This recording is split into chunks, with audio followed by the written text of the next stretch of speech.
Somewhere in the middle of the night city, Li-han was standing on a bridge and reading the comments.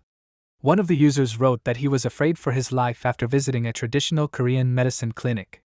It seems that many infected people go there. He thinks it is because of the current coronavirus situation.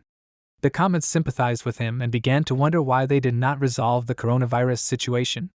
MC sighed heavily and his face darkened, and he wondered, is this why he became a traditional Korean medicine doctor? He still can't get his head around the fact that his business fell apart 3 years after opening. Why did the coronavirus start when he just opened the clinic? And why do people continue to get infected with this disease after visiting this place? Why do they leave comments as if his clinic is to blame for the disease? He started screaming out of anger and began to rush from side to side, saying that he did not want this to happen. But suddenly he took a step back and his feet touched the railing, and then the whole world turned upside down. He fell head over heels from the bridge and looked down, wondering if the sky was beneath his feet. After that he felt cold, the water covered him with his head, and he, stretching out his hand to the surface, tried to float up, but he couldn't. This time he couldn't even imagine that after an ordinary doctor of traditional Korean medicine, he would become a divine doctor in the world of the novel. A glowing screen appeared in front of his eyes, which informed him that a health point system had been created. He can receive health points from his internal organs through treatment. By spending the received points, he can unlock various abilities or summon creatures. At the moment, he has 0 health points. When he opened his eyes, the only thought in his head was where he was, and who this person was in front of him. Probably, he pulled him out of the Han River. After coming to his senses, he stood up abruptly, thinking that since he was still alive, he could start all over again, that living with debts was better than death. Clutching the blanket in his hand, he said that he would be more careful next time, and then he suddenly realized that he was not in a hospital. Looking around, he noticed some strange furniture around him, as if he had ended up on a medieval-style film set. His gaze darted to the chest of drawers on which there were golden things, but he was suddenly interrupted from his thoughts by the excited voice of a man who called him His Highness and cried out with tears in his eyes, "Can he see him?" Li-han was frightened by his unexpected cry and thought, who is this eccentric foreigner? Why is he crying? He awkwardly greeted him and asked, who is he? The man's sadness turned into shock. He asked him just not to say that he did not recognize him, after which he slapped his chest and confidently said that even so, he would continue to serve him. He was Hardin, his personal physician. Garden Pierrot is the personal physician of the Crown Prince. MC, not understanding what he was talking about, was completely confused and asked if he could get him some water. Garden immediately handed him a bejeweled goblet, and he took it thinking that he was so fast. Looking closely at it, he wondered if these were real diamonds. It didn't look like gold plating, it smelled like 24-karat gold. He took a sip of water, and his gaze fell on the mirror that stood by the bed. In the reflection, he saw something he didn't expect at all. A handsome young man was sitting in his place right now. In surprise, he splashed water from his mouth, and his personal physician was scared. While he was wiping his face with a handkerchief, he thought, what the hell is going on? Is this him? But this face is not his. Trying to comprehend everything, he froze in place and suddenly remembered who this face belonged to. It was Raquel Adria Magentano. Emperor of the Demonic Sword. He read this novel the day before he got drunk. The character he sees is from there? He looked at the doctor and called out to him, and he asked what was wrong. Li-han asked him to hit him in the face, causing him to be very surprised. With a nervous smile, Li-han swung and said that he could handle it himself, then hit himself in the cheek with all his might. A red mark was left on his face, and the room fell silent. As soon as he felt the pain, he grabbed his face and sighed deeply, and Garden asked if he was okay. Li-han did not answer and thought that this was definitely not a dream. Could he really be the crown prince named Raquel from the novel? This news made him very happy, and he thought that it turned out that the mountain of debts and interest that had accumulated after the failure of his business was now a thing of the past. Realizing this, he closed his eyes, and then spread his arms out to the sides, and with a wide smile on his face, he exclaimed in his mind that he was finally living without the debts that were ruining him. But it wasn't that simple. Due to the sudden activity, his body couldn't cope and he staggered, falling onto the bed. The doctor called out to him worriedly, and he asked what was wrong with him. He looked down at his trembling hands and thought that his whole body felt weak. It was basically much weaker than the body of a 40-year-old man. He became worried and remembered the events from the novel. In the first half of Demon Sword Emperor, Crown Prince Raquel, a minor character, appeared briefly. He was bedridden since his youth, and died at the age of 22. He called out to Garden and asked how old he was this year. When the doctor replied that he was now 21, he was shocked, after which he bit his lower lip and cursed in his mind. He lowered his head and thought that he had 1 year left. When did he take a wrong turn? At what point did he suddenly become a minor character in the novel? He expected to finally forget about his debts and live a comfortable life, enjoying every moment, since he was lucky enough to become a prince. But he only had a year left for everything? The crown prince must be receiving the best medical treatment in this world. Since it didn't work, he was blessed by the priest countless times.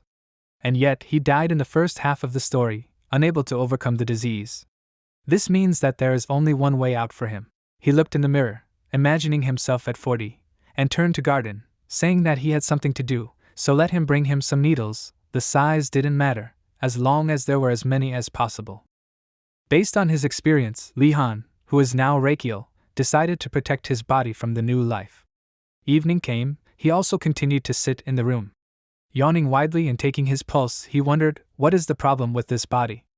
Arrhythmia, extrasystole, the pulse of the meeting of fish, the pulse of a seething cauldron, the pulse of a snapping stone, the unraveling of a rope, a leaking roof, a floating shrimp, a pecking sparrow. All of these are known as the 9 strange pulses. If the symptoms of one of them had manifested themselves, he would already be full of internal injuries. What a complicated life he has. At that moment, Garden, out of breath from running, entered the room and, showing him the bag, said that, as he had asked, he had brought all the needles he could find. Rakiel, smiling, asked him to put it on the bed, after which he examined the set. He thought about it, and, taking one of the needles, thought that they were rather thick. He went to the chest of drawers and brought the tip of the needle to the candle flame, and Garden called out to him and decided to ask what he intended to do with it. He answered with a smile that he would pierce his body little by little with the needles. Upon hearing this, his personal physician almost went crazy with worry and immediately fell to his knees before him. He hugged his leg and with tears in his eyes asked him to calm down and not to harm himself. After all, he was the one who would inherit the imperial throne. He understood that he had to cope with great pain, but he did not need to mutilate himself. Rakiel sternly told him to stop. This was not what he thought. He was doing this with the best of intentions. He returned to his work and said that if nothing happened to his body after the first time, then he wanted him to trust him in the future. Garden looked at him in surprise and, not daring to contradict, nodded his head to the side, after which he bowed slightly to him and said that since he insisted, he would believe him. After this, His Highness took off his shirt and with a smile told him not to worry too much, he would not regret it. He lay down on the bed and thought that this first needle would be on the most important respiratory organ.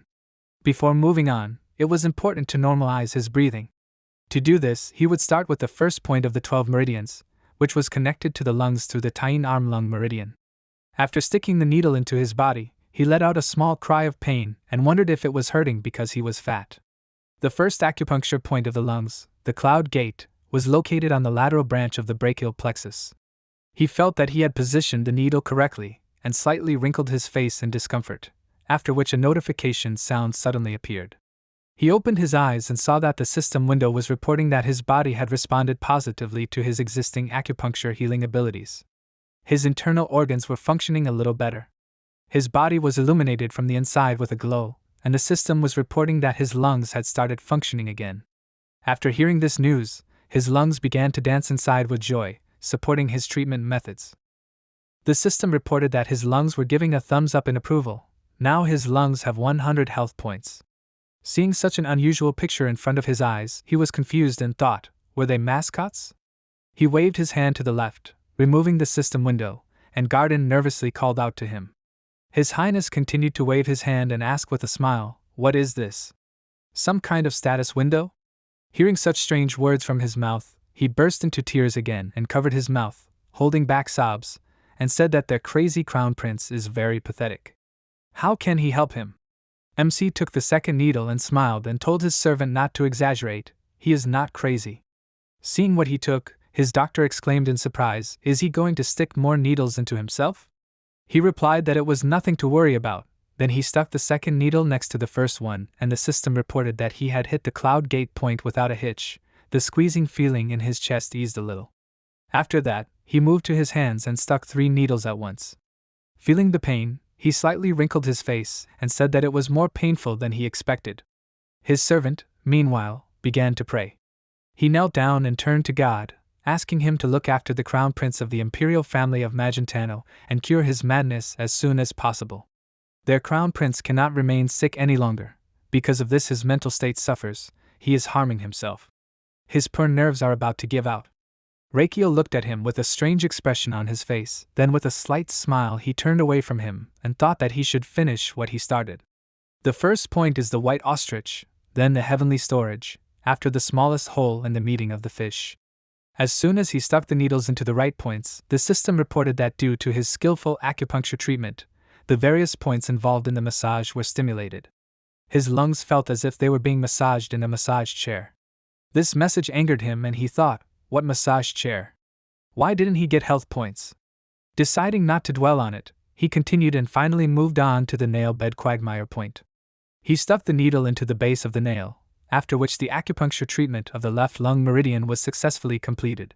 As a sign of victory over the disease, his lungs decided to please him with their dance.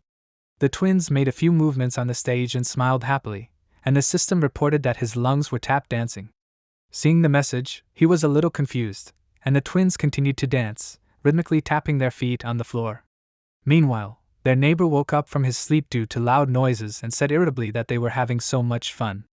The system reported that the organ responsible for emptying the intestines synchronized with the tap-dancing lungs and woke up. After that, he went up to his neighbors, causing them to be surprised, because he was in a shaman's robe. Having hit the drum, he sighed heavily and exclaimed, "What are they doing here? Why did they start without him?" After that, he joined in the fun and they all started beating the rhythm on the drums. The system reported that his large intestine got into the rhythm and demonstrated an impressive wave of movements. Rakiel did not understand what was happening at all, and the system reported that the large intestine gave him 100 health points, and the lungs 200. At the moment, he has 600 health points. He thought that now even the large intestine works as it should, and also his health points have reached the level at which abilities are unlocked. The abilities available for unlocking depend on his current knowledge and skills. He can look at the list. After reading this system message, he thought, are these abilities like in games, where swinging a sword releases his aura or a staff shoots fire after casting a spell? In the fantasy genre, there are classic abilities. Of course, he agreed to look at the list and the system window in front of him updated, showing the abilities available for unlocking. Measuring pulse, acupuncture, bloodletting, cauterization, preparing herbal tinctures, recognizing herbs, finding herbs, brewing medicinal tinctures, requesting payment for medical treatment, the basic technique of Azrahan. He laughed nervously and said that these are all the techniques that he used in his work. Any treatment begins with a diagnosis. A clear diagnosis will allow him to prescribe the correct treatment and medication. His first ability was to measure the first level pulse, which cost 500 health points. Now his knowledge and experience have unlocked the ability. The system showed a description of this ability. By learning to sense the target's pulse, he can roughly estimate their health condition and get the results by reviewing the full medical examination report. He became interested in this and decided to test this ability on himself, after which the system reported that it was starting to measure the pulse. When the scanning was complete, he was provided with a full medical examination report. He is 21 years old, 176 centimeters tall, 53 kilograms in weight, and has an O-positive blood type. The overall assessment of his 5 storage organs and 6 chamber organs is F. Overall conclusion, he is an SS rank scum. His life expectancy is 91 days. When he saw this, he became very indignant, after which he tiredly covered his face with his hand and thought that he had assumed something like this. But not for 3 months. Even a mobile contract lasts longer. Could he really die that easily? He decided to try inserting the needles clockwise, rotating them using the increase-decrease method, and removing them at the exit using the breathing addition and desiccation method. He again stuck the needle into his body with the thought that this was the last thing he needed to do, after which he heard the sound of notifications and a glow appeared in front of him. The system reported that his life expectancy had been increased by 1 day. He sat up in surprise on the bed from this news and happily thought that it had worked. He would try to repeat the same thing, but from the other side. When he had pierced his entire body with needles, he joyfully exclaimed with blood at his mouth that he had succeeded. Suddenly, the system warned that his body was under stress due to frequent acupuncture. Based on his current condition, the system recommended acupuncture once every 3 days. He agreed with the system that acupuncture alone would not cure everything, and his doctor, meanwhile, almost gave up the ghost when he saw the blood coming from his mouth. His Highness's internal organs were in serious condition at the time. The patient must be strong enough to withstand the stimulation of the nerves and meridians during acupuncture.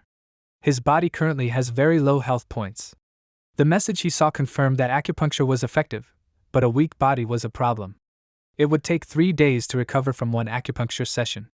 If he were to have sessions regularly, then given his life expectancy, he would be able to extend his allotted time by a month. However, this was not so good, since death would still come early. He needed a more effective method. And in order for this method to work faster and more reliably, he would need consumables. More specifically, tonics. Garden had no idea what he was talking about and asked if he was sure he was okay. MC looked at him and waved his hand, saying that he had a favor to ask. His doctor became nervous and said that he was at his service, and he asked with a smile if they had any potent ingredients in their storage. Garden asked what he meant, and he explained that he meant poisonous ingredients. He hesitantly confirmed his words and he happily approached him, asked if there was aconite root there. He confirmed his words and said that even though this was not the main palace, they still brought it here, since this was his residence. His Highness clapped his hands happily and asked him to bring it here, and he asked why he needed it. Rakiel, who seemed to have been waiting for this question, licked his lips with a wide smile on his face and said that he would eat it. These words plunged his personal physician into great shock and he grabbed his head, and His Highness, as if trying to finish him off, opened his mouth wide and pointed his finger there. After that, a loud scream was heard in the palace. Garden fell to his knees in front of him, and with tears in his eyes began to beg him not to do this. How could he ask him to help him poison himself? He replied that he had no such goal, it was part of the treatment. Garden wanted to object, but the prince did not let him finish and asked him to stop wailing, let him bring it to him in 5 minutes. But Garden was not going to move from the spot, and then Rakiel said that if he was late, he would definitely kill himself. The man's eyes sparkled with tears and he objected to him, and MC sighed heavily with the thought that it looked like he would not achieve anything this way. He asked, he knows that the root of aconite is very toxic, right? He confirmed his words and said that it is used in poisons. The crown prince decided to explain that there are 2 types of aconite root. The one he wants to eat is the smaller root, known as the daughter root. Garden continued for him, saying that the aconitine in aconite can stop the heart. Rakiel confirmed his words and said that he, however, knows how to neutralize and control the poison. In other words, he can turn a poisonous plant into a medicinal herb. Garden did not understand how this was possible, and he explained that in another country this process is called detoxification. After it is carried out, the toxic properties of the daughter root will become medicinal. Had he convinced him? Garden honestly answered that he was not, and the prince was slightly surprised, and he said that he had never heard of such a thing before. He did not know who told him this and whether he could be trusted. However, if the named remedy helps him improve his health, he will carry out the order and bring the aconite. Putting his hand on his heart, he went to carry out the order, and Rakiel remained silent in surprise. Walking through the dark corridors, Garden thought that His Highness's body was getting weaker every day. They were desperate, since no medicine helped. He thinks they can try this detoxification. Entering the storage room, he began to rummage through the shelves, and when he found the right ingredient, he thought that in return, when the preparation was finished, he would be the first to try the result to make sure it was safe. When he brought the root to the prince, he began to cook it with a joyful expression on his face. While the water in the pan was boiling, Garden felt a strange smell and reported it to the prince, and he, looking into the pan and covering it with a cloth, thoughtfully asked, "Does he still not believe that it is safe?" He replied that he prepared it from poisonous ingredients. At the thought of drinking poison, his face darkened and he folded his hands in prayer, asking him to think it over again. The prince was frightened by his sudden plea and decided to scare him in revenge, smilingly telling him that if he doubted, he could try first. But contrary to his expectations, Hardin only rejoiced and replied that he would do so with great pleasure. Hearing these words, Rakiel was very surprised, and then suddenly remembered his actions in the novel. In the novel, Hardin was loyal and devoted. At first, he was not appointed as the family doctor. Frankly speaking, he started out as an assistant to the family doctor. But the doctor, who was initially full of confidence, eventually left. In the end, only Hardin remained with Rakiel. That's how loyal a person he is. In the end, he was convicted of the death of the crown prince and hanged. Looking at his back, he thought that he was a sincere person and deserved a good life for his loyalty. He looked at the pot and licked his lips, thinking that he couldn't even share such a valuable thing with him. Soon the cooking process was finished, and he squeezed the sediment from the cloth into another container. Finally, the decoction of ephedra, aconite, and hoofed grass was ready. He looked at the bowl in his hands with a wide smile on his face, and Garden asked, "Is this ready to drink?" MC waved his index finger and replied that he understood his haste, but he needed to wait. This medicine should cool down before using. Garden wondered how he even found out about this recipe, and he smiled nervously, thinking that he was loyal to Yahello. There would be problems if he realized that he was a different person. In that case, he decided to spin him some nonsense about a magician coming to him in a dream and telling him one of his strictest secrets. After listening to him, Garden suspiciously said that he believed him, and he thought that it didn't look like it. The man covered his face with his hand and shared his thoughts that the medicine was quite suspicious, and Yahello quickly turned around and thought that this was his chance. He reached for the bowl of the decoction, and then drank it all in one go. When the last drop fell into his mouth, Garden was horrified, and then the prince wiped his mouth with a smile and turned to him, saying that he drank it all. A system window appeared in front of him, accompanied by a sound notification. He felt a change in his heart and thought that something was coming. The system reported that he consumed a perfectly prepared decoction of ephedra, aconite, and hoof. The daughter root removed the cold and ulcers from him, improved metabolism. The main energy of Azrahan awakened. He was slightly surprised by the message and thought that this was a technique created by the legendary Grandmaster Knight known as Javier Azrahan and the noble he served under, Lloyd Fronter. This technique is only passed down to the direct descendants of the Magentano imperial family, and is its symbol. Since the owner of the body is the crown prince, he must have learned this technique when he was young. The system reported that the core energy of the first circle Azrahan has been unlocked. It processes and increases the absorbed mana, circulating it around the heart. Mana has been increased by 120%, the required HP to level up is 1000, and he currently has 100 points. Streams of mana began to fly around his heart, and he felt like his heart was surrounded by a slippery donut. He felt like his body was overflowing with life energy with every breath. He spread his arms to the sides to feel the mana better and smiled and clenched one of them into a fist, thinking that he felt terribly good. Suddenly his heart skipped a beat. He dropped the bowl from his hands and grabbed his chest, feeling a sharp pain. The circle squeezed his heart, and he began to breathe heavily, feeling like it was about to burst. From the pain, he fell to his knees and bent in half, and his servant called out to him in alarm, after which he began to say something, but the prince no longer heard him.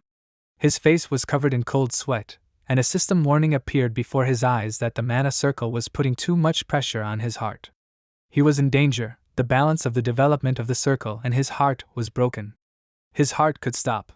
He sighed heavily and thought, does this mean that the size of the heart does not fit the size of the circle? Yahello had been sick since childhood and had never trained the mana circle. It was like a too small ring squeezing his heart.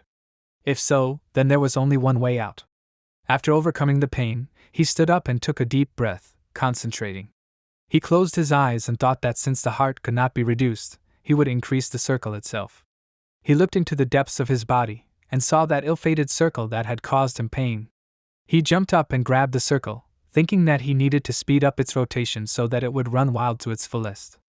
After that, he pulled the flow of mana towards himself, but it did not give in and he cursed in his mind. He really felt like he could die. But this pain was comparable to his failures in Korea. Because of the rumor that his clinic was teeming with coronavirus patients, he lost all his patience and even began to go bald. In addition, rent, debts, and interest continued to accumulate. He worsened his living conditions to try to pay it all off. He became furious at the thought of losing his beautiful home and turned around, walking away from the heart and pulling the mana circle behind him, telling them not to underestimate him. He squeezed the mana flow even tighter, then took another step and using all his strength, spun it, releasing the heart, and shouted that you can't underestimate a self-employed business owner in Korea. The mana circle returned to normal and continued to spin around the heart without squeezing it. The prince meanwhile came back to reality. He staggered and fell to the floor, and Garden, not knowing what to do, circled around him excitedly. Having calmed down a little, Yahello caught his breath and the system reported that due to the successful stimulation, the king of the internal organs, the heart, was fully awakened. Meanwhile, inside his body, the arrival of the king was announced. The servants brought the palanquin to the stage, barely holding it, and then the doors opened and the king of all organs came out. The emaciated heart was instantly transformed under the spotlight. It became thicker, more muscular, and even more beautiful. The large intestine exclaimed that he was glad that he was healthy, and the lungs mockingly laughed at him and said that a wretched creature had come to a wretched place. The heart called them shabby children and greeted them. Rakiel meanwhile clenched his hand into a fist and apologized to his organs for having such a weak body. The system window updated and he looked up at it. It reported that the growth balance between the mana circle and his heart was equalized. For the first time in his life he gained a mana circle slot. At the moment, his first slot had 0 out of 10 liters. He thought, is this a slot like in the game for items? Garden's call distracted him from his thoughts, and he abruptly rose to his feet, smiling and asking, is something wrong? His servant got nervous and thought that he suddenly looked like he was losing his life energy. He said that he was in a lot of pain. Was that a side effect of that potion? He scratched his head with an unperturbed smile and replied that he had simply choked on phlegm, and then grabbed his throat and added that it had blocked his breathing. Garden was very scared for him and asked him not to do it again. He had suffered enough. He should have drunk it first. The prince asked if he wanted to try the poison. Next time he would give him that chance. He exclaimed in response that he was not talking about that. After that, Rakiel decided to go back to his room and waved his hand, telling him to clean up here, and he needed to rest, then suddenly remembered something and turned around, thanking him with a smile. Hearing this, the man was very surprised and exclaimed, the poison had entered him, now he was even more seriously ill. MC smiled wryly, not wanting to repeat those words again, and then headed to his chambers and clutched his chest, saying that if he understood correctly, then he got something incredible. Mana slot, a place that collects ingredients mixed with mana. Each slot holds 10 liters. He can collect what he consumes during meals. He got out of bed in search of something edible and, noticing a carafe of water on the nightstand, thoughtfully said that it would be perfect for such an experiment. There should be about 2 liters here. He examined it carefully, and thought that the average lethal dose is an indicator of the toxicity of a substance, and its dose that causes the death of half of the members of the test group. To put it simply, the chance of dying from it is 50%. Otherwise, a person will either suffer from pain or become a vegetable. With an average weight of 60 kilograms, the average lethal dose of water is 5.4 liters. For his weight, this value is 3.9 liters. He picked up the carafe of water and, feeling the heaviness in his hands, began to curse his body, and then began to drink the water. The mana circle inside him activated, and he thought that he wanted to save the water he was drinking now. Suddenly he noticed some changes and the system reported that there was now 1 liter in his slot. He was glad that it worked, and then he looked at the drained decanter and said that he didn't feel like he was drunk at all. He needed to try again. Soon, 4 more empty decanters appeared on the floor next to the nightstand, and he thought that he had drunk 10 liters, but he didn't feel anything. He decided to allocate 100 milliliters from the filled slot, and immediately felt his body being filled with liquid. He thought that he was like a human version of a camel. He could allocate as much water as he wanted. He figured out how to use it. Now he wanted to try the tonic soup. But where would he put the water then? He would die instantly if he drank the remaining 9.9 liters of water. He leaned over to the decanters and thought, is there no way out? An idea suddenly came to his mind and he looked up. Then he reached out to the decanter and thought that Azrahan's core energy technique specializes in absorbing, amplifying, and removing mana. He will use absorption and excretion and in this way get rid of the water in the body. First he absorbed the mana, then he quickly excreted it, and a ball of water formed in front of his hand. He was glad that it worked and decided to slowly place everything in the decanter. But slowly did not work. A stream of water flew at great speed into the decanter and broke it into pieces, and then swirled the fragments in a whirlpool, raising a wind in the room. As soon as everything calmed down, Rakiel laughed nervously and, looking at the puddle, asked what happened. It should not have been like this. He thought the water would flow like from a tap, but in fact it turned out to be a water cannon. Suddenly footsteps were heard in the corridor. One of the guards exclaimed that a loud noise came from the crown prince's chambers. They burst into his room and garden, squeezing through them, called out to His Highness and asked, "Is he okay?" The guard asked who attacked him? Who dared to do this? He replied that nothing of the sort happened, then smiled nervously and wondered what story he should tell them. He scratched the back of his head awkwardly and, showing how it all happened, said that he got a little angry and smashed the decanter on the table. That was the noise they heard. The guard and the doctor exchanged glances, and the prince, noticing this, thought it didn't work. It really sounded stupid. But the guards didn't have any questions and the man bowed to him, saying that everything was fine. Was he not hurt? I'm surprised that he believed it. He replied that he only slightly scratched his leg. While the other guards were cleaning the room, the man turned to Garden and asked him to escort His Highness to the second chambers. He agreed and said that he would first treat the wound, and Rakiel thought that they fell for his suspicious excuse because he was the crown prince. Once the wounds were treated, Garden carried him on his back to the second chamber, and laid him on the bed, then wished him a pleasant rest. MC nervously told him to rest too and thought, is this one of the advantages of being a member of the imperial family? As soon as he was alone, he remembered what had just happened.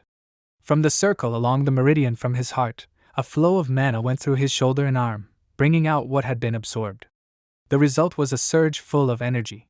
Thinking about this, he threw his hands behind his head and decided that he needed to sleep before he did something wrong again. He should be more careful with such experiments. No one can even imagine what he is planning. Meanwhile, in the main palace, they learned of his deeds. Emperor Astelion Testaros Magentano received news that his son was acting strangely, and his servant added that he was pricking himself with needles and drinking poison.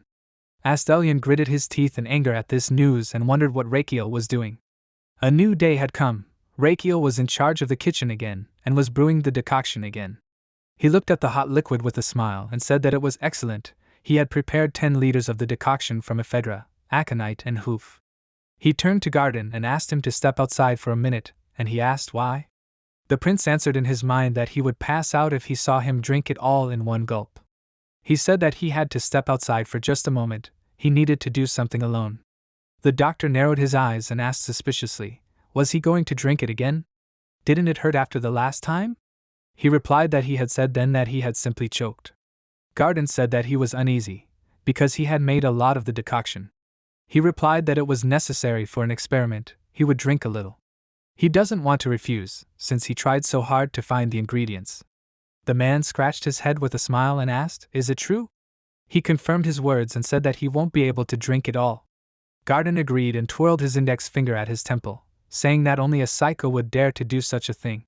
They both laughed loudly, but suddenly Rakiel went quiet and looked at him with displeasure, after which he kicked him out of the kitchen.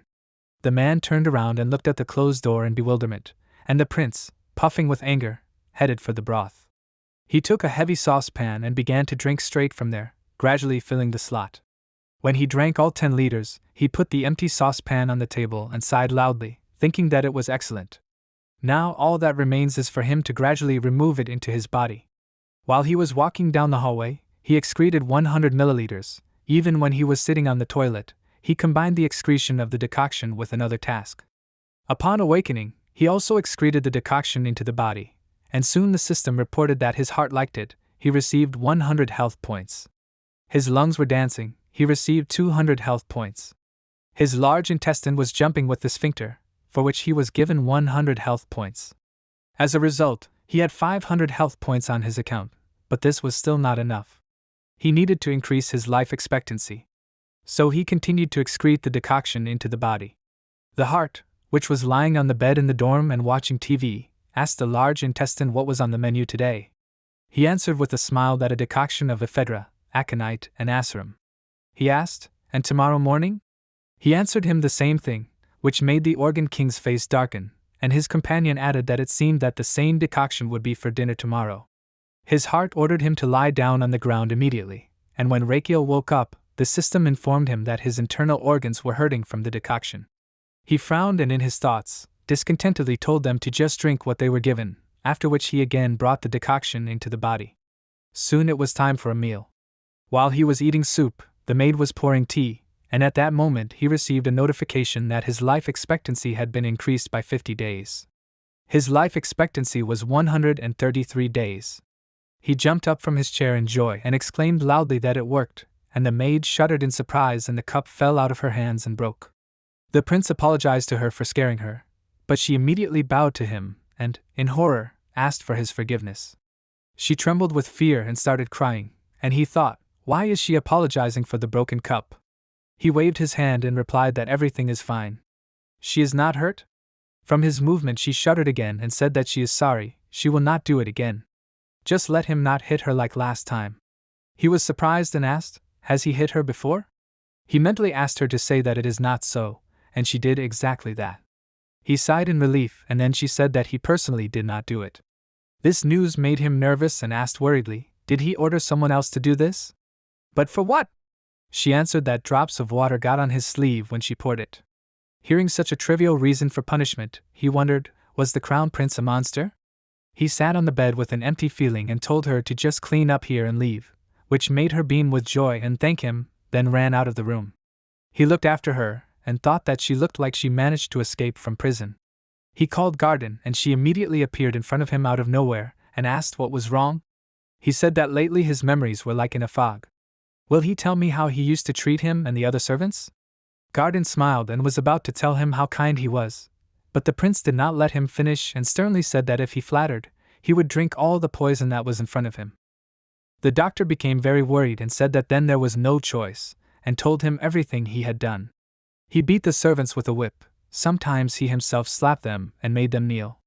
When he heard about this, he began to tear his hair out and mentally exclaimed, what the hell was he doing? Now it was clear why they believed his stupid excuse. He was just a madman who was not worth messing with. He wondered why his personal physician was not afraid of him, and asked him about it, adding that he, as the closest person to him, must have suffered more than the others. He replied that it was because he trusted him. Rakiel did not understand what he meant, and he replied that he knew what he really was like. He remembered how one rainy night he ran through the palace garden looking for the young prince. When he stopped, he noticed a boy sitting near a tree, covering a duckling from the rain with his hands.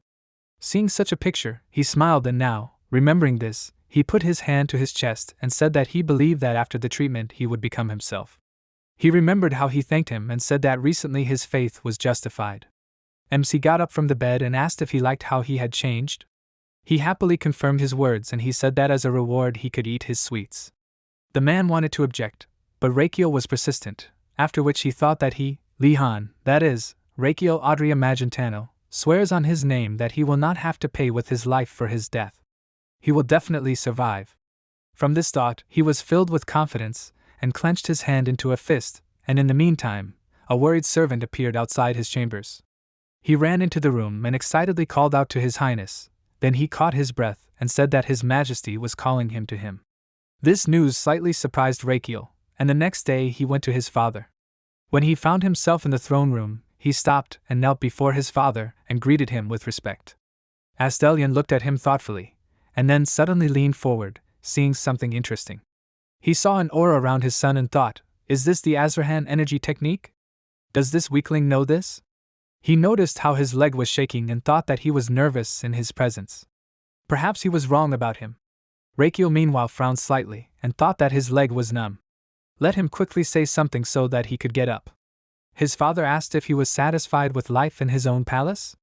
He confirmed his words and thought, will he continue to talk to him while he is on his knee? Astelion said that he was informed that he had been stabbing himself with needles and drinking poison. Is that so? The prince looked up at him and said excitedly that it was not so, and his father called him a fool and asked if he had forgotten that he was the heir to the imperial family. He was an honorary member of their bloodline, so he should not lose his dignity. Rakiel bowed his head and remained silent, and his father asked if he did not have the strength to bear the entire crown due to his health, then would it not be better to make a wise decision? MC looked up at him in surprise and immediately understood what he was talking about. He thought that he was a cunning snake. He had an ulterior motive for this meeting. Astelion said that he would not beat around the bush. He wanted him to give up the title of crown prince in favor of his brother, the second prince. Hearing this, Rakiel was even more surprised and thought he meant something completely different. He apologized to His Majesty and refused it with a confident smile. Hearing this, his father was slightly taken aback, and then stood up from the throne in anger and exclaimed, he refuses? How dare he contradict him? MC confirmed his refusal and thought that his pressure was great, but he should not be afraid. It is obvious why he says this. He does not need his consent to strip him of the title. The point of asking for this is for his eldest son to give in out of kindness, morality, and in recognition of his brother, who is worthy of the title of crown prince. This is quite a cunning political move. He is weak and unreliable now, but he will not give in without a fight. He looked up at his father's face and realized that he must be very angry now. His father came down to him and asked, does he not respect his decision? Does the title of Crown Prince mean that much to him? Does he want to disgrace him and the whole family? Rakiel looked down and thought that he didn't care at all. He would gladly pass the title to the second prince or anyone else and enjoy his life. But if he accepts his offer, this country will fall into the abyss because of the second prince. In the novel, the second prince was considered conscientious and talented, but an era of chaos had arrived. The second prince turned out to be a disappointment and was ill-equipped to handle such a mess. Under his rule, both the empire and the family will fall. He must do everything in his power to prevent this from happening. He rose from his knees and said that he was sick and weak, he noticed correctly. But he has intelligence and wisdom. The title of Crown Prince is not important to him, but the well-being and peace of the family are. His father complained that it was well said, and he replied that these were not just beautiful words. He wanted to ask him for a favor. His father asked him what he wanted, and he asked him to give him a chance to prove that he was the best candidate for the crown. After the conversation, he returned to the palace and Garden asked why His Majesty had called him. He waved his hand and said that it was nothing, he wanted him to pass the title of Crown Prince to his brother. Hearing this, the doctor was very surprised, and MC waved his hand and told him not to worry, he refused him. He turned around and with a wide smile on his face added that he also offered to have a duel with the second prince. But when he saw Garden, his face darkened and he asked what he was doing. He replied that he was packing his things, he would soon have to leave this place. Rakiel exclaimed indignantly, what does this mean? Meanwhile, Astellion stood by the window and thought about something. He stroked his beard with a smile and said that he wanted a chance to prove that he deserved his place more than his brother. Is there such a side to his personality? He will do him a favor and look forward to the duel with impatience. Meanwhile, MC began to snatch the bag from his doctor's hands and say that victory was his, and he responded with tears in his eyes, exclaiming, how can he win? Time passed, a crowd of people gathered on the bridge to watch the duel, and the emperor and other nobles sat on a large structure. Astellion looked expectantly at the place where the fight was taking place, and Rakiel was warming up. The girls who came to watch the fight were enchanted by the beauty of Prince Theodore Palermo Magentano, and were sure that his victory would be brilliant. The second prince, meanwhile, went to his older brother, who was warming up his back, and he looked up at him. Theodore worriedly said that he did not need to do this. He did not like to say this, but he knew how it would all end. After these words, he looked away in disappointment and MC stood up, asking, is he so confident in his victory? His brother said that His Majesty said that he proposed a duel to give him more rights to the throne. MC thought that this was so stupid, and his brother grabbed his head and worriedly said that he knew what the result would be. He didn't want to jeopardize his health for this. He was against it, he didn't need to sacrifice himself for him. Rakiel smirked and thought that it seemed like they were both wrong. Garden walked up to him and handed him the shield, after which he slammed it on the ground, causing everyone present to freeze in anticipation and surprise.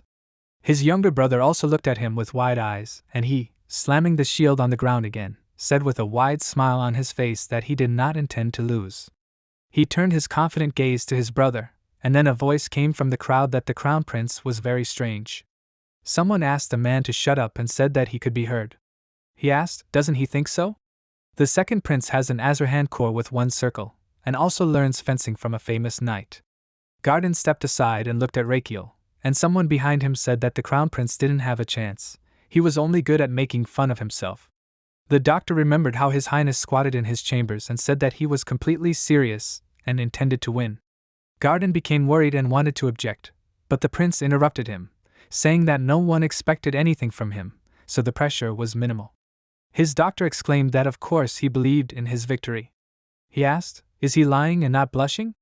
Garden immediately fell silent, and MC finished his training and said that if he could deflect 3 of his blows, then victory would be his. Remembering this, he prayed that he would not be hurt.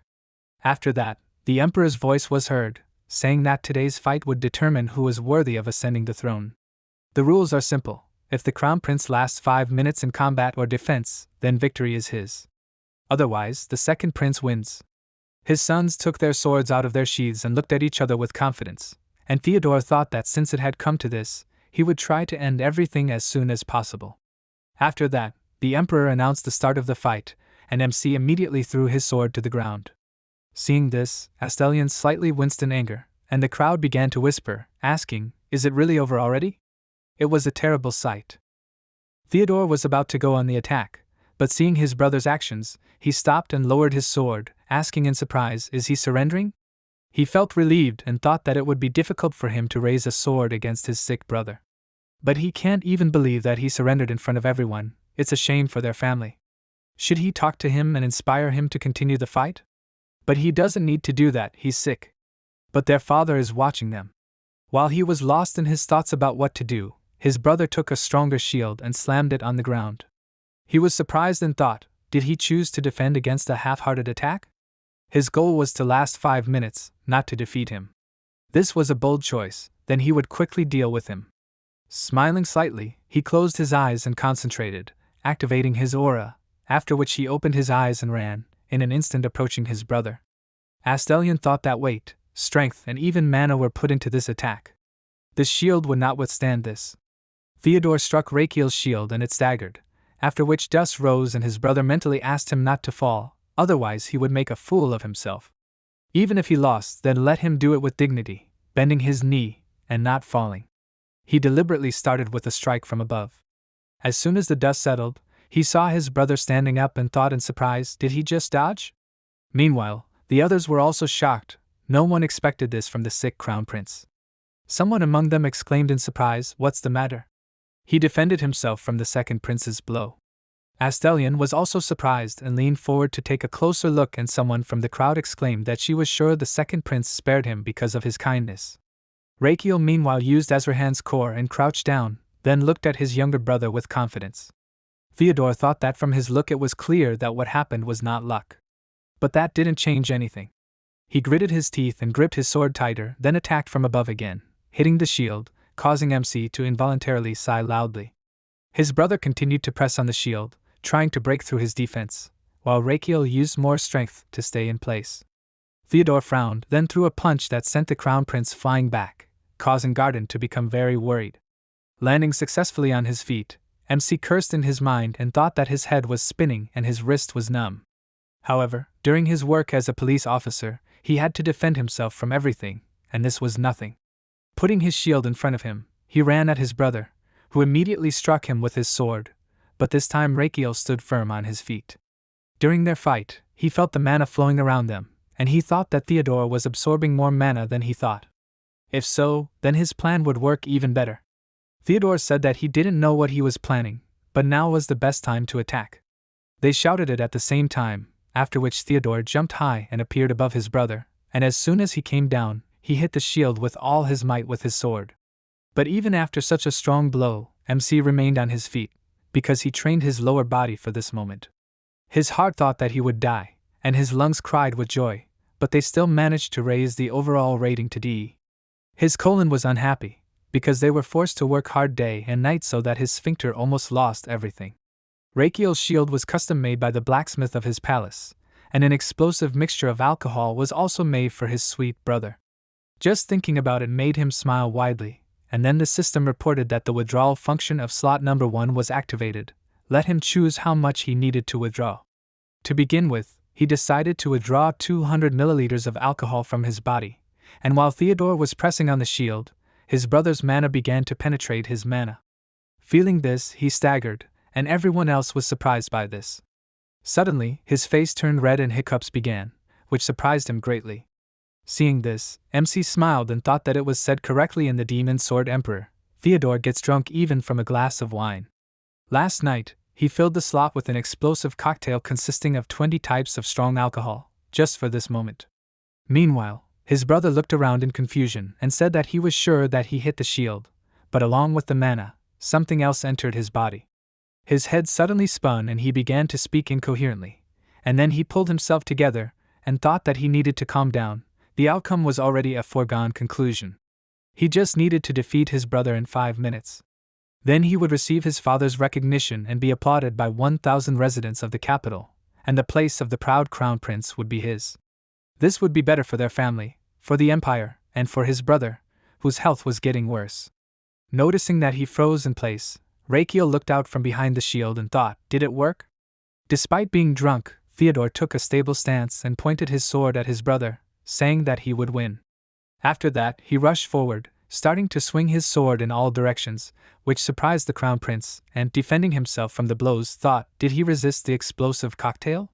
Theodore raised the sword above his head, then gritted his teeth and hit the shield with all his strength. Holding back his blow, Rakiel gritted his teeth and decided to do it again, then removed 100 milliliters of the explosive cocktail from his body and mentally told his brother to drink it to the bottom. Theodore again felt something penetrate his body, and suddenly the picture before his eyes changed.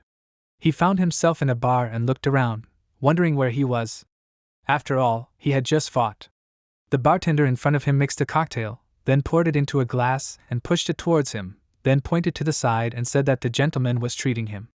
Theodore looked to the side and saw Rakiel sitting next to him, drinking wine. He turned to him abruptly and handed him a glass, wishing to drink to his health. After that, the prince returned to reality and exclaimed in surprise, was he hallucinating? His face was already completely red and he did not understand what was happening. His brother threw the shield aside and collected more air into his lungs with the thought that now it would help him sober up a little. After that, he headed towards Theodore and the system reported that the circle of liquid stored in the slot was erupting. He stretched one hand forward, which already had accumulated energy, and thought that it would hurt a little. After that, he approached Theodore and pushed him in the chest, which made him feel pain and cough, and then he was thrown back and dropped the sword from his hands. After this blow, dust rose on the bridge, and the second prince was already lying on the ground. The residents of the capital, the aristocrats, and even the emperor were very surprised by what happened, and the crown prince looked very confident. When the dust settled, silence reigned on the bridge and Astelion thought, is this really the Azrahan core technique? He thought he was mistaken, but despite the abundance of human energy in the air and the fact that they are far from each other, he clearly feels the response of his circle. Meanwhile, Theodore finally woke up. He opened his eyes and was very surprised when he saw that his brother was kneading his leg. He called out to him in confusion and he asked him to be quieter and said that he was purifying contaminated mana. Feeling the streams of energy, Theodore asked, is this the Azrahan core technique? How did he master it? He asked in response, what's wrong with that? He just matured late. The second prince saw his sword lying nearby and said that he lost. His brother asked, he can't believe it? He himself was surprised by it. Suddenly, blood started flowing from the wound on his head and Theodore leaned forward worriedly, exclaiming that blood was dripping from his forehead. The crown prince wiped it with his hand and said that it seemed like he hit the shield when he blocked his blows. His brother was upset and thought that he had given it his all during the fight, used his body's potential to the maximum and fought with all his might. But how did he feel about the fight? He felt like victory was already decided. He was too overconfident. After finishing refining his mana, MC stood up and asked how he felt. He clenched his hand into a fist and replied that he was ashamed. The crown prince raised one eyebrow in confusion and said that about his physical condition. He replied that he was feeling much better, and Rakiel, hearing this, smiled proudly and asked if that was true. He thought that of course he was feeling better, after all, he had removed all the alcohol from his body. Suddenly, his brother knelt before him and said that he, the second Prince Theodore Palermo Magentano, officially admitted his defeat in the fight with Crown Prince Rakiel in front of his father and their subjects. Upon hearing this, the people of the capital were very surprised, and then raised their clenched hands into fists and shouted joyfully. From their screams, MC himself threw up his hands and joyfully shouted that he had done it, and his personal doctor shed a tear and said that he was so happy. Who would have thought that he would do this? The prince was glad that the system window finally appeared in front of him, and quickly read what was written there. It reported that he had cured another person for the first time in this world. As a reward for this great achievement, a new ability was unlocked, a request for the provision of payment for the first level of medical treatment. His lifespan increases when he prolongs the lives of his patients with treatment. The current recalculation rate is 2,000 to 1. MC was very happy with this news and victoriously clenched his hand into a fist, and then the system reported that the estimated increase in lifespan is too small. The minimum size is 1 day. Rakiel was immediately disappointed and said that he had only hoped in vain and thought that, however, the most important thing was that now, when he would treat patients, he would be able to increase both their lifespan and his own by a certain amount of time. It was such a relief. No matter how much of the decoction he drank, no matter how many times he performed acupuncture, he could not shake the feeling that he was pouring water into a leaky vessel. He grinned and thought that from now on everything would change. Suddenly his father pulled him out of his thoughts, asking why he was silent. He asked if he had used the Azrahan core in this battle. MC confirmed his words and he asked how he had mastered it. He replied that he himself had not yet fully understood. The emperor frowned and asked again, did he not understand? He confirmed his words and thought, how could he tell him that he had acquired this ability by pricking himself with needles? Astelion said that during his birth, he had inserted the core into his heart with his own hands. His son replied that it was a great honor for him, and he continued by saying that however, due to his weak body, he was unable to use it. Reikio replied that he was sorry and he said that at the most important moment, he managed to overcome his illness. MC thanked him for his words and his father, already starting to get angry, said that because of this, all his plans and work went awry. MC bowed and apologized to him, and then thought, was he praising him or reproaching him? After that, his father decided to leave and said that a promise is a promise, the fight is over and he has won. As he promised, he will keep his title of Crown Prince. He turned around abruptly and said that however, he will continue to watch him and check if he can handle the burden that he will acquire along with the throne. Did he understand him? The Crown Prince clenched his hand into a fist and remained silent, and his father asked with displeasure, why is he not answering? Reikio said that he had heard that he had not drawn his sword lately because he had been busy with state affairs. He should not do that. He needed to move to lose stamina and strengthen his muscles. He should also eat more vegetables and give up smoking. Astelion was slightly surprised and asked who he was to give him advice. He replied with a serious expression that he was saying this out of sincere considerations. Time passed and the emperor was already riding in a carriage through the forest and lamenting. To think that he had rejected his advice with hypocritical requests, and had not yet answered the question about the Azrahan technique. He began to shake his leg nervously, and said that he could not even believe that he had used it so thoughtlessly. What if something happened to his sick body? He looked down and thought that he believed that he was in despair. This boy had lost his mother at birth and was constantly ill. He had been hoping for something from him time after time, but he was always disappointed. However, the glimmer of hope that appeared today made his heart flutter again. Meanwhile, MC was also riding in a carriage and heading home. He thought that his father had a stroke too. That night, he didn't study and went out to have fun. When he received a call and ran, it was already too late. The emperor will also die from a stroke after Reikio, who will die in the first half of the novel. He won't let that happen. He needs to stay strong to protect the throne.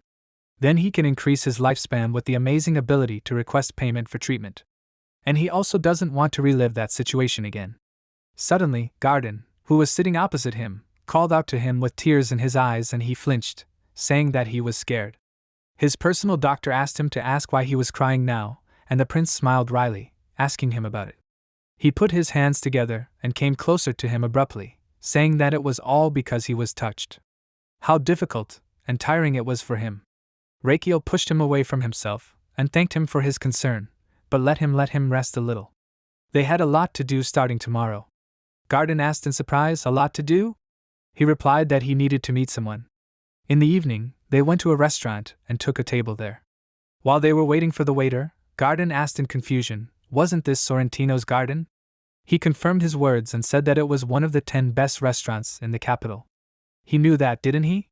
He confirmed his words and said that he was a regular customer here. He looked at his wig and asked why he suddenly decided to change his clothes. A man knocked on the door and entered, asking if he could take their order. Reikio said that he would have pasta with sauce, but separately, and also a salad without vegetables. Also let him bring grape wine that is not made from grapes. He will eat until sunrise, is that okay?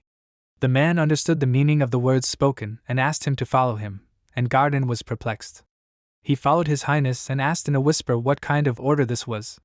He told him to follow him, and he would see for himself. They reached a passage hidden behind a wine cabinet, and the man said that they would need to go down. Garden looked down the stairs and thought, is there such a place in this restaurant? But how does His Highness know about it? The prince at this time began to go down and sighed with relief, thinking that everything was as described in the novel. The doctor asked what kind of place this was and why they were here. He replied that he had come to collect a large fee for the treatment. Garden did not understand what he meant, and he said that he was looking for someone here. They went down to a small room where there were huge doors and he asked if he had heard of Damien. Garden replied that it was not so, and he said that it was not surprising.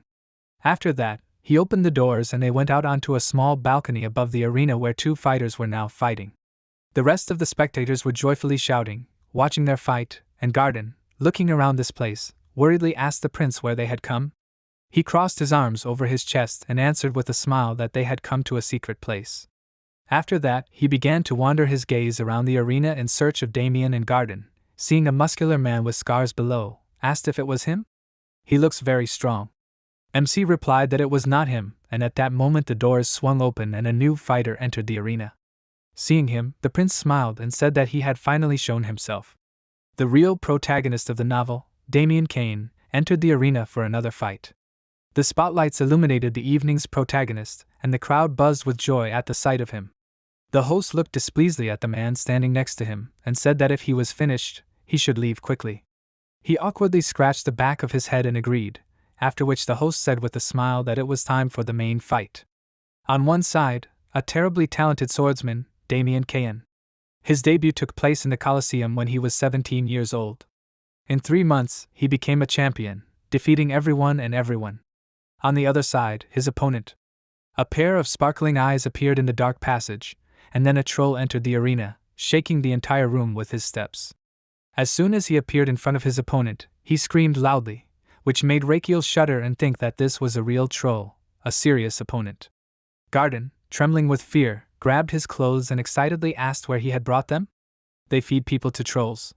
What kind of place is this anyway?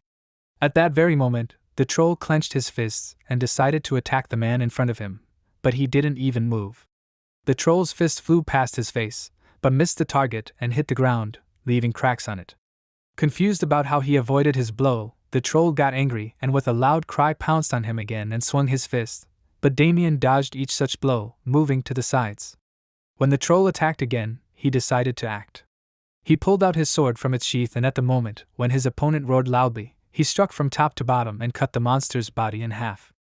His chopped corpse fell to the ground with a crash, and silence reigned in the arena, and then the crowd screamed loudly, rejoicing at his victory. Damien decided to leave the arena, and MC, looking after him in surprise, thought, did he do it? This guy is more monstrous than he thought. That's why he is the main character. He is the one who is comparable to Javier, the strongest swordsman grandmaster in history. He is a genius. He decided to go after him and told the doctor to stay alert and follow him. Garden, shuddering with fear, agreed, after which they headed to the fighters' rooms and noticed a guard at Damien's door. They came closer and he immediately blocked the way, asking discontentedly who they were. He wanted to drive them away, but when Rakiel gave him a gold bar, he immediately became kinder and allowed them to go further. MC looked into Damien's room and asked him for forgiveness, and he remained silent, wiping the blood from his face. Rakiel nervously walked inside and thought that he needed to stay calm.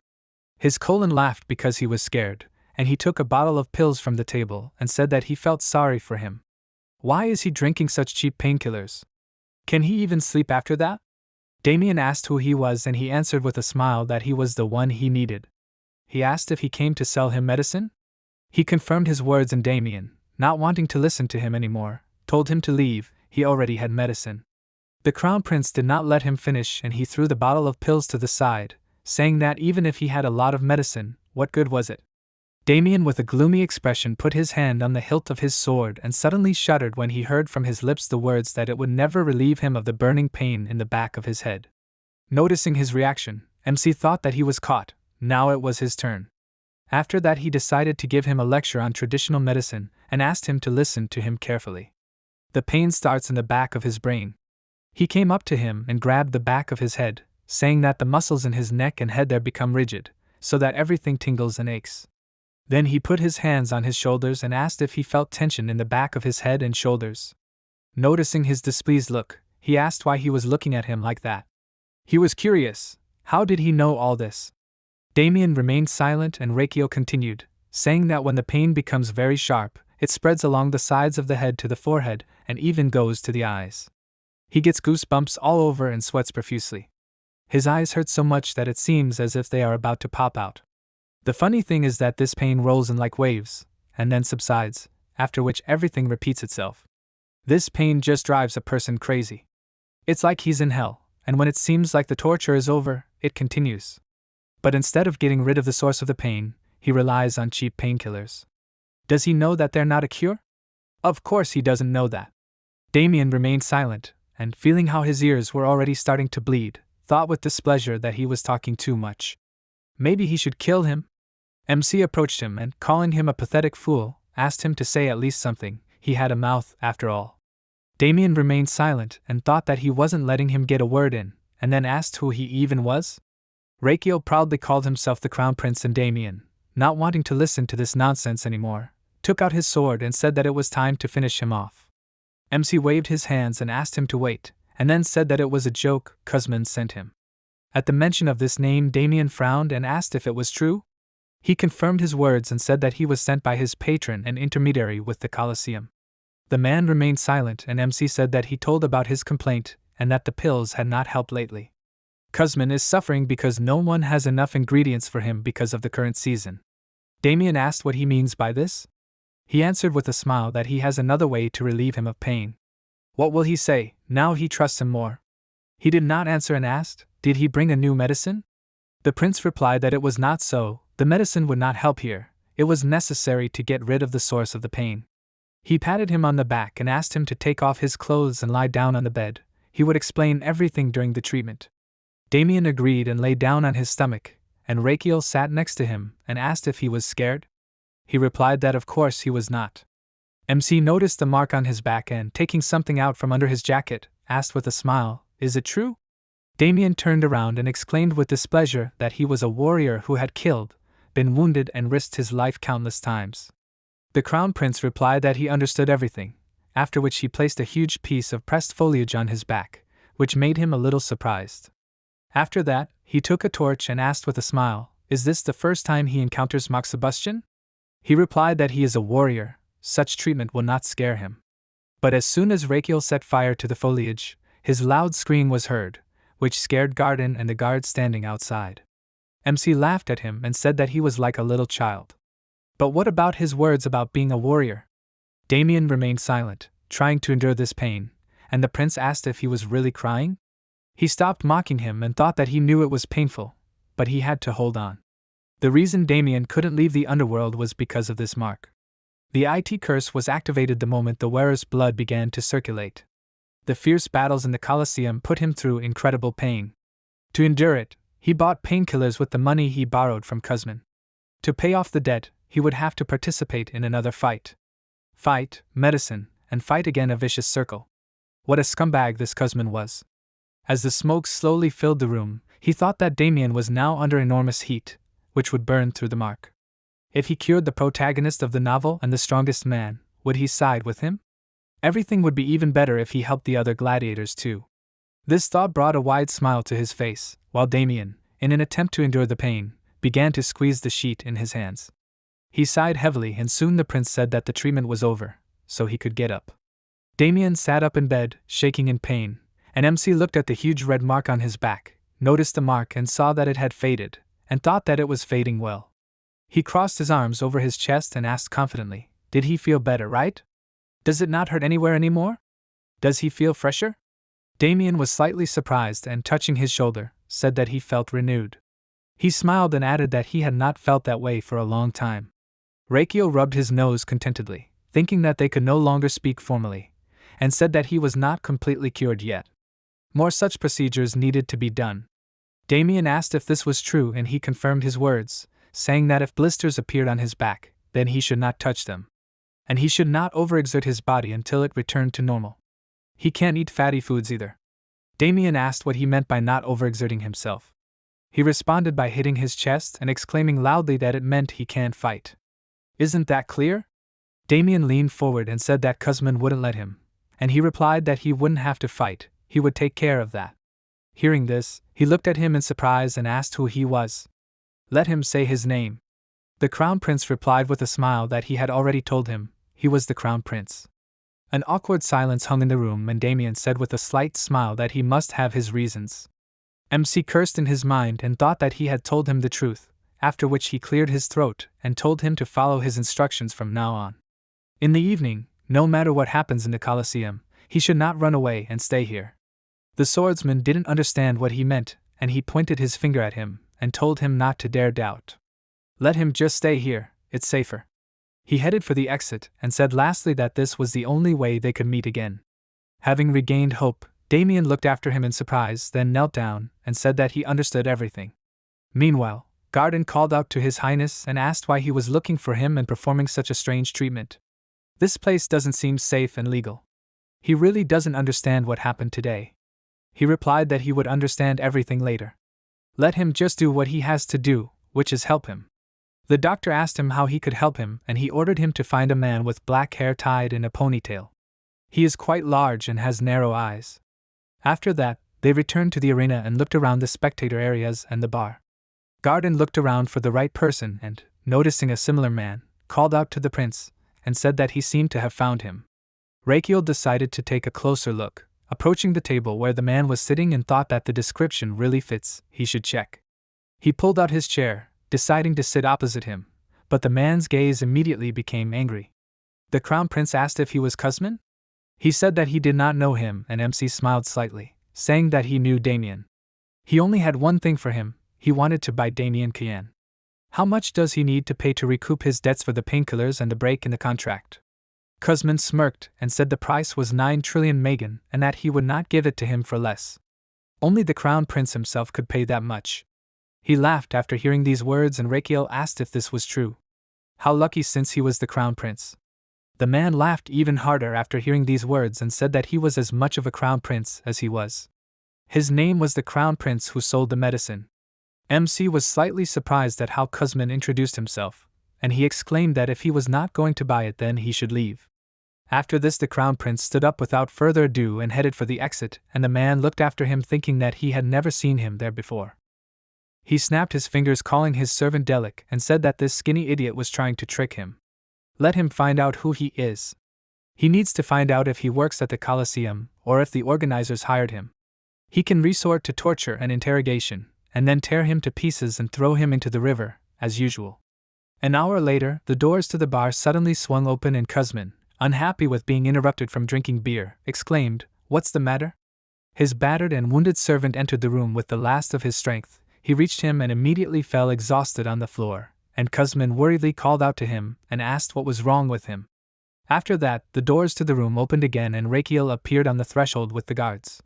He took off his wig, took a badge out of his pocket, and the guards reported that a secret imperial inspector had arrived, and after that the prince showed the man the badge with a smile. An hour ago, he left the restaurant with Garden and, noticing that the doctor was constantly looking back, displeasedly told him to behave naturally, otherwise they would expose them. Garden scratched his head with a smile and agreed, saying that he had never been followed before. MC noticed the shadow following them and thought that he knew this would happen. As soon as Kuzmin sensed the slightest threat, he would send his men to follow whoever was bothering him. That was why he had deliberately approached him. But how could he be so predictable? At this time, Delic pulled a knife out from under his shirt and was about to attack Rakiel, but as soon as he came out from behind the corner, he ran into a guard who shouted that he was accused of attempted murder of a member of the ruling family. The guards immediately surrounded the attacker from all sides and pointed their swords at him. At this time, Kuzmin looked at the prince in surprise, and Garden asked, "What kind of secret imperial inspector is this?" MC smiled and rubbed his neck, telling him not to pay attention to it. He just wanted to say it at least once.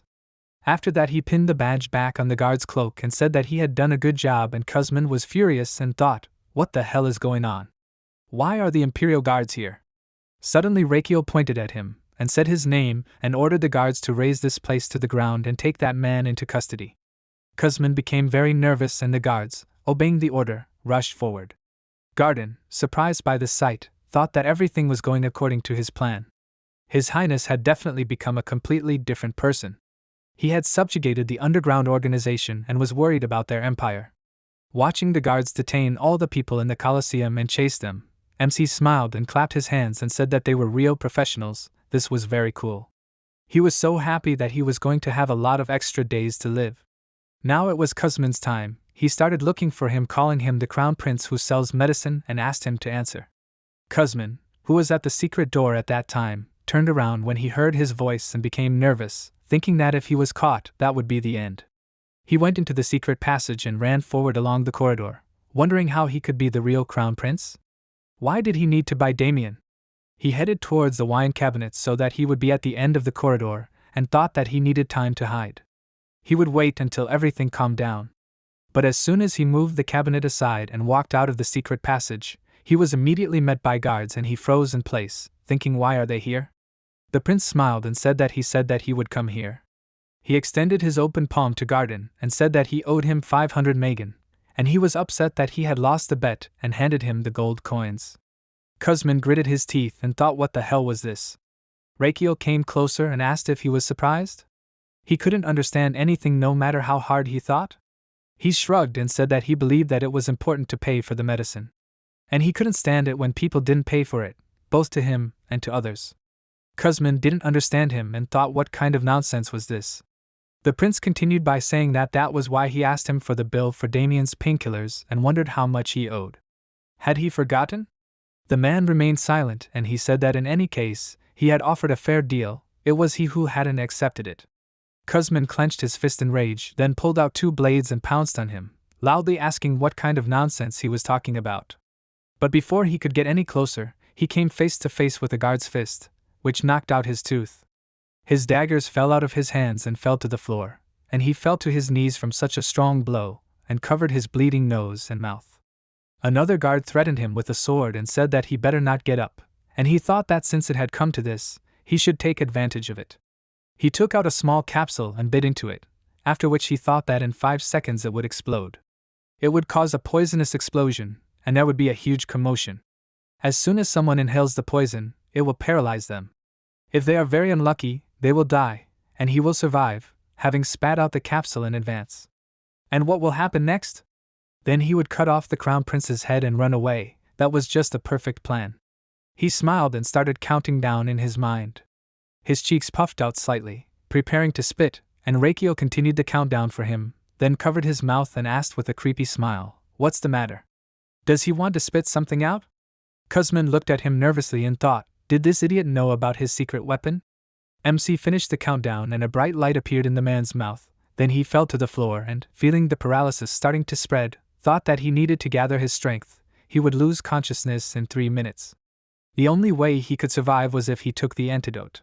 With a trembling hand, he reached for his inside pocket, but Rakiel beat him to it and pulled out a small vial, after which he took a closer look and said that he was probably dying of curiosity about how he knew all this. Kuzmin confirmed his words and his thoughts, and the prince, uncorking the bottle, said that he would not tell him. The man reached out for the antidote in horror, but seeing that he was already drinking it, he cursed in his thoughts. He tasted the antidote. MC wiped his mouth and said that it was so bitter, and Kuzmin reached for the bottle in his hands and asked him to give it to him in his thoughts. But the prince did not want him to be cured so easily and threw the bottle on the floor, saying that he would not give it to him since he had poisoned him himself. He smirked and thought that he needed to use the ability to request payment for medical treatment. Now his first slot was filled with the antidote. Kuzmin meanwhile began to choke on his own saliva and thought that he would not last much longer. After that, he collapsed face down on the floor and Rakiel sat down next to him, smiling, thinking that everything was ready. Below the 5th thoracic vertebra, about 1.5 inches on both sides, is the heart's carrier point. He pressed this point with both thumbs, causing the man to vomit immediately, and then MC decided to use the antidote. The system reported that 0.01 liters of antidote had been removed from the slot. Mana flowed from his heart to his hands and began to flow into the man's body, causing him to scream loudly and then lose consciousness. The system reported that the ability to request payment for medical treatment has been activated. Patient Kuzmin has been cured of detoxification. The amount of additional lifespan gained is 3.81. The number is rounded off, the final additional lifespan is 4 days. His total lifespan is 118 days. After reading the notifications, Rakiel was very happy, and then ordered the guards to arrest Kuzmin and thought that now it was time to take what he came for and return to the palace. Meanwhile, there was a real commotion near the gladiators' quarters. They all gathered together to fight back the imperial guards, and even wounded several of them. One of the guards gritted his teeth, hesitating to attack, and thought, why are these gladiators so strong? Luckily, before they killed each other, MC came down to them and told Damien that he had asked him to just stand still. The guards parted to the sides, calling out for the crown prince in surprise, and Damien's eyes widened slightly in surprise when he heard it. Rakiel walked closer to him and asked if he now believed he was a prince. He remained silent, and then lowered his sword. Earlier, his mother was lying on the cold floor, and next to her was a bottle of pills. This is what she looked like on her deathbed.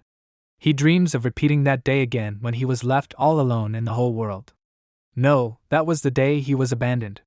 Suddenly the prince's voice rang out, telling him to get up. Waking up from a nightmare, he opened his eyes and sat up in bed, looking at the two people in front of him. Garden extended his hand with a smile and introduced himself, and he shook it and also said his name. MC turned to leave the room and said that was enough introductions for today. Let him follow him, they had a lot of things to do today. Garden followed him and asked what he was up to again. He asked with displeasure, did he not trust him? Damien watched them go and thought about something of his own, after which they went to a place called the Moxibustion Clinic, where the other gladiators had gathered. They all sat down on the beds and Damien asked what kind of place it was. Rakiel answered that it was a treatment room. One of the gladiators asked in surprise, not only did he rescue them from that place, but he would also allow them to stay in the small palace and treat them? Why was he so kind to them? MC thought that it was no wonder he was suspicious of this. After all, he was not trying out of the kindness of his heart. Most of the gladiators were in their early 20s, and the oldest were around 30. If he could rid them of the curse mark, he would greatly increase his lifespan. But they would think he was crazy if he told the truth. He said that there was nothing free in this world. They think he was just kind? They were wrong. He was very sick, or rather, he had a lot of diseases. One of the young gladiators happily raised his hand and exclaimed that everyone in the empire knew about it. Rakiel didn't like it and smiled wryly, thinking that he would treat him with special ruthlessness. He cleared his throat and continued, saying that no doctor in the empire could help him.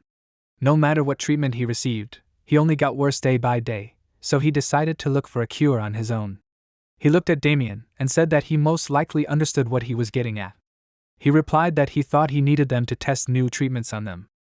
MC confirmed his words and the other gladiators became very nervous, and the prince asked Damien to tell about his feelings after that procedure. He replied that the nerve pain had almost disappeared, after which the other gladiators looked at each other, beginning to calm down little by little. Rakiel asked if there was anyone here who was worried about the upcoming treatment, and hearing silence in response, he smiled and thought that he had succeeded. Now he could fulfill his plan. He said that they would begin the procedures immediately. Let them take off their shirts and lie down on the beds.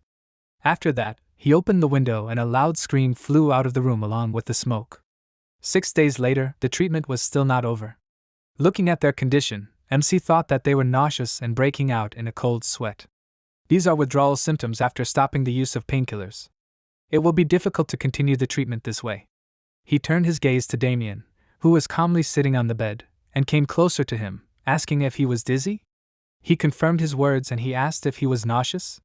He replied that he was holding back the urge and Rakiel looked at him in surprise, thinking that he was the main character for a reason. In any case, he would have to change his treatment method for now. He told the other patients that was all for today, that they should rest and drink more water. He turned to Sergio and ordered him to stay in bed, then came closer and asked if he was having a hard time with the withdrawal symptoms, right? Shaking in pain, he replied that was not the case at all, he was fine. The crown prince smiled and told him to lie down, that he did not look well, so he would help him. After that, he took out a needle and said that he would help him with this. Sergio looked at His Highness in confusion, and he thought that, to be honest, he doubted that acupuncture would work. But since he had been taking painkillers for the longest time, it was natural that his symptoms would be more severe. There was no better candidate to test this method. He will start from the pain point near the stomach, and the first will be the running point. He stuck the needle into his toe, and he flinched. Sergio's trembling subsided, and the moment MC was about to stick the next needle, he pounced on him and threw him to the floor with a loud scream, starting to strangle him. Rakiel became very nervous and clenched his teeth, mentally asking for someone to help. Sergio continued to squeeze his neck, from which he began to choke, and then suddenly a blow was heard. The man immediately lost consciousness and fell to the floor, and MC got up and grabbed his neck, catching his breath. Damien extended his hand to him and asked if he was okay. He accepted his help and nervously replied that he was okay, after which he turned around and looked down at the man, thinking, because of the withdrawal syndrome, the convulsions appeared even after light stimulation. His nervous system must be very sensitive right now. and the slightest impact feels like he's being pierced by a sword. To get around this, he needs thinner needles. He sent an order to the blacksmith, and soon received a letter from him with a reply. His order to create a needle as thin as a thread can be fulfilled, but he is not sure if he can make several of the same thickness. It is difficult, after all, he is not a dwarf craftsman, so he apologizes. The crown prince sighed tiredly and put the letter aside, thinking that this is so annoying for him, he does not have much time. The withdrawal symptoms will only get worse. He grabbed his head and clenched his teeth, wondering what he should do. The system reported that his internal organs sensed his stress. Stress is the cause of many diseases. His internal organs advise him to get rid of it. Meanwhile, all of his internal organs gathered on one bed and began to discuss what had happened. While the twins joyfully waved their fists, the heart sighed with a smile and asked if maybe they should give him a hint. The colon that was massaging his leg said that it would be nice to hear that before the sphincter completely opened. Rakiel wondered in surprise what was going on there. After that, the system asked, did he already forget? He was sent a guide on how to use the health points he had received. By investing the points he had received, he could unlock various abilities or summon monsters. He wondered that this was also mentioned in the novel, after which the system announced that he had chosen to summon a monster using the gacha mechanics. A powerful monster with a strong character, absolute loyalty to its owner, and allowing one to gain various abilities. The summoning requires 300 health points, and he currently has 500. Does he wish to summon it? He agreed and prayed in his mind that it would be useful, after which the system announced that the summoning was starting. Before choosing, let him say the ability he would like to give to the monster. The summoned monster will have the desired ability. He exclaimed loudly that he needed a lot of thin needles. Let this creature be able to create them in large quantities and identically. His request was accepted and 3 boxes appeared in front of him from the golden glow. The first box contained a candidate named Happy Grunting Creature, the second box contained a Steel Maker, and the third box contained a Hedgehog. He wondered what was up with their names. The system reported that these 3 candidates could fulfill 100, 50, and 0% of his request. The choice cannot be changed, the creature or points cannot be returned either, so let him choose carefully. He thought there was 1 jackpot, 1 good option and 1 dud. He crossed his arms over his chest and said their names, then thoughtfully tapped his foot and wondered who he should choose. So he stood there and thought until the morning, and eventually his heart just couldn't take it anymore, and exclaimed that his heart was about to burst from despair. Let him just choose the hedgehog. MC agreed, and the third box began to sparkle, and he looked at it with tears in his eyes and folded his hands in prayer, asking for this creature to be good. He already had few health points left. After that the box opened and a small spiky animal jumped into his hands. Rakiel exclaimed, "Is he a hedgehog?" The animal made a joyful sound in response, and then the system reported that the size of the hedgehog can be changed if you feed it with sunflower seeds, which come with it. He thought, where did the seeds come from? After that, the system reported that the red sunflower seeds make the hedgehog huge. The duration of the form is 12 hours. Blue seeds make the hedgehog tiny. Let him give it to him when the effect of the red ones is about to end. The hedgehog also has several abilities. Infinite thorns of the first level. New thorns will grow in place of the pulled out ones. Acceleration of the prickly chestnut of the first level. The user turns into a prickly chestnut and attacks. Explosion of 3 colored needles. The user shoots white, brown, and black needles. The intensity of pain depends on the color. The Crown Prince said that this was to be expected from the hedgehog. He attacks with needles. He put the small hedgehog on the table and asked if he could take a needle from him. He agreed, and he asked, "And will it not hurt him?" He made a happy sound again, and MC asked him to give him a white, black, and brown needle. The hedgehog strained himself a little and gave him the needles, and then he tried the white one on himself and thought with a smile that it only caused a slight pain. It would be good for gladiators. After that he tried the brown one and said that it felt like a sting. The hedgehog began to snort, and Rakiel asked, "Does he know how strong the pain from the black needle can be?" Something ominous emanates from it, so he will try it on someone else. Now that the problem with the needles is solved, he grabbed the hedgehog and exclaimed that it will be his pet, and it snorted happily. After that he went to the treatment room and garden, noticing a small animal on his shoulder, asked, "Who is this?" He replied that it was Sir Hedgehog, who asked him to say hello to him, and he asked in bewilderment, "Why does he need it?" The Crown Prince told him some more nonsense about how he miraculously got this little animal, then turned away from him and said that he could check the details with Sir Hedgehog. Garden looked after him in bewilderment and thought, isn't this a summoned monster? 300 years ago, the genius builder, Royd Fronter, had a hamster, a snake and others who helped him. Very rarely, summoned monsters that appear in this world in front of a person voluntarily agree to work for them for the rest of their lives. They are extremely mysterious creatures. But how did he get it? Is there something he doesn't know about His Highness? Meanwhile, Sergio apologized to the prince for what he did and said that he committed a crime for which he should have been deprived of life yesterday. But MC wasn't angry and told him not to worry. Something like this can happen if he is in tremendous pain. But he doesn't feel anything anymore, no matter how many needles he uses. The man said in surprise that he hadn't done anything yet. He replied that he had done something after all. Sergio looked down and saw a bunch of needles on his leg and was very surprised, after which Rachiel smiled and stuck the needles into another gladiator's body, and then moved on to the next patient. All of them didn't feel the needles in their legs at all, and he thought that everything was going just fine. If he could keep this up, he would finally get it. As he expected, the system reported that the ability to request payment for medical treatment had been activated. 14 patients had been cured of the curse of the mark. The final amount of additional lifespan gained was 80 days. Life expectancy was 171 days. The level of request for payment for medical treatment was increased due to the large amount of additional lifespan gained. Now his ability had risen to the second level, the ratio had changed to 1950-1. He was very happy that the ability level had risen and without holding back, he began to jump in one place while Damien was watching him. He clenched his hand into a fist and thought that this was the Crown Prince. What had they done that made him happy? Why did their recovery make him happy? The prince, meanwhile, thought that it was time to finish with the gladiators, but there was something else. He looked at the gladiators who were full of strength and smirked when an idea flashed through his head. Time passed, the emperor was drinking tea and his servant came to give him another report on the Crown Prince. 2 days ago, all 14 gladiators were given the title of bodyguards of the Crown Prince. Astelion became interested and the servant said that now they were called the Special Imperial Guard. They were ordered to stay near the Crown Prince at all times. The emperor asked how he paid them? He replied that the contract included a salary and other benefits. Astelion remained silent and thought that Rachiel was sickly and spent his days in bed, and now he had formed a personal squad of gladiators. He laughed loudly thinking that he was becoming more and more interesting. But the report did not end there and the servant said that he also gathered all the servants and guards of the small palace together and began to mercilessly pierce them with needles. The emperor's joy immediately disappeared from this news and he looked at the servant in bewilderment, not believing what was said. Meanwhile, MC continued his work. He pierced one needle into the guard's face and he screamed slightly, after which the prince asked slightly surprised, did it hurt? He replied that it was not so at all, and he asked, then why was he screaming? These are just needles. The guard remained silent, not knowing what to answer, and then the Crown Prince began to work on the other servants.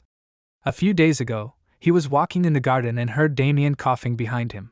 He immediately turned around and asked with a smile how he was feeling after a couple of days of treatments. He replied that he was in a little pain, and the prince closed his eyes, saying with a sad smile that it was a pity that the treatment was over. Damien did not understand him, and he said that that was it, he had recovered. The man asked if it was true. He confirmed his words and said that the treatment worked, and he was done with the experiments. Damien remained silent, choosing his words, then bowed his head and thanked him for his help, but Rachiel did not let him finish and excitedly asked him to wait, let him listen to him first. He needs his skill with a sword, he does not want to send him away. Such talent should not be wasted in vain, so let him become his personal bodyguard. Of course, he asks this without hoping for such eccentricities as a noble heart, friendship, or loyalty. He will make sure that he is paid well, that he has enough for his expenses, and that he has savings for retirement. He thought that in fact, he will soon reach the level of an advanced expert, and experience the sword master syndrome. He is sure, he understands this too, since he knows very well at what level his abilities are. At this level, the senses are incredibly heightened, but they are impossible to control. He experiences even more severe insomnia than last time. He could ask him to stay under the pretext of not finishing the treatment, but there is a high chance that he will just leave. In the current situation, the only solution is mutual concessions.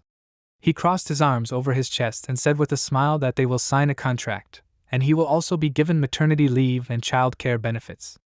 Damien remained silent and the prince smiled wryly, saying that he will let him decide when to finish work. The man remained silent again, and MC said that he sees that he knows how to negotiate. Two pairs of eyes appeared in the bushes nearby, watching them closely, and Rakiel excitedly exclaimed, how was he enjoying a 4-day work week? He definitely couldn't refuse that. Suddenly, gladiators jumped out of the bushes and asked the prince to hire them too. He was very surprised by their presence, and asked how long they had been there. They asked, hadn't he healed them so he could hire them? They would also take payment, or rather, let him allow them to repay him for his help.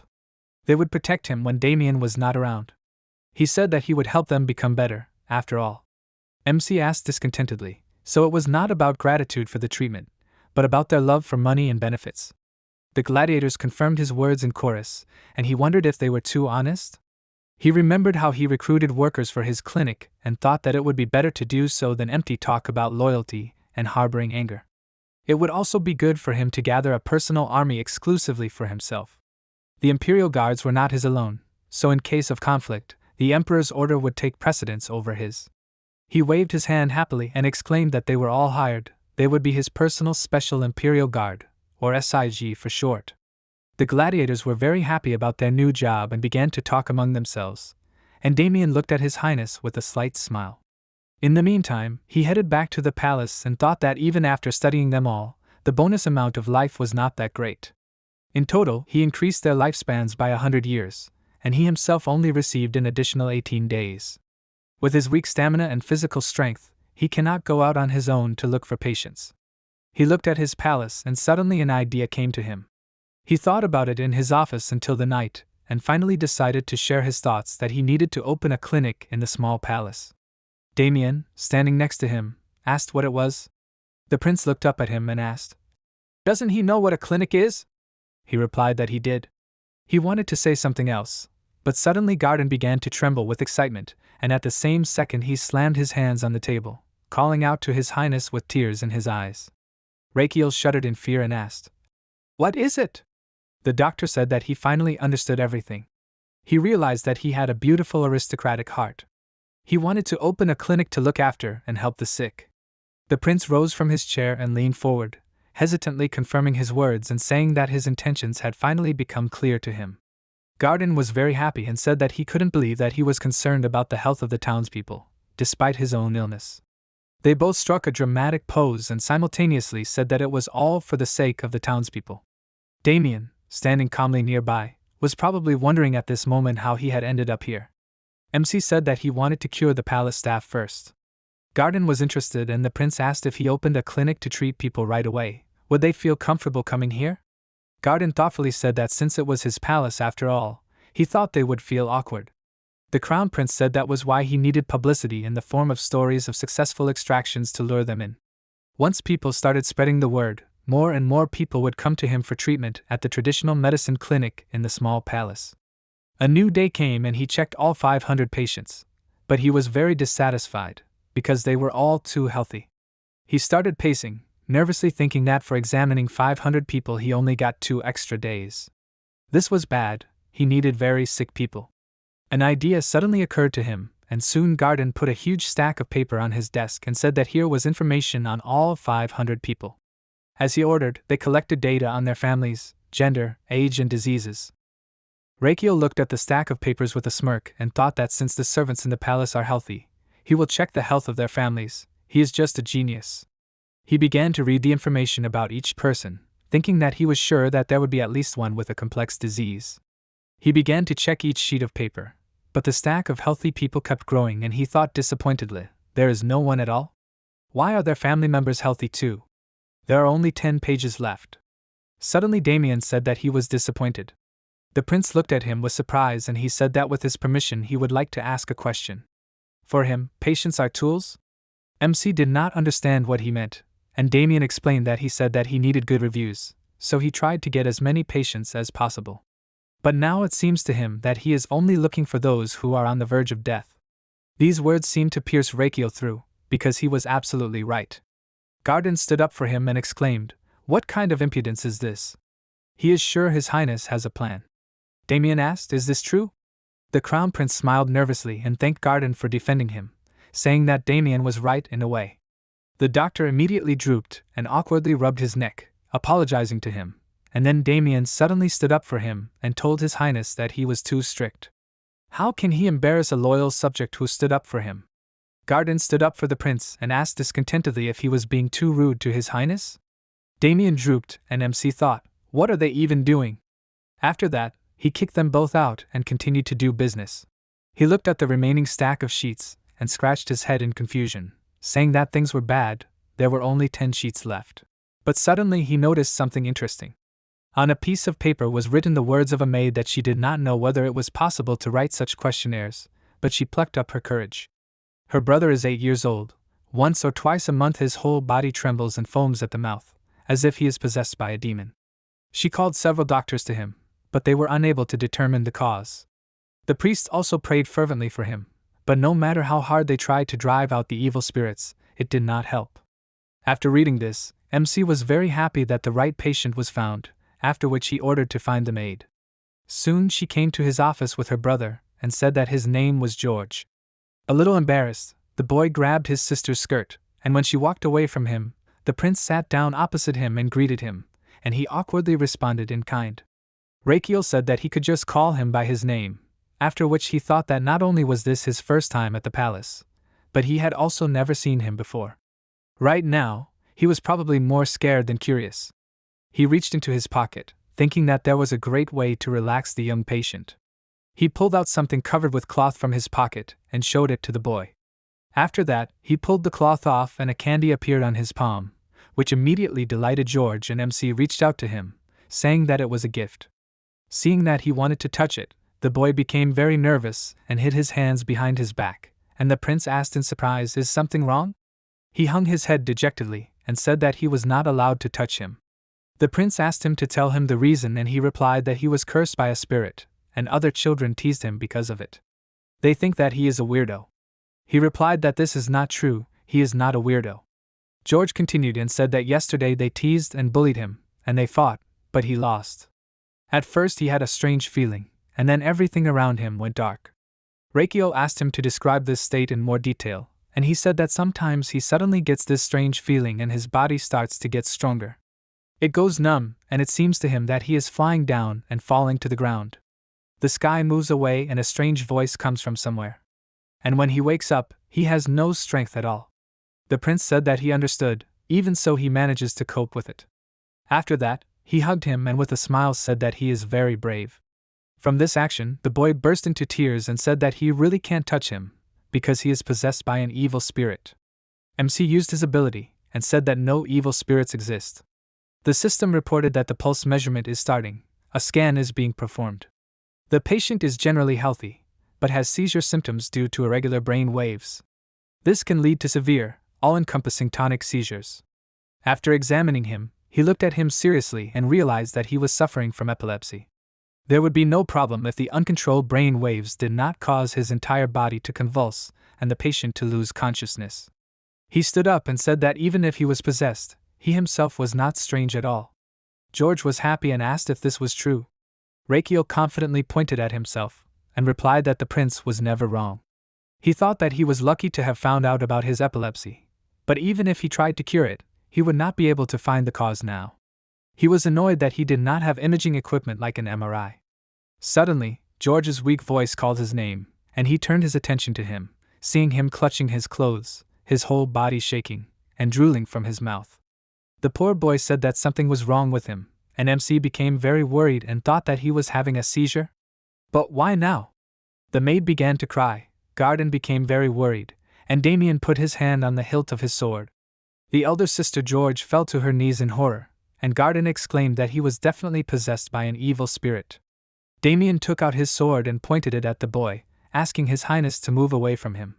Their words made the Crown Prince very angry and he waved his hand, loudly ordering them to stop. This has nothing to do with an evil spirit. He is simply sick. Patients are people who need to be taken care of and protected. He's in pain now, let them quickly bring a pillow. The maid agreed, after which she brought a pillow and they put it under the head of the boy who was convulsing. They all sat around him and Garden noticed that he was foaming at the mouth and asked if he should wipe it with a towel. Rakiel shook his head from side to side and told him never to do that. His chin muscles are now moving without control. If something goes wrong, he can bite the towel and swallow it. There is nothing they can do now, they can only help when the attack is over. While he was watching George, he noticed mana emanating from him and immediately realized that it was all because of the Azrahan core technique. It is very sensitive to mana flows. Mana is, in fact, circulating energy. If he can see this, he will be able to determine the cause of epilepsy. He touched his chest and closed his eyes, concentrating on his feelings, after which he saw a large flow of mana that was circling his body. It was going where it wanted. He needed to focus. Such a chance did not come often. He had to find the cause. He followed the flow and thought that it was the cranial nerve that originated in the brain stem. He wiped the sweat from his face and thought that it was too early for him to get tired. He had not found any information yet. The mana circles inside his body began to work even harder, but despite this, he continued to move towards the goal, because there was still a little left. Soon he reached the right place and, noticing a bright spark, realized that it was all about the vagus nerve. A nerve signal appears in it, causing an attack in the brain and the whole body. He returned to reality and asked the others to bring a blanket and cover him. Now he needed rest. Let them not wake him up, he needs to sleep. And let them not make noise, there was no need to cause a commotion. He felt really bad and fell to the floor without strength, and his servants excitedly called out to him and asked if he was okay. They asked him to wake up and he, starting to lose consciousness, thought that it was a relief that he had found the cause and could now cure him. Soon night fell, he opened his eyes and got out of bed, feeling a strong pain in his head, after which he wondered if he had lost consciousness. It seemed that Azrahan's core technique had opened up to its maximum while he was unconscious.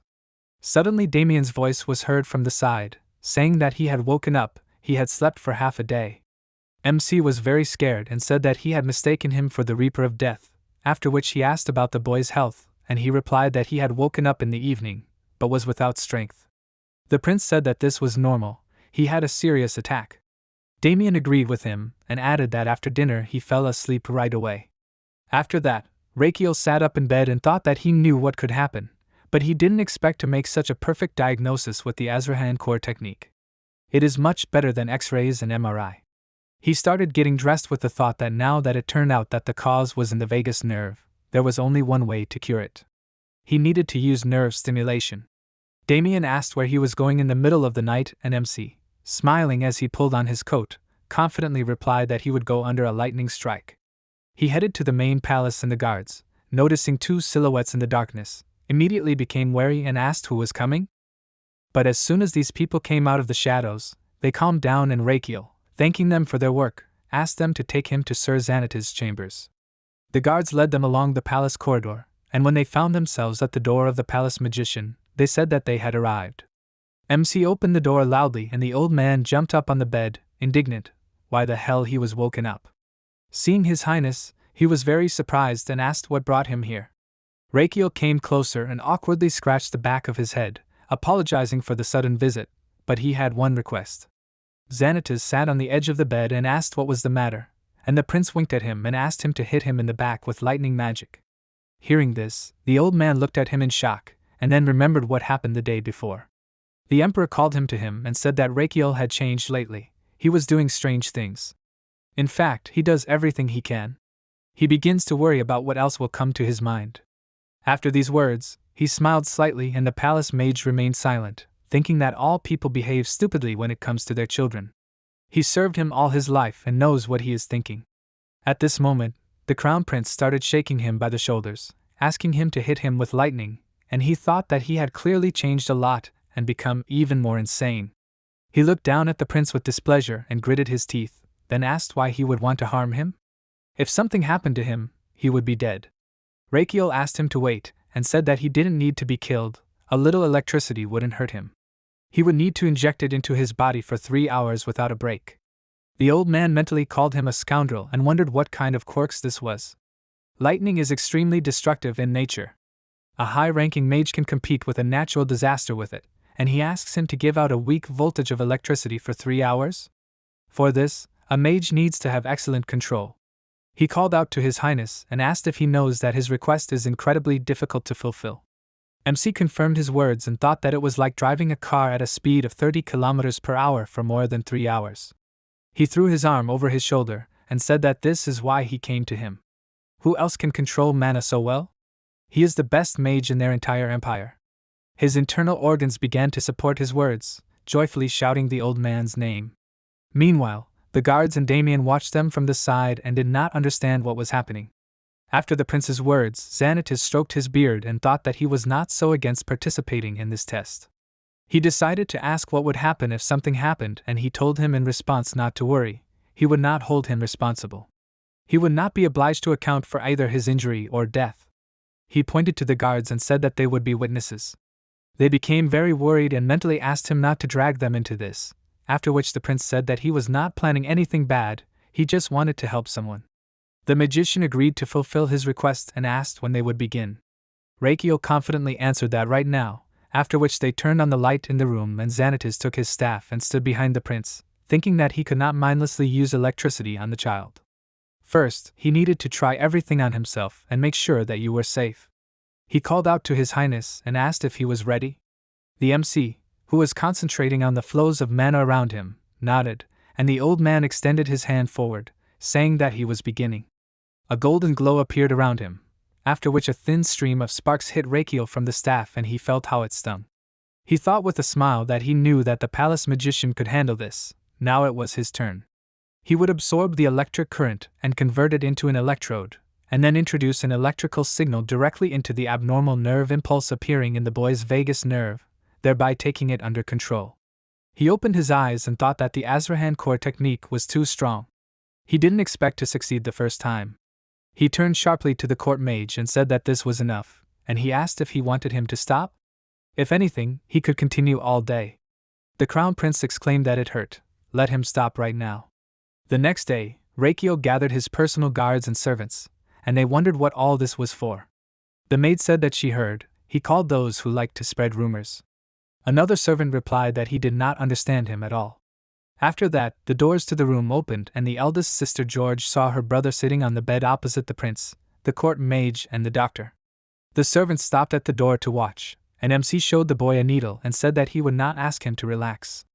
Medicine is harsh, the procedures are painful. George asked, will it hurt him a lot? He replied that it was like a mosquito bite. He said that it meant that it hurt. The prince replied that it wasn't like that at all, and he asked, was that true?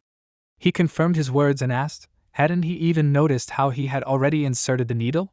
George looked down in surprise at the needle that was already in his neck, and the prince stood up from his chair and nodded to the magician, thinking that from now on it would sting. After that, the old man used magic and began to pour electricity into Reikio's body, which made him shudder and feel how it was gradually gathering in his heart. Garden fainted and said that he couldn't believe that His Highness would be fried by electricity, and at that time he mentally told them to watch carefully and tell everyone about this revolutionary treatment. This is what viral marketing is. Now he needs to process the electric current. With this thought, he reached out to the boy and stuck the needle in, and then entered his inner world. After walking along the mana flows for a while, he stopped and noticed something. Raising his head, he found a spark above him and became nervous, thinking that it was something ominous. He screwed up. The mana flow was moving unsteadily. It would explode soon, which meant that an attack would happen. Meanwhile, George felt uneasy and asked how much longer he had to endure this. Reikio did not answer and ran faster along his mana flows, thinking that there were a maximum of 3 minutes left before the attack, in the worst-case scenario, 1. He found himself at his destination and, seeing many sparks around, thought that he needed to set the opposite signal in this electrode. This is bad, there is little time. Even if he activated the Azrahan core technique at full power, the process would still take half an hour. Should he stop and try another time? But if the attack happens, the servants will blab about it. He doesn't know how long Sir Xanatos will agree to help. He's not sure if there will be another chance. A terminally ill person like him doesn't have time to be weak. He returned to reality and called out to the court magician, asking him to increase the power of magic 3 times. The old man was very surprised and Reikio ordered him to do this. He will explain everything later. The old man said that it will hurt, and he answered with a confident face that it does not matter. Xanatos agreed and increased the power 3-fold, causing Reikio's body to tremble, and he screamed in pain. There are 10 seconds left before the attack. He needs to absorb more mana, process it and complete the treatment. He returned to George's inner world and decided that the electrode should be placed on the main artery, then jumped down to the artery and wrapped it with a scroll. There are 5 seconds left before the attack and he began to act. The boy meanwhile felt really bad and started foaming at the mouth, but MC didn't give up. Everyone else was getting really worried, and a bright flash flared up in George's inner world, and the scroll was still in place. When there was 1 second left, Rakiel applied his strength and clenched his teeth, and then stretched his hand forward and threw out all the electricity he had. Sparks spread throughout the mana flow, and George clenched his teeth in intense pain, and then suddenly everything disappeared and he sighed heavily, looking at the prince. He smiled and asked, "Does he feel better now?" The old man sighed with relief, and the sick boy's older sister thought in surprise, "Nothing happened?" Usually he loses consciousness when the pain starts. Meanwhile MC sighed with relief and thought that he was on the edge, his body was still numb. The system reported that the request to provide payment for the second-level medical treatment was activated. He cured the patient George of the vagus nerve. The total amount of extra life gained is 3 days, his total lifespan is 161 days. He was overjoyed when he saw the notification, and a system message immediately appeared in front of him, informing him that he had maximized the use of the Asura core technique to withstand the intense stimulation of his body. In the process, he had surpassed his limit. The level of the Asura core technique had been increased. The second level technique greatly increases the mana in the mana circle by 130%. The required indicators for the next increase are 1,200 health points. The Crown Prince clenched his fist in joy and thought that the core technique had been leveled up, and his mana had also increased. The system reported that he had successfully carried out stimulation with powerful electricity. Thanks to this, the gold energy in his lungs and large intestine was activated and affected the wood energy. Since metal restricts wood, the organ that has the energy of wood, the liver, awakened. Meanwhile, a new resident arrived at the dormitory. Liver kicked the door open and waved his bag, calling the others lazy idiots and throwing the bag at them, telling them to take it with a grumpy expression. The room went silent and Hart asked, "Is this a newbie?" Colin got really happy and took off his shirt, shouting that he was no longer a newbie. After that he ran up to Liver and he hit him in the face asking, "Is he trying to enroll him as a newbie?" Had he already decided what his last words would be? The system informed Rakiel that Liver had given him 300 health points. His lungs, heart and colon were very happy with the new addition and gave him 500 health points.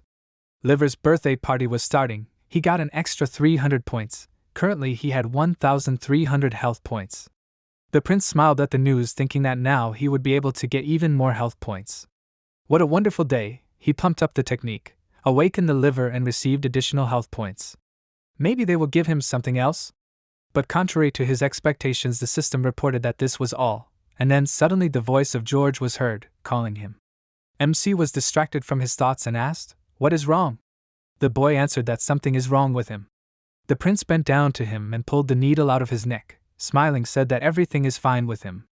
George confusedly said that usually, when he has a strange feeling, then it darkens in his eyes, and he loses control of himself.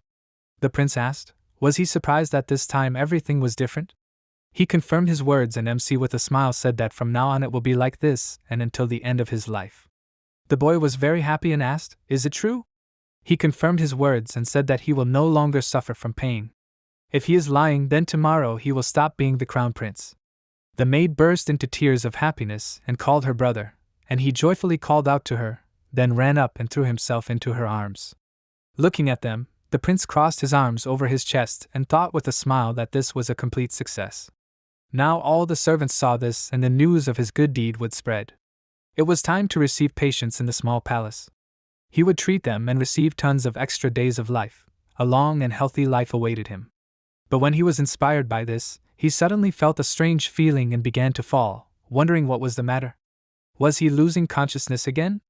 The system reported that, of course, after such stress that his body had gone through, he was losing consciousness. Night fell. The prince found himself in his room and finally opened his eyes. The first thing he did was wonder how long he had been unconscious. Garden, standing next to him, asked, was he awake? Rakiel turned his gaze to him and asked with a smile, why were they all watching him sleep? Did they have nothing better to do? His personal physician replied that he was very tired of watching him sleep, after which he burst into tears and said that that is why he hoped that he would wake up soon. He prayed for him so much. The prince became worried and exclaimed, what is the matter? Why is he crying again? While Garden was drowning in tears, Damien said that he had slept for 2 whole days. At this news, MC suddenly sat up in bed and was very surprised, and the court magician approached his bed and with a gloomy expression asked, did he try to kill him? How was he supposed to explain to His Majesty that he lost consciousness because of his lightning magic? Raikio laughed awkwardly and asked him for forgiveness, after which he asked about George's well-being. The boy, who was also there, looked out from behind Garden and said with a smile that he was completely fine. He came closer and laughed joyfully, and the prince asked what he was doing here? George pointed at the doctor and said that he had been bothering him until he let him in. He groped behind his back and said a little shyly that he wanted to give this to him when he woke up. He handed him a homemade heart-shaped pendant and MC asked if he had made this while he was sleeping. He took it and thought that it was unnecessary. He had only saved him because he wanted to live longer. He shouldn't have been impressed by his actions. George suddenly distracted him from his thoughts by calling out to him, after which he said with delight that he also wanted to become great and help others, just like him. These words greatly surprised the crown prince, and he said that the pendant was well made. He was grateful to it. The boy smiled and he continued, saying that for him the best reward was to see him healthy. The others present in the room also smiled, and the prince, coughing into his fist, said that he needed to rest a little more. Garden wished him a good rest and said that it was time for them to leave, after which they all headed towards the exit of the chambers, but George turned around and waved happily to the prince, saying that they would see each other again. Raikio also said goodbye to him, and as soon as the door closed, he looked down at the pendant and asked who would wear such a thing. Without precious stones it looks very simple. He decided that it was time to sleep and lay down on the bed, but before that he put on the pendant given to him. A new day began. One of the servants returned home from the palace and warned his parents about it. His mother looked out into the corridor and asked why he came today. He answered with a smile that he was on vacation. She was very surprised by this, and he said that he had been given a special leave. After this, they gathered around the same table to have lunch, and his mother asked if the prince had suddenly given him 5 days off. He confirmed her words and said that many people from the small palace had too. His father asked how the crown prince was doing, and he replied with a smile that he seemed to be feeling much better. His parents said that this was good news. He suddenly became curious. Is this why he had been feeling strange lately? They asked what he meant. He replied that he was always talking about wanting to heal other people, just like a doctor. He took a scroll out of his bag and asked them to look at it, after which they all leaned over the table together and reacted with great surprise to it. Exactly the same leaflets were distributed throughout the city, and people of course became interested. It was an advertising leaflet about the opening of a traditional medicine clinic in the small palace, in honor of which a free treatment festival was being held. The leaflet also had treatment methods written on it, and a portrait of the crown prince drawn. After watching this, the townspeople wondered if he was offering to straighten their spines. Meanwhile, MC was looking out the window and smiling, saying that it seemed like the rumor had spread. Garden entered his office and said that it was time to go out, and the prince turned around with a smile, agreeing with him. They went out into the corridor and headed to the clinic, and Garden noted that he had gotten up quite early today. He replied that today was the clinic's first day of operation. His personal physician reported that he had also bought all the medicinal ingredients as he had requested. He asked, even licorice? He replied that he had chosen it with special care. The crown prince praised him and said that he would need a large supply, so he should buy as much as possible, even if it caused a rush. Garden replied that he understood, after which he suddenly stopped and called out to him, making him turn around. He asked where he had learned all this. Raikio didn't understand what he was talking about, so he explained that he meant making new concoctions, getting rid of joint pain by piercing with thorns. He was really curious as a doctor. MC remained silent, and Garden said that, to be honest, he hadn't been sleeping well lately. His thoughts were occupied by the medical techniques that he had taken from who knows where. He couldn't figure out how they worked no matter how hard he tried. That's why he was a little sad. He hung his head dejectedly, and the prince remained silent again, frowning slightly with the thought that most likely he felt pathetic since he couldn't figure out how they worked. He understood his feelings, because he was also a doctor. He decided to tell him the truth and said that in fact, he came from another world. There, he was not a prince, but a commoner named Li Han, and he made a living using traditional medical techniques that he uses now. Garden was very surprised, and then disappointedly said that it took him a long time to think before sharing his thoughts with him.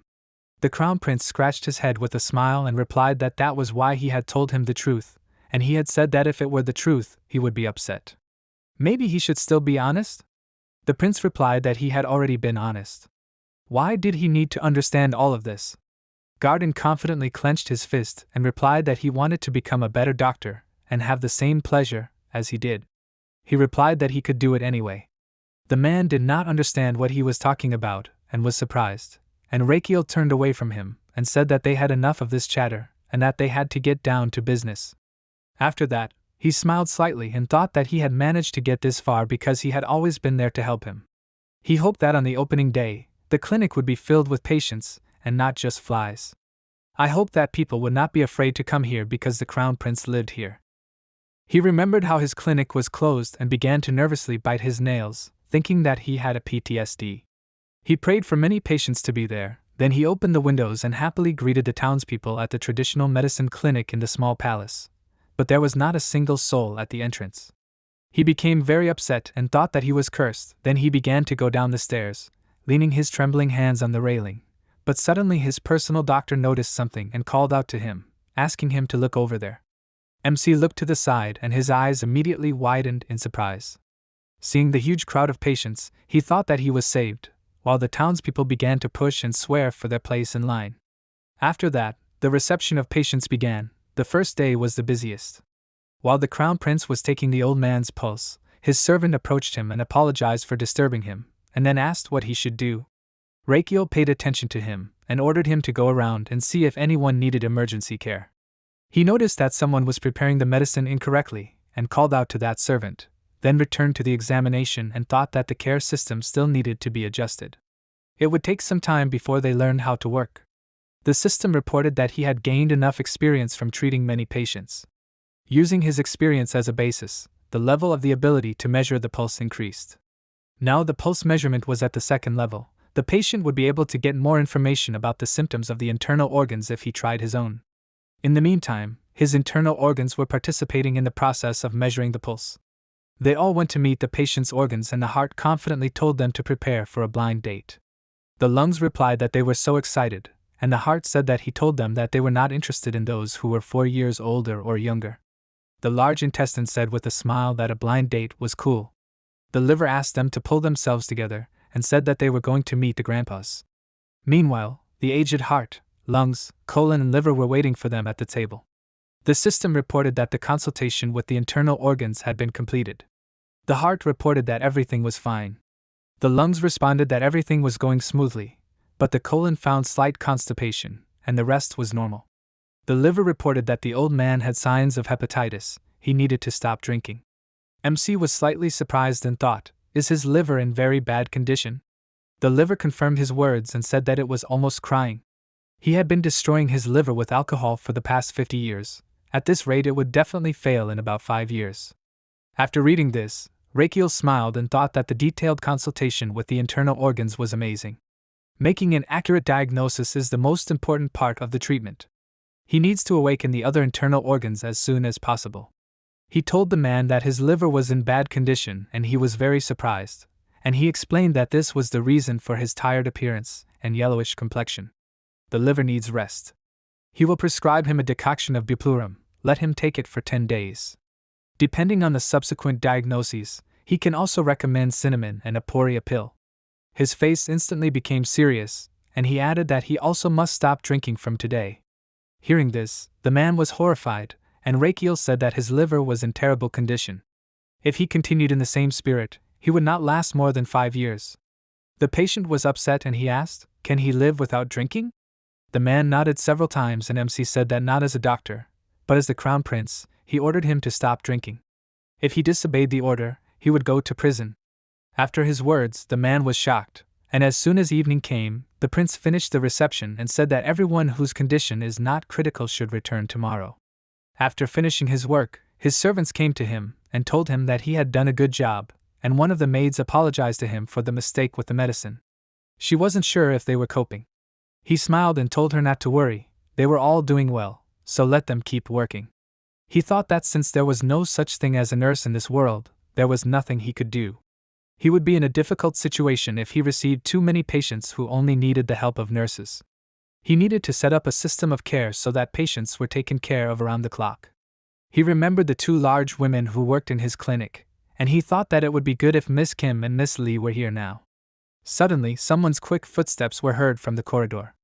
Garden opened the doors to the room and called out to His Highness, excitedly saying that a person needed urgent help. The man standing next to him, who was carrying a woman on his back, said worriedly that he was the eldest son of the House of Dinrier. It was an honor for him to meet His Highness. He begs very much to save his mother. After that, the patient was laid on the bed and Rakiel examined her, said that her fever was frightening. How long has she been in this condition? The man answered that she had been like this since the beginning of the day.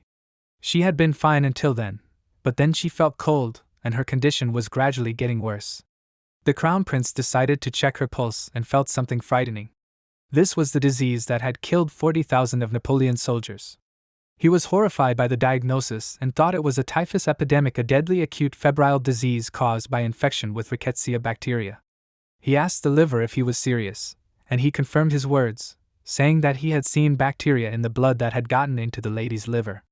He became a little nervous, then turned to the patient's son and asked when the last time she had taken a bath. The man was slightly surprised by his question, and the prince said that he needed to know to better understand her condition.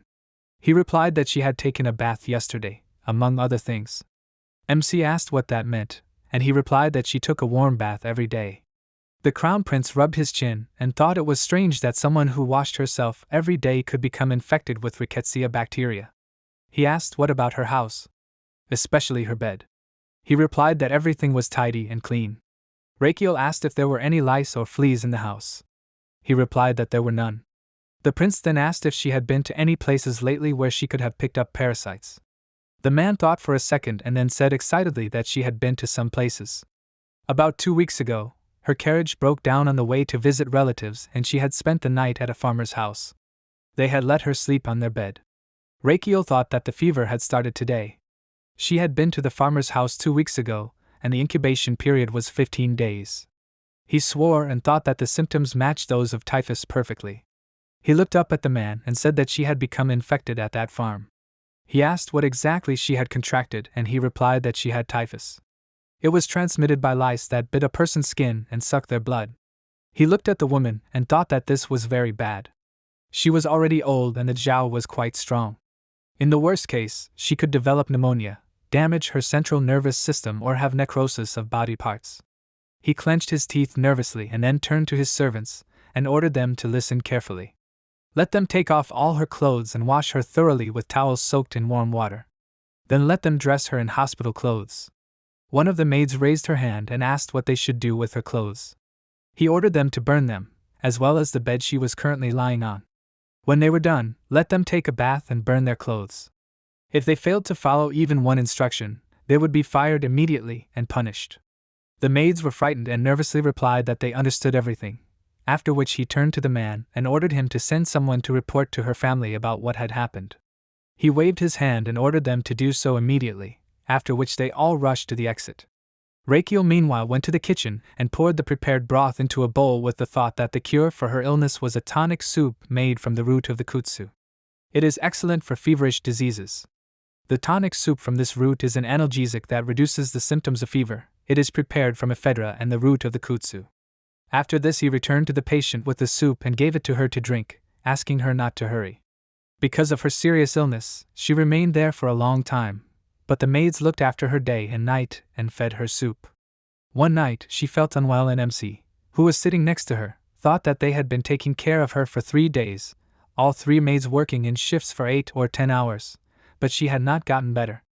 Her condition had only worsened due to the high fever. In this case, soup alone would not be enough. The balance of yin and yang was completely disrupted, which resulted in the depletion of yin energy. First, he needed to restore the balance. Only then could the soup have a positive effect on her body. He would need a special medicinal herb that had powerful yin energy. He mentally ordered his internal organs to think, but they replied that there was no brain among them and he thought they were idiots. They were completely useless in an emergency. He suddenly remembered a place and had an idea, and then he immediately ordered Garden to prepare the carriage. The secret storage room of the palace contains all kinds of rare treasures and artifacts. He is not sure, but he can most likely find suitable herbs there. Only the emperor can go there, and it is extremely difficult to gain access. But he was the crown prince, He should take this opportunity to ask his father for help.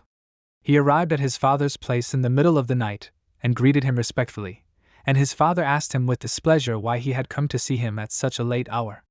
The prince felt a powerful pressure coming from him as always, and he felt uneasy, after which he replied that the reason for his coming was to ask to be allowed to enter the secret vault. His father asked why he needed to go there, and Rakiel sighed, saying that he must have heard that he had founded a traditional medicine clinic in the small palace. Many patients come there, and he treats them. 3 days ago, a gravely ill noblewoman was brought to him. Astelion asked what this had to do with the vault. He replied that the ingredients needed to treat her might be stored there. His father thought about it, and said that he was not sure if he was telling the truth. Perhaps he wanted to use the plight of an innocent patient to enter the vault for his own selfish reasons. He smiled and thought it was interesting. His son had turned to him first, he had changed. Seeing his expression, MC thought with displeasure that this old man was clearly enjoying himself now. It seemed like he was deliberately complicating things, and he was also a middle-aged man who had experienced ups and downs. Convincing his father was also difficult. He rose from his knees and waved his hand, exclaiming that there was no time for this, her life was already hanging by a thread. The emperor frowned and asked where the proof was that his diagnosis was correct. After all, he had been sick all his youth and had studied little. And now he had taken up medicine? His doubts were not unfounded.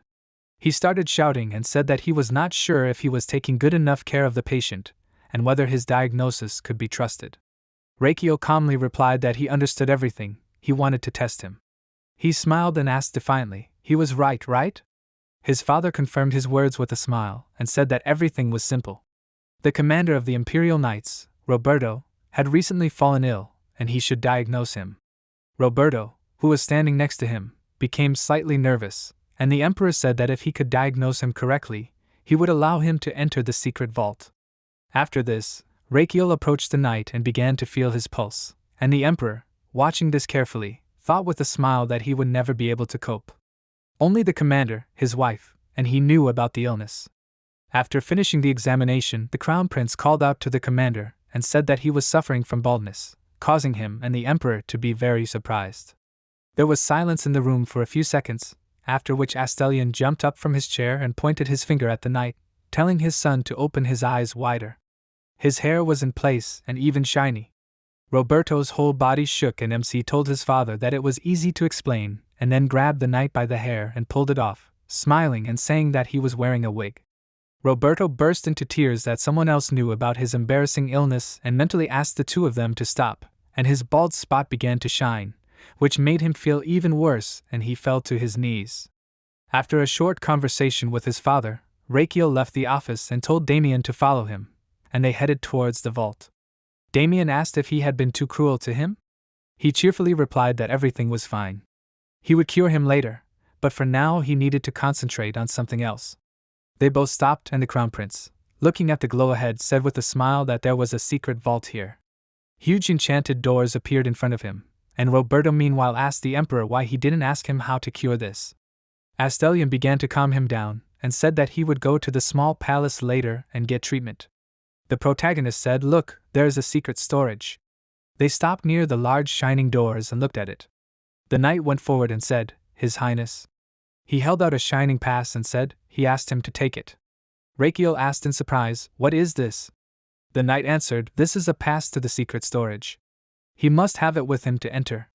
The protagonist asked, "What will happen if he does not take it?" The light above the door changed to red, and the knight answered, "Then all the protective magic in the storage will be activated. And Rakiel must also give him a record of how long they are allowed to stay there. If they are late, they will die." The knight waved his hand near his neck and grinned. He said, for his information, he is allowed to be in the vault until dawn. The protagonist looked at the watch on his hand and shouted, "What? Only a couple of hours left." He ran forward and said, "Damien, come quickly." The knight stretched out his hand in fear and shouted, "Your Highness, there. The advanced level area." Several different doors held different levels: advanced, intermediate, and basic. Rakiel smiled and said, "Let him forgive him, he did not know." He frowned and thought he did not fall for it. The protagonist remembered Astelion saying that since he passed the test, he will allow him to enter the basic level area tonight. He can take one item from there. The servant was kneeling and shaking with shame. Rakiel looked forward in surprise and said, "Forgive?" Astelion asked a question. Did he have an objection to his permission?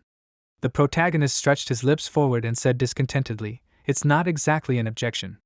He worked so hard and passed the test. And he only allowed him to the basic level."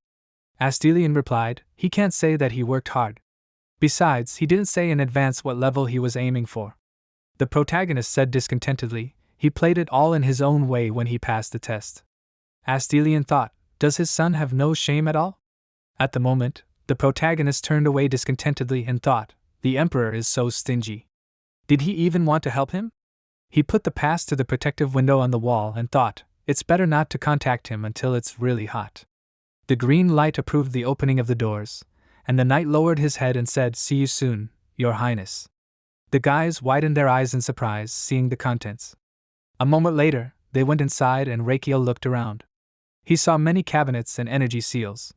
He said, "Wow, there's enough work there for the whole night." The energy clock turned over and the countdown began. The protagonist looked at Damien and said, "Damien, they need to find a suitable item there." He asked in surprise, "And how to do that?" The protagonist answered, "It will be cold." Damien asked, "Pardon?" Rakiel presented many different items and answered, "It is either an item, or a reagent, or a magic ball with an ice attribute or something similar. If he finds such a thing, let him write down the location of it, he will come later." Damien took a small piece of paper and a pen from the protagonist's hands. Rakiel pointed his finger first in one direction and said, "They will divide the territory in two and check each section, he will go that way." Damien pointed his finger in the opposite direction and said, "And he in that direction." The protagonist answered, "Okay." A moment later, the guys began searching, and there was less and less time left. Rakiel put his hand to his chin and thought, I wonder if the thing is that this is a base level zone. He does not see anything suitable. Hopefully Damien is doing better. At this point, Damien was standing next to the item and looking at it carefully. After a while, Rakiel asked if he wrote down the location as he asked. Damien replied yes. He handed over a piece of paper and the protagonist was puzzled, wondering what was written there anyway. The boys walked forward and Rakiel asked if there was anything with an ice attribute in this vast area. Damien replied, "Yes, sir." The protagonist walked over to the cabinet and wondered, was this their last hope? He said, "They'll see." The tablet said the name, 10,000 Year Snow, the type of this shield, the origin is unknown, and the level is basic. The description, when mana is input into it, the core in the center changes it and creates an ice shield. Rakiel asked, 10,000 Year Snow? He wondered, it looked like a pager button that they give out in cafes. He widened his eyes and thought, however. He saw the inscription below, the ice shield will break when it takes too much damage. The frost fragment that would drop when damaged was a product of pure mana. It would melt on its own over time, but please refrain from mindlessly touching or consuming it. He reached out towards it and thought, wow, it's cold. The protagonist thought an ice shield would be created when mana was input into it. He picked it up and looked closely. It started to glow and shake. Rakiel thought, wait, could this really be some kind of button that someone brought from the cafe? He really wanted to go pick up his order. It hummed louder the more mana he input, so he shouldn't mindlessly do it. The shield required a minimum of mana, which is why it was placed at the basic level. The protagonist thought, he'll try again, slower. He imagined his past self, standing in the shower and trying to adjust the temperature of the water. Rakiel thought about it. It was like changing the temperature of the water in the shower. Yes, it felt the same. He would continue in the same spirit. Suddenly, an ice shield appeared in front of him, and he shouted happily, it worked. He looked at it in admiration and thought, the shield is so huge, but it weighs nothing at all. And it's cold too. This should help, he will be able to cure that lady from the Dronzer house. Rakiel turned around and said, Damien, he will need his help again. He thought about it, he has no idea what he is thinking. He asked a question, what? The protagonist answered, he will tell you later. Let's go, it's time for him to earn extra health points. Damien asked again, puzzled, what extra health points? The protagonist answered, oh, he meant to cure the patient. At that moment, a knight came inside and said, Your Highness. What did you choose? He looked at Damien and asked, this sword? The protagonist shouted in displeasure, Damien, what is he doing? He is completely disappointed in him. Rakiel at that moment stood with a crown on his head, a cape on his shoulders and a huge amount of jewelry in his hands and pockets. The knight said, he should also take off what he took, His Highness. After a while, voices were heard under the windows. Garden woke up and heard why? He thoughtfully rubbed his eyes and went to the window. Below, he saw the protagonist and Damien. He said, His Highness has returned. Garden smiled and thought, he was with Damien. Previously, he considered Damien a rude and tough person, but he copes well with his task of protecting the prince. How good that His Highness, who was sick all his life, now found such a friend with whom he is comfortable. He made tea and went outside with a tray. Garden thought he thinks he can start to trust him a little. At that moment, Rakiel laughed and hugged Damien, who was not very happy about it. It was starting to get light, and the protagonist took out a shield and activated an ice shield. Garden's eyes widened and thought, what is this? Damien took out a sword and frowned, and Garden thought, why did he take out a sword? He pushed off the ground and rushed forward, swinging it. Damien struck the shield, but it remained unharmed. Garden dropped the tray and clutched his face and screamed in horror, traitor. A few minutes ago, Rakiel folded his arms over his chest and told him to listen carefully to what he was about to tell him. Damien replied, yes, Your Highness. He thought, his pure heart is sincerely trying to help patients in need, so he will gladly and without hesitation carry out his instructions. The protagonist folded his hands in front of his face and said with a smile, in that case, can he hit him with a sword? Damien froze and frowned and thought, is he really out of his mind? Rakiel ordered to hit until his ice shield falls apart. Damien asked again, was he serious? The protagonist answered, yes. At that moment, Damien's respect for Rakiel fell. He asked, why him? It was from this question that Garden woke up and looked out the window. Damien asked, did he want to kill him, making him look like a traitor? The protagonist answered, he needed to hit his shield so that he could save Lady Dinrier. Only in this way will they all survive. He pointed his finger forward and said, and him. He pointed at himself and said, and him. Damien was puzzled, thought what was he talking about. He frowned and demanded a better explanation. Rakiel asked, did he see what was written about the 10,000-year-old snow and the secret storage?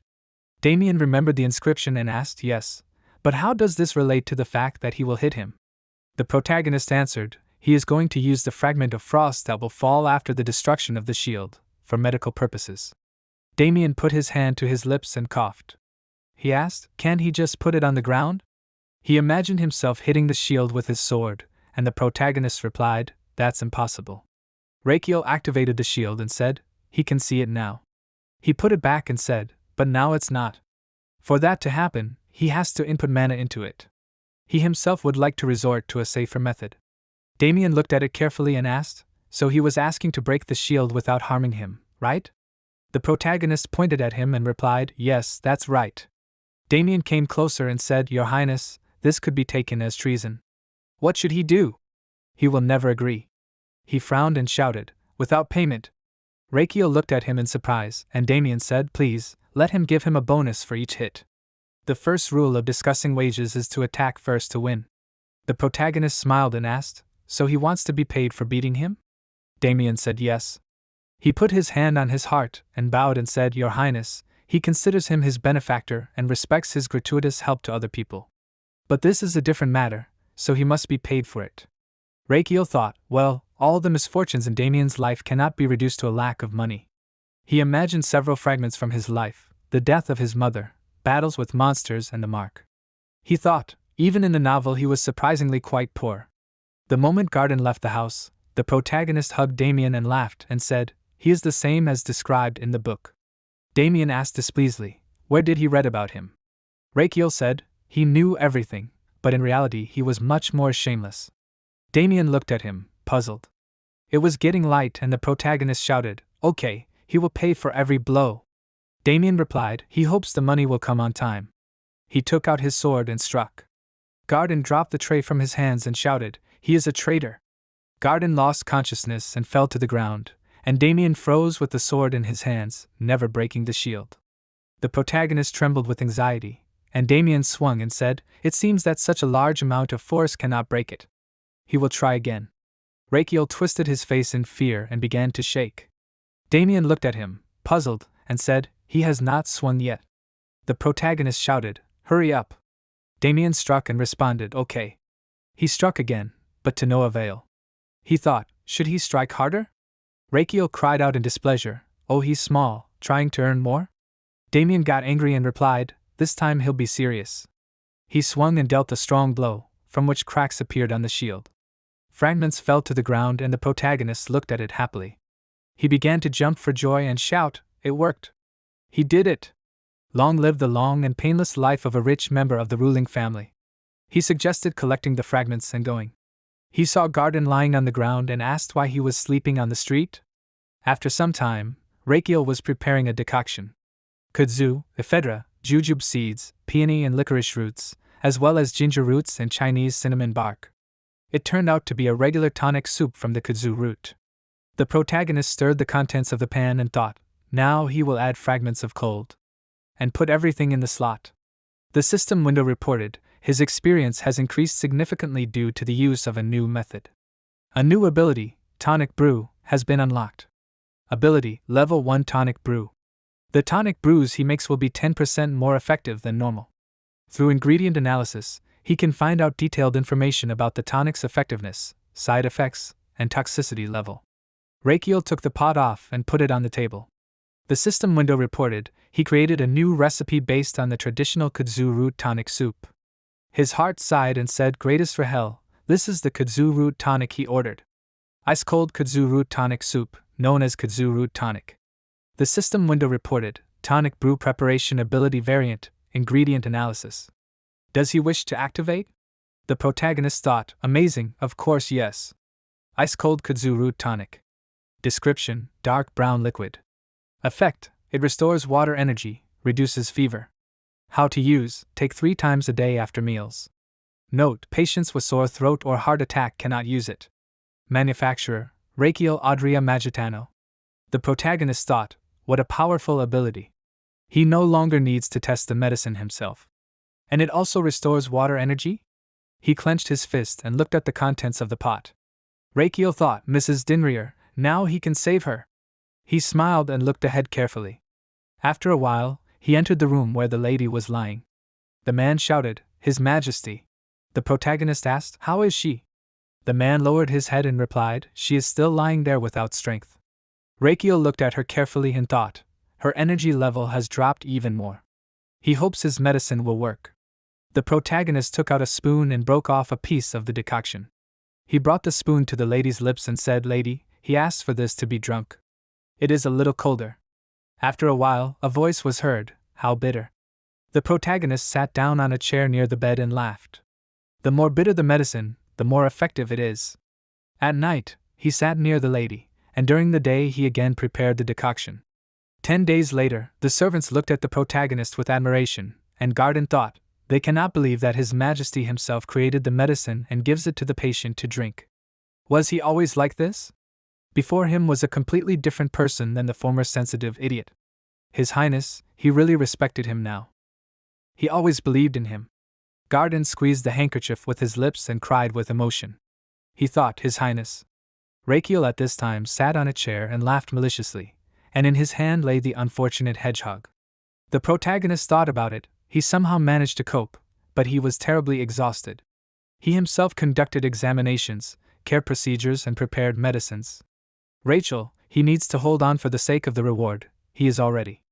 The system window reported, he used the icy kudzu root tonic and successfully cured typhus. Tireless care for his patient's condition demonstrates exemplary self-sacrifice. Those who observe him respect and appreciate him greatly. They applaud him. In addition to the reward for the treatment, he received a bonus complement effect. The effectiveness of the ability to request payment for the second-level medical treatment has increased by 1.5 times. The protagonist's eyes widened and thought, what? A bonus for a compliment?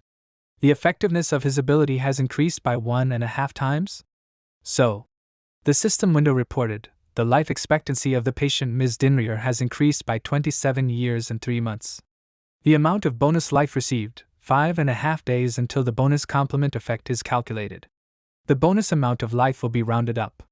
The game amount of the bonus life received, 8 days. The updated lifespan, 146 days. Rakiel smiled and thought, amazing. If the people around him respect and praise him, he will be able to earn more bonus life. He imagined the mixture of the energies of respect and praise and laughed. He will confuse them all even more. After a while, When the sunset sky had already appeared, the protagonist was riding in a carriage with an escort. He thought, this time he somehow managed to sort out the situation, but running a clinic alone is gradually becoming difficult. Rakiel looked out the window and thought, he needs professional nurses. After a while, the carriage stopped and Mrs. Dinrier got out.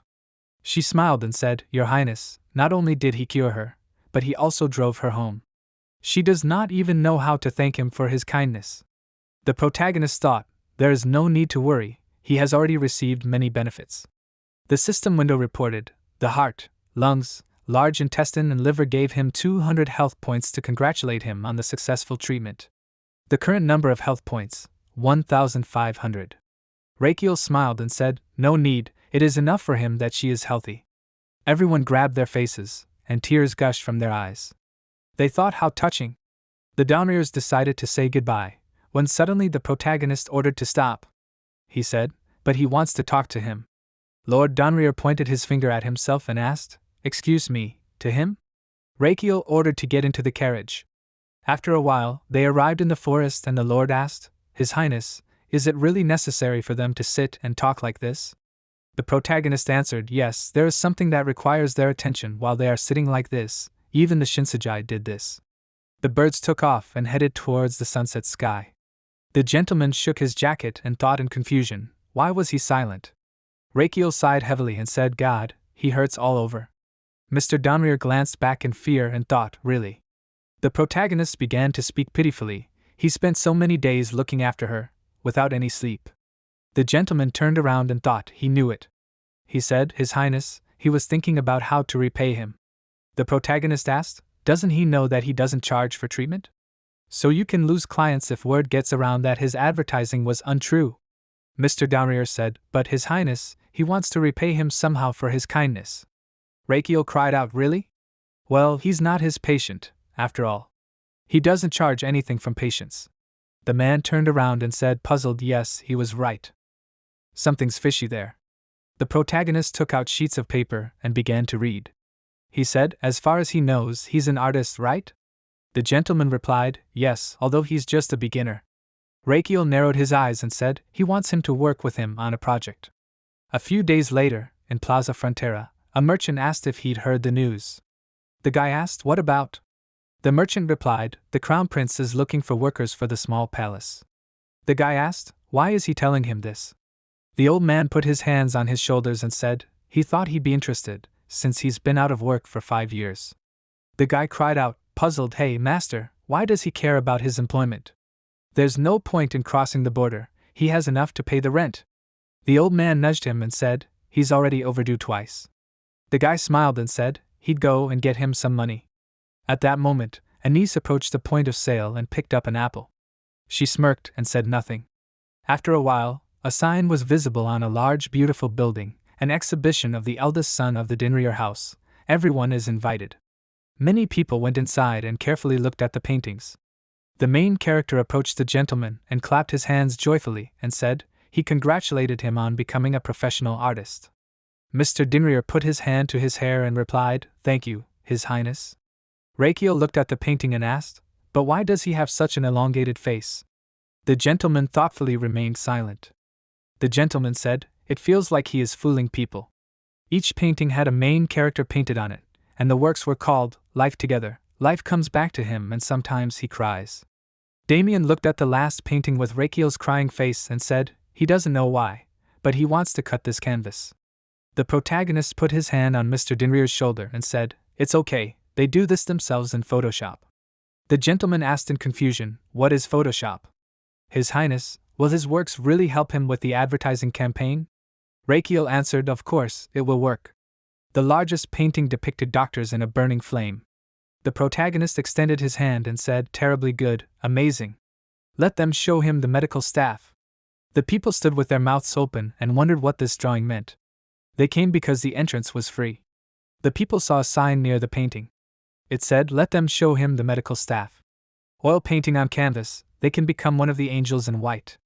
One must feel the pleasure and happiness of life by becoming a medical worker, along with a bonus in the form of an enticing salary, guaranteed by the crown prince himself. You need to apply now. A voice said, Darling, she must admit that she always wanted to be a nurse. The man asked. What? A place to apply for the medical staff selection test. Garden was standing behind the counter and accepting applications. The man said the pay is very good. They say it can cover 2 years of rent. The guy was holding a piece of paper in his hands and crying. He said, Mother, he will become a highly paid nurse and repay her for raising him. A niece was standing next to him and looking at the leaflet. She read the clause that she was required to live in the imperial capital. She squeezed the paper in displeasure, and the protagonist stood behind and laughed contentedly. Damien looked at him and asked, Your Highness, are you happy? Rakiel was drooling with joy. He wiped it off and answered, Of course, how else?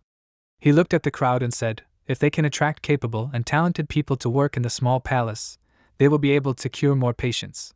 The protagonist waved his hand and said, That's why. He began to sing loudly. How could he not be happy? Rakiel thought, Oh, his bonuses, his life expectancy. Damien looked at him and thought, He is incredible. And he pays well. 6 days later, there was a sign near the small castle, Show him the medical staff. The host stood on the stage and looked at the gathered people. A niece approached the crowd and said, She is on time. The host took the microphone and shouted, He asks for attention. The first task of the test for selecting medical staff, which is conducted by the Crown Prince, is about to begin. Show him the medical staff. And the first task. The people were waiting for the announcement in anticipation.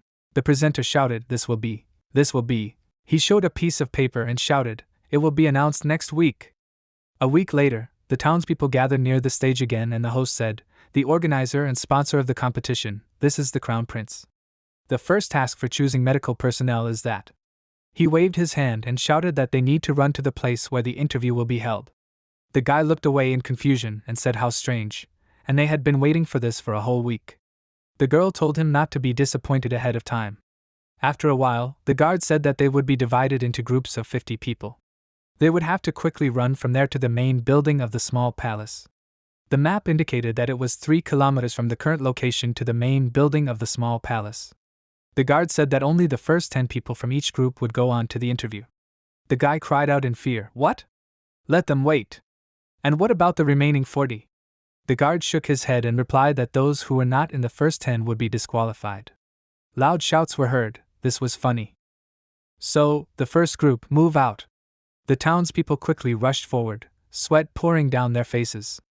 At the end point stood Garden and the main character, waiting for the participants.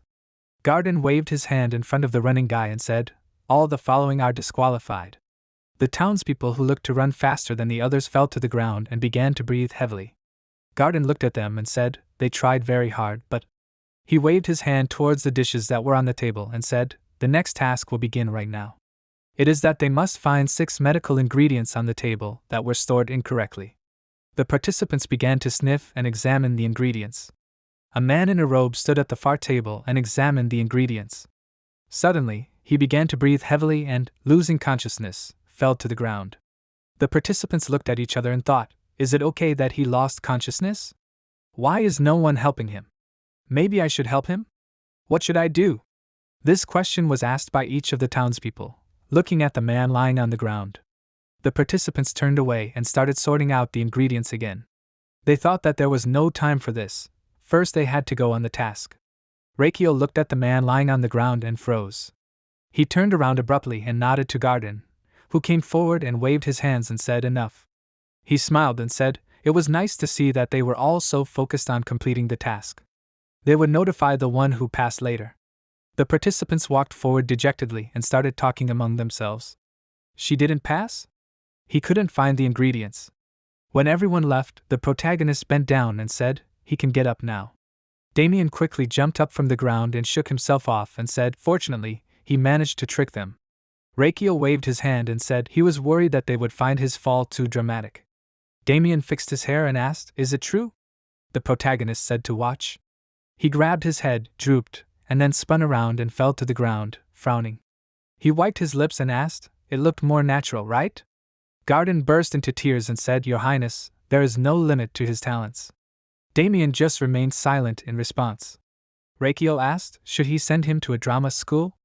Anyway, thanks to Damien's pretense, he was able to properly evaluate them. Someone asked a question, What will happen to these 9 candidates? The protagonist frowned and answered, They all failed. Knowledge can always be obtained, but. Damien interrupted him and asked a question. Does he mean that their personal qualities are much more important? Rakiel answered, exactly, that's why they screwed up. He is looking for future medical workers. And now they will check the next group. The second group of participants also did not react to the fallen man, 0 people moved on. In the third group, also 0 passed, and in the fourth 2. The protagonist fell to the ground and stared in confusion. He wondered if he was imagining things? Did they all care about a man who had lost consciousness? He suggested that Damien take a walk, to which he responded approvingly. After a while, they walked along a path in the garden and Rakiel thought, there were no more candidates. What should he do? Suddenly, a cry came from the side, what do you mean it's impossible? The knight pointed his finger at Anise and said, because she's not a human. The protagonist looked at them in confusion and thought, what is he talking about? She's not a human? Anise frowned and screamed in displeasure, she's a human. The guard pushed her away and said, not at all. Rakiel got really angry and screamed, what a bastard. Why is he talking to her like that when they have a shortage of candidates? He rolled up his sleeves and asked, if she's not a human, then who is? Damien was silent at first, and then answered, she's a werewolf. The protagonist's eyes widened and he asked, a werewolf? But she doesn't have a tail. Anise stood behind the fence, her arms folded across her chest, and Damien said, it's just not visible under her baggy pants. Rakiel said thoughtfully, I see, a werewolf, that's a bit.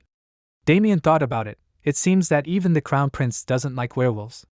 The protagonist imagined the ability to transform, when the wolf was sleeping under the blanket and the strong body of this one. Impeccable dog's sense of smell.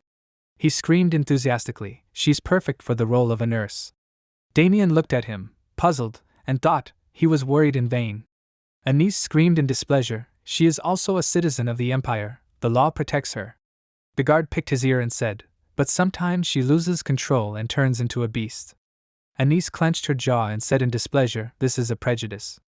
No, that will not happen. The guard behaved inappropriately, tried to mimic her. He said, oh, how scary, she even now looks at him like a wolf. Anise clenched her fist, and the veins on her face stood out. She thought, what an idiot. Suddenly the main character came out to them and waved his hand and cried out, enough, enough.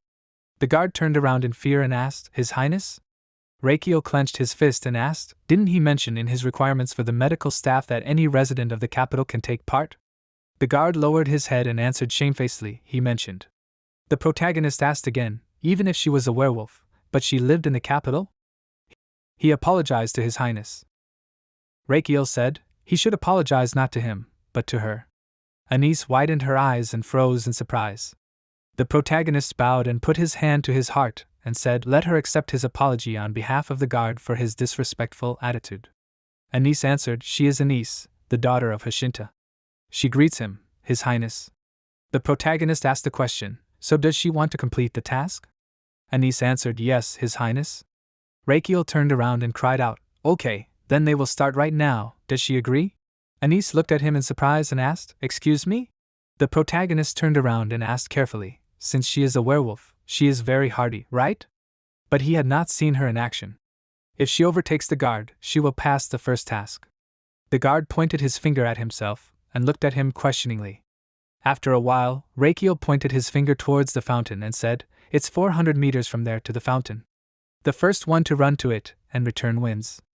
Anise threw off her cloak and said, she understood. The protagonist looked at the guard and asked, what is he looking at? Let him get ready. He answered, obey. He undressed and thought, the preparation is complete. The guys were standing at the start and warming up. The guard frowned and thought, he will win a crushing victory. Anise thought the same as he did, purposefully looking ahead. The protagonist took out a small red flag and swung it and said, so, attention. The guard and Anise frowned, waiting for the command to start. Rakiel waved it and shouted, start. Anise quickly rushed forward, which greatly surprised the guard. He tried to run after her, but all to no avail. The protagonist grabbed his cheeks and happily thought, God, what speed! Anise quickly ran to the fountain and grabbed a small pole. She turned and ran back. Anise ran to the guard when she was going back. His eyes widened in surprise when he saw her speed. He was breathing heavily as he walked forward. Anise looked at him and thought he was too slow. Victory is hers. The guard frowned and screamed, damn it! He twisted his leg and fell to the ground, grabbing it and rolling from side to side in pain.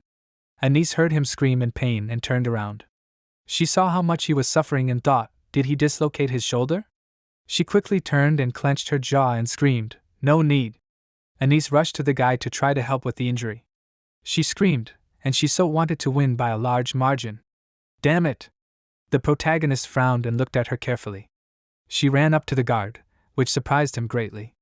She grabbed his shoulder and started massaging it. The guard asked what she was doing. Anis ordered him to shut up and not move. The guard's bones snapped into place, and he screamed loudly in pain, scaring away the birds in the area. Reikio came up to them and said, "Amazing, this is what we need."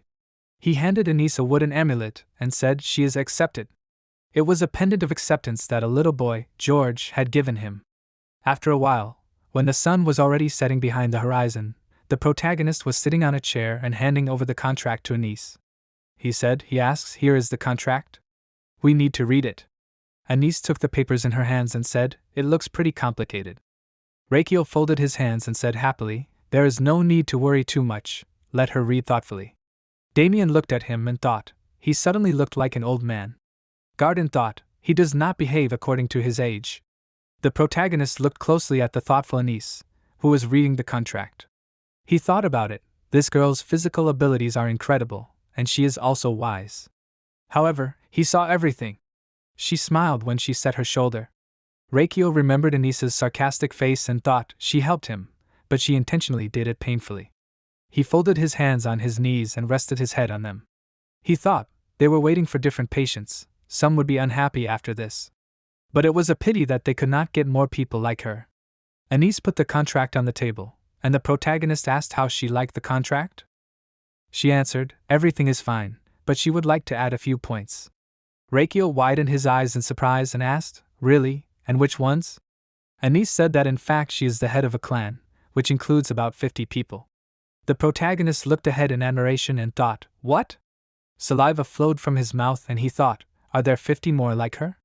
He started kneading Anis's shoulders and said, "Miss, you should have told him earlier." Reikio imagined a pack of werewolves and thought, no one would refuse to get 50 medical workers of such a level. Anis turned around and said, "Well, let them take the test too." The protagonist thought, they're wolves. Anis said, and also she asks him to help them resolve the problem that has been bothering them since time immemorial. Reikio looked at her questioningly and asked, "Since time immemorial? Do they have a food shortage?" Anis answered, "No." He asked the question, "Then what?" She answered, "Because of this problem, they always find themselves in unsightly situations in society." Anis remembered how people mocked them and said, "It's their tails." The protagonist asked again, "In their tails?" Anis answered, "Tails move at their own discretion." And Reikio asked, "Is that a problem?" Anis lowered her head and said, "Yes, because they are not able to hide their emotions." The protagonist imagined the position of Anis's tail depending on her mood and thought, that's how it is. Since people can easily read their emotions, it is very easy to run into scammers. He looked at her pants and asked, "Is that why she wears loose pants?"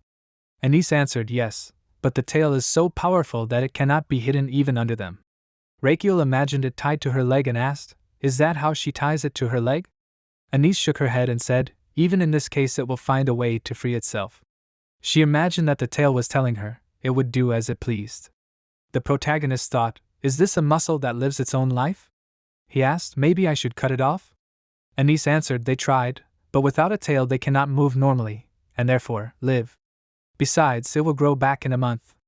Reikio laughed and said, "Like lizards?" He folded his arms across his chest and thought for a minute. She was asking him to deal with this? This was the only way to get high-quality employees? He had never treated tails before. He grabbed his head and leaned back slightly. The protagonist thought in panic, he had no idea what to do. He raised his hand and asked, maybe he could become their protector in society? Anis asked in surprise, how? Reikio replied, he would use his title and power to support their lineage. Anis crossed her arms and replied with displeasure, thanks for the offer, but no. She shook her head and said, this would not solve the main problem. If something happened to him, or he changed his mind, they would end up in the same situation again, or it would get even worse. She was not asking him for a temporary solution. The protagonist sighed and said then they needed to get rid of the problem completely. Anis replied, yes, Your Highness. He folded his arms and said, "Okay," he heard her. Anise climbed onto the sofa with her legs and asked impatiently, "So he would help them?" Rakiel answered, "Yes, there is no other way, is there?" Anise asked, "Does he have an idea?" The protagonist closed his eyes and said, "To be honest, not yet. But he will think of something." Anise thought about it. He is very honest. If he is one of those who only promise to help in words, then she will be very disappointed. Rakiel put his hand to his lips and thought, what should he do? Anise got up and said, "Okay. She will go, we'll wait for news from him." The protagonist answered, "Okay, there is no need to go anywhere, let her stay in the small palace." Anise left the room, closing the door behind her. Silence hung in the office, and the protagonist grabbed his head with his hands and thought, their talents are too good, this cannot be missed. He can't believe that he has the opportunity to get 50 of the best medical workers at once. He sighed and thought, what should he do with the muscles and their intelligent tails? Rakiel fell on the sofa, and Garden looked at this silently. The protagonist sighed, clenched his jaw and remained silent. After a while, he sat on the stairs in the library and bit his lips, looking at the pages of the books. His tired appearance betrayed the fact that he had been reading and searching for the material he needed for a long time. He thought he looked everywhere, but he could not come up with anything. Suddenly, Garden entered the library and shouted loudly, tearing through the air, "His Highness!" The protagonist threw the book away in fear and screamed, "He scared him. On purpose or something?" Garden answered, "No." Rakiel asked a question, "Then why? What was the matter again?" Garden frowned and said seriously, if he frowned for too long and allowed stress to accumulate in his body, he risked getting sick. The protagonist grabbed his heart and answered, he would rather get sick if he continued to scare him. He would definitely have a heart attack. Garden answered, "No way, His Highness." Rakiel looked at him questioningly and asked, "How could he know that?" Garden pointed to the crease under his brow and said that if he kept frowning, he would get wrinkles. And there was no getting rid of that. Maybe he would stop. The protagonist asked, "Really?" He smiled and thought, was he trying to cheer him up? It was too obvious. He felt both shame and gratitude at the same time. He was a good person. The protagonist spread his arms out in different directions and said, "No problem, he would think about it, wrinkles. It would be enough to inject fillers or Botox." Garden asked again, "Sorry, fillers, Botox, what is it?" Rakiel smiled and said, "It does a good job of preventing wrinkles and getting rid of them." Suddenly his eyes widened and he thought, wait. That's it. Botulinum toxin, that's the full name of Botox. Of all the poisons discovered, it is the most powerful paralyzing one. Werewolves' tails move on their own. It paralyzes the muscle in these, and all it takes is poison. He imagined Kuzman and said, "Garden, he needs Kuzman's poison. He kept it in a hiding place, didn't he?" Garden timidly answered yes. Rakiel happily ordered to bring it and take him to Anice's chambers. After a while, when it was already completely dark outside, and the moonlight illuminated the room, Anice was training. She briskly did push-ups, when suddenly a sound came from the door that attracted her attention. Anice opened the door and seeing the protagonist and Garden asked, what brought them at such a late hour? Rakiel happily sang and said, it seems he has come up with a solution to the problem she spoke of. He began to push her forward and said, let's go. He frowned and thought, he first needed to find out two things. First, the place where the procedure would be carried out. The protagonist put his hands on Anice's back and launched his energy. He thought, that's it, he sees. He knew it, the flow in her body is different from a human's. There is a difference in the location of the meridian governing vessel. The Changqiang and Yaoshu acupuncture points in the hip area are further apart than in humans. And in the middle, there is something that humans do not have. It is a completely new blood vessel that leads to the tail. Rakiel frowned and said, further detailed explanation can be omitted. The result, she looks like a human. He asked, can she now turn into a wolf? Anice turned around and asked in surprise, forgive me? The protagonist answered, the location of the acupuncture point will change after the transformation. He needs to know where it will be. Anice nodded her head, concentrated and turned into a wolf with large clawed paws. Rakiel looked at her carefully and said she did not grow as much as he expected. He is like Deek Shiel. Anice looked at him thoughtfully. The protagonist smiled and said that was the name of his dog. Anice growled in response. Rakiel said she cannot speak because of the differently shaped mouth cavity. He held out his hand and said let her give him her paw. Anice growled, baring her teeth, and the protagonist apologized to her. Reikio pointed his finger at her and shouted, "Bang!" Anise fell to the floor and began to roll on the floor. Garden smiled and looked in their direction. The protagonist asked, "Did it work?" He laughed and asked for forgiveness. It was time to move on to the examination. After a while, Reikio sat at the table and thought. He had figured out one point, but the second would be a little more difficult. In front of him was a box of pills, and he looked at it carefully. The protagonist thought, the most important thing is to determine the amount of paralyzing poison that needs to be used. He needs to figure out what ingredients it consists of, then he will know how much to take to make Anise Botox. He picked up the pill and began to examine it. The protagonist thought about Kuzmin in prison and wondered, maybe he should ask Kuzmin? No, he can't be trusted. Kuzmin is the #1 villain. Reikio thought, should he eat it himself, place it in the mana circle and test it? He started to stuff the pill into his mouth, when suddenly alarming system windows began to arrive. The heart asked, is he crazy? The lungs, colon and liver asked, is he crazy? They grabbed each other in a circle and the heart asked, does he just want to take and consume the poison? The lungs just laughed in response, and the colon asked, did he really decide to test this on himself? The liver asked discontentedly, who will do the detoxification? He screamed loudly, it was him.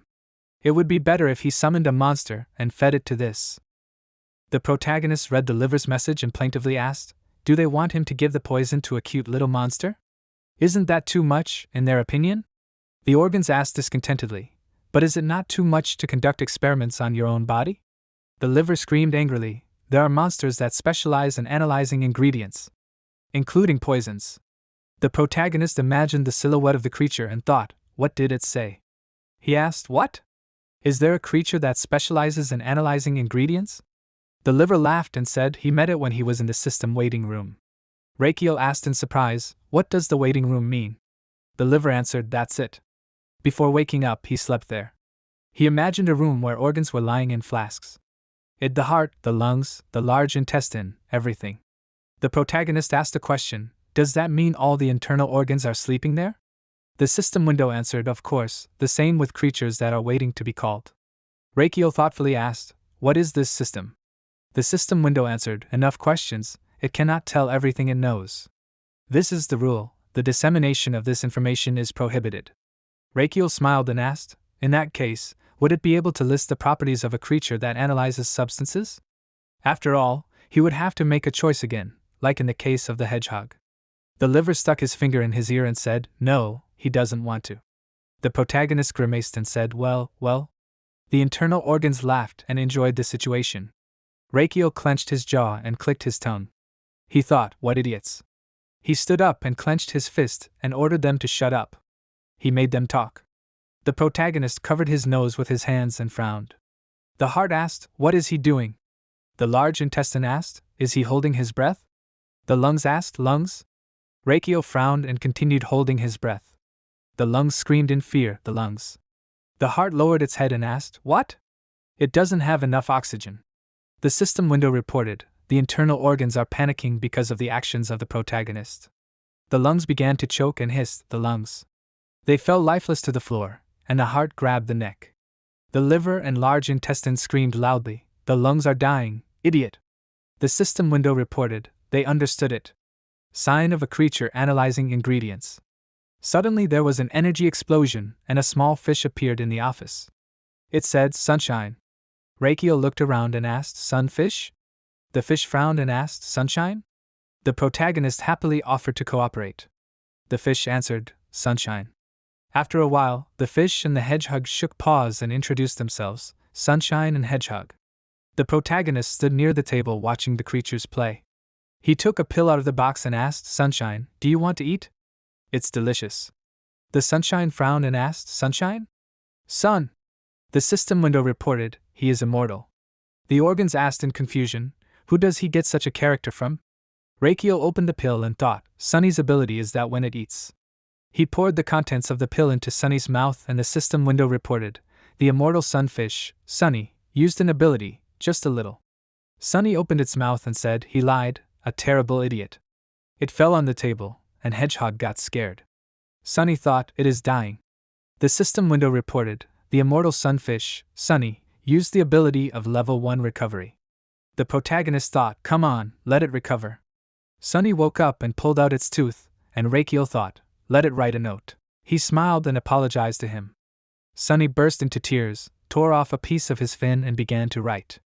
The protagonist looked at the note and thought, Sunny had recovered and written about everything he had eaten. About the ingredients, the average lethal dose, and all the signs, like a real informer. Rakiel took the note and thought, this is a strong poison that weakens Botox. Now he will definitely be able to use the exact amount that will put Anis's tail to sleep. He said, Garden? He turned around and saw Garden there and wondered, where did he come from?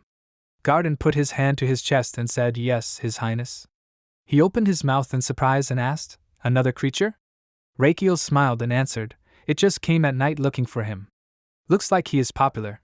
Garden laughed, and a few of his hairs stood on end. The protagonist asked, why is he laughing? Garden answered, it just reminded him of a great man mentioned in history books. Rakiel asked, who is he?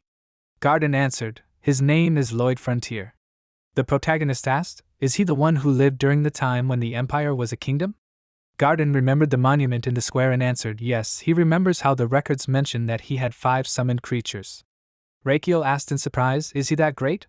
His creatures looked at him with displeasure, and Garden answered, after all, he was the one who laid the foundation of their empire. They say that on Fridays he was the most popular. The protagonist asked, what could this mean? He waved his hand with displeasure and shouted, okay, let him go and bring Anis there. Garden turned around in fear and cried out, okay, Your Highness. After a while, Garden and Anis were walking down the corridor. She was thinking, even though he was the crown prince, but will he be able to cope? Not even a day has passed. Suddenly Garden stopped and said, he sees that she is worried. He smiled and said, well, you can tell by her face. Anis frowned and asked, is he sure it's not by her tail? Garden's eyes widened and heaved a loud sigh, then he grabbed his neck and asked for forgiveness in a guilty tone. Anis smiled slightly and waved her hand and said, no problem, she's used to it. They hadn't introduced themselves to each other formally yet. Garden extended his hand and said, the Crown Prince's chief personal physician, Pierrot Garden. Anis shook his hand and said, Anis, heiress of the Robo family and daughter of Hashinta. Garden turned around and asked, Mrs. Anis, let him forgive her, but can he give her some advice? Anis replied, yes, of course. He walked forward and said, don't be too surprised when you find out what treatment the Crown Prince will suggest. Anis asked, puzzled, what do you mean by that? Garden came to the door and said when he told her what he was going to do he thought it was very likely that she would think he was crazy. He opened the door and Anis looked ahead questioningly. She wondered what kind of treatment was there. The protagonist turned around and said happily, oh, here they are. He stood up and pointed his hands at the bed and said to sit down. Anis sat down and asked, did he come up with something to do in one day? Rakiel nodded and said of course she should trust him. Anis screamed in fear, can he tell her what the treatment would be? The protagonist sat down on a chair in front of her and asked, is she worried? Okay, first he will use this needle to pierce her tail several times. Anis thought fearfully, what? The protagonist showed the needle and the ampoule and said, and then he will inject this poison. He asked what she would say, great? The servants who were standing behind clapped their hands enthusiastically and said, His Highness, he is the best, wow. Anis thought, great, this is terrible. Garden looked at her scared face, and then smiled and said, you have to trust His Highness. The servants also folded their hands and smiled sweetly at her. They said, yes, you have to trust the prince. Rakiel asked to trust him. Anis grabbed her face in fear and thought, not only he is so crazy, but everyone else is too. She held her head and remained silent, continuing to think. Rakiel smiled and said, come on, you don't have to think too much, you just have to trust him. Anis looked up at him and thought, he doesn't look reliable, but she will try. If he succeeds, her pod will stop suffering because of the tails. If that's the case, it's worth the risk. Anis raised her head and said, okay, she's ready. The protagonist snapped his fingers and said, great, so? The servants took out a large sheet, which surprised Anis greatly. They covered it and put it on the bed, cutting a hole for the tail. Rakiel turned around and said, let's start. The servant clenched her fists and said, wow, he looks really cool. The protagonist was covered in energy, and his heart activated the rings. His energy went through Anis's body. The technique of Azrahan's core is incredible. He thought acupuncture points exist, but neither 1,000 years of experience, nor knowledge, nor modern equipment will help to see it. This is exactly what he lacked when he practiced traditional medicine. He believed that it existed, but did not see it. But now he sees it. Rakiel smiled and touched the core thought, it's time to start the procedure. He took one of several needles and thought, the first will be the xianshu point, it will go deep by 1.5 centimeters.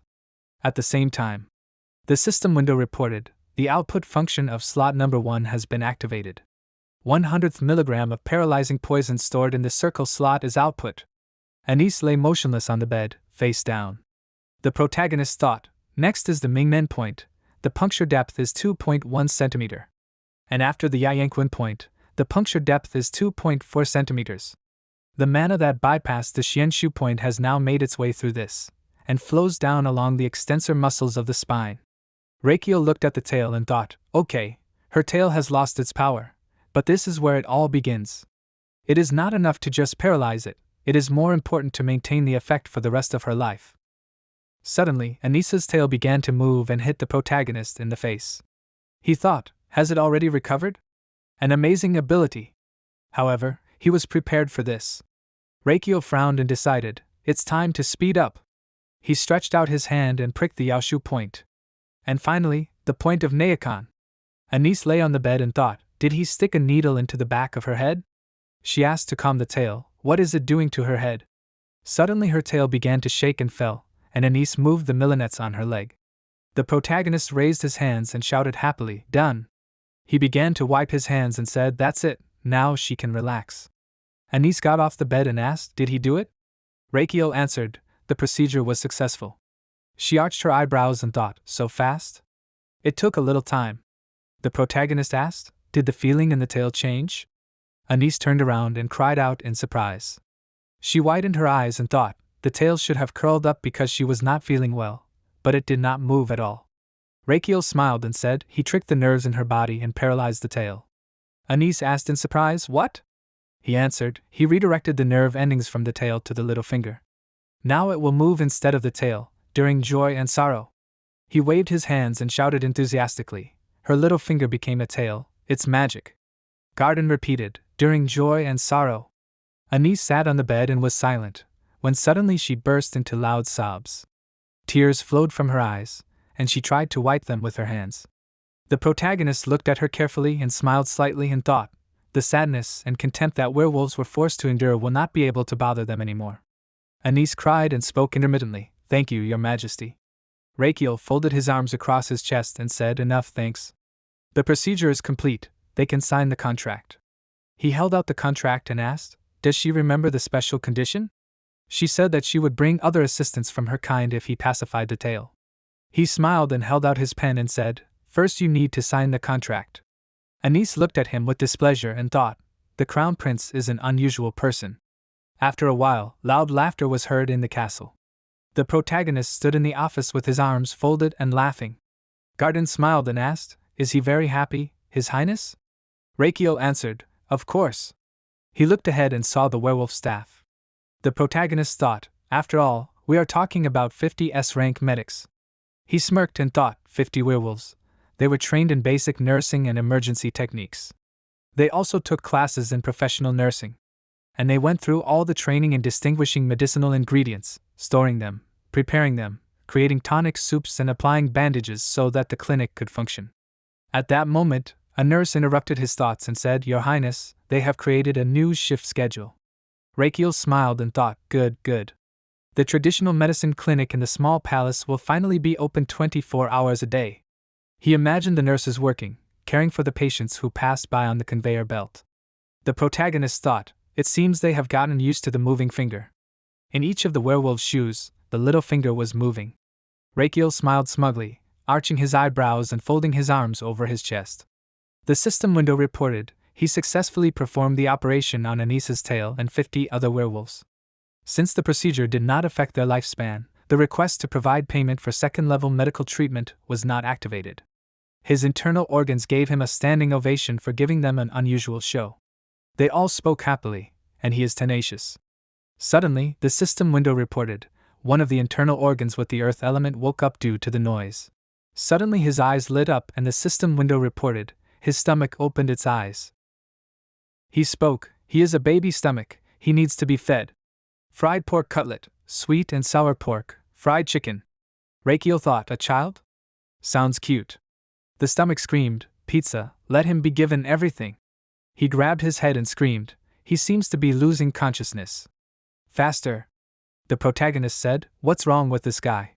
There is no food like that in this world. Garden and Damien looked at him, puzzled. The stomach said with pitiful eyes, it wants to dip Kimball in teppanyaki sauce. Reikio thought, it wants to too, but they can't do anything about it. Let it just restrain itself a little, okay?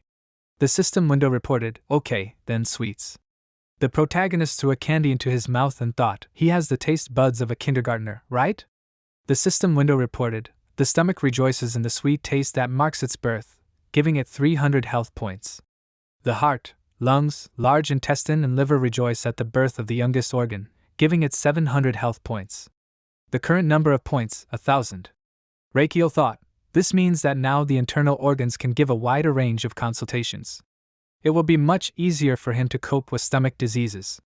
The system window reported, thanks to the precise control he demonstrated during the tail paralysis procedure, his Azrahan core technique had improved. The level of the Azrahan core technique had increased. Skill name, Azrahan core technique, stage 3 single circle, mana increased by 150%. The mana storage space in the circle had expanded. The protagonist thought, it felt like a small water balloon was growing in his chest. What a surprisingly large amount of health points as a reward so early in the morning. Suddenly, his thoughts were interrupted by a male nurse. He coughed and said, Your Highness, the patient in room number 6 looks strange. Reikio asked, what's wrong? The male nurse replied, his body smells different. And he also seems to have a fever. The protagonist went ahead and suggested that they check it out together. He thought, no matter what, the foundation of this traditional medicine clinic is quite solid. Now their clinic can be stable. At this time, Pavard was sitting in his office, doing calculations. The head butler of the palace, Sir Pavard, said if he uses this month, are his eyes deceiving him? He threw the abacus back and grabbed the notebook in surprise. He said it can't be. Pavard sniffed the notebook and threw it back and shouted, they are in a complete nightmare. He stood up and quickly ran to the Crown Prince's office. He shouted, His Majesty. The protagonist's eyes widened and looked at him in surprise. He turned around and said he scared him. Garden, is he there? Sir Pavard, what's the matter? Is he feeling unwell? Pavard bowed on wobbly legs and said he had something urgent to report. He begs to be forgiven for the rudeness of his late visit. He came closer and adjusted his glasses and said, His Highness, actually. Reikio asked, what's the matter? Pavard replied, the budget of the side palace, it will run out soon. The protagonist stood up and shouted loudly, What? Are they running out of money? But he is the Crown Prince. He lowered his head and thought, this is too bad. If they don't have money, they won't be able to do anything, and they certainly won't be able to run a traditional medicine clinic. His dream of a long royal life will also be destroyed. Reikio asked where all the money went. He was eager to call for details. Pavard replied that he was very sorry, but the problem was that he had cut the palace budget a lot last fall. The protagonist thought madly, him? He clenched his fists and slammed them on the table and shouted, Rachel, this crazy idiot, an idiot. Pavard looked at him puzzled and thought, doesn't he remember? After a while, they were sitting on the sofas and Pavard was talking. He thought it was because he believed that he would not live long. That was the impression he got. The protagonist asked, does he mean to say that he gave up? Pavard replied yes, because he was only able to move for 2 days out of 10. There was too much money in the palace at the time. Reikio rolled down his chair and said, his past mistakes haunt him in the present. Pavard smiled and said, but Your Highness, he has become much healthier compared to last year. He thinks this is a reason to rejoice. The protagonist rolled over and fell from his chair and said, no, not at all. He is not happy. Pavard looked at him puzzled and remained silent. Reikio said, what should he be happy about if he is penniless? He began to beat his knees and scream, it's all about the damn money, seriously. The protagonist lay down on the floor, spreading his arms out to the sides and began to think, Reikio Adria Magentano. Does he want to play on such terms? Why is he doing this to him? He sighed and imagined himself lying on the bed. Reikio thought, well, it's not that he couldn't understand why Reikio chose this path. Grumbling or complaining won't solve anything. He thought for a moment, then jumped up and asked, can't they just ask for more money to maintain the palace this year? Pavard replied, that's impossible. Blood started flowing from the protagonist's mouth and he said, without money, they would have to close the traditional medicine clinic, and he would die. Pavard ducked down and asked, Your Highness, how does closing the traditional medicine clinic have anything to do with his death? Rakiel asked, can't they really ask for more money? Pavard replied, they can't, that would be against the laws of the empire. The budget for a certain year can only be requested at the end of the previous year. The only person who is not limited by law who can do something is the emperor himself. The protagonist stood up and boldly replied, okay. He clenched his fist and said then he will ask him for help.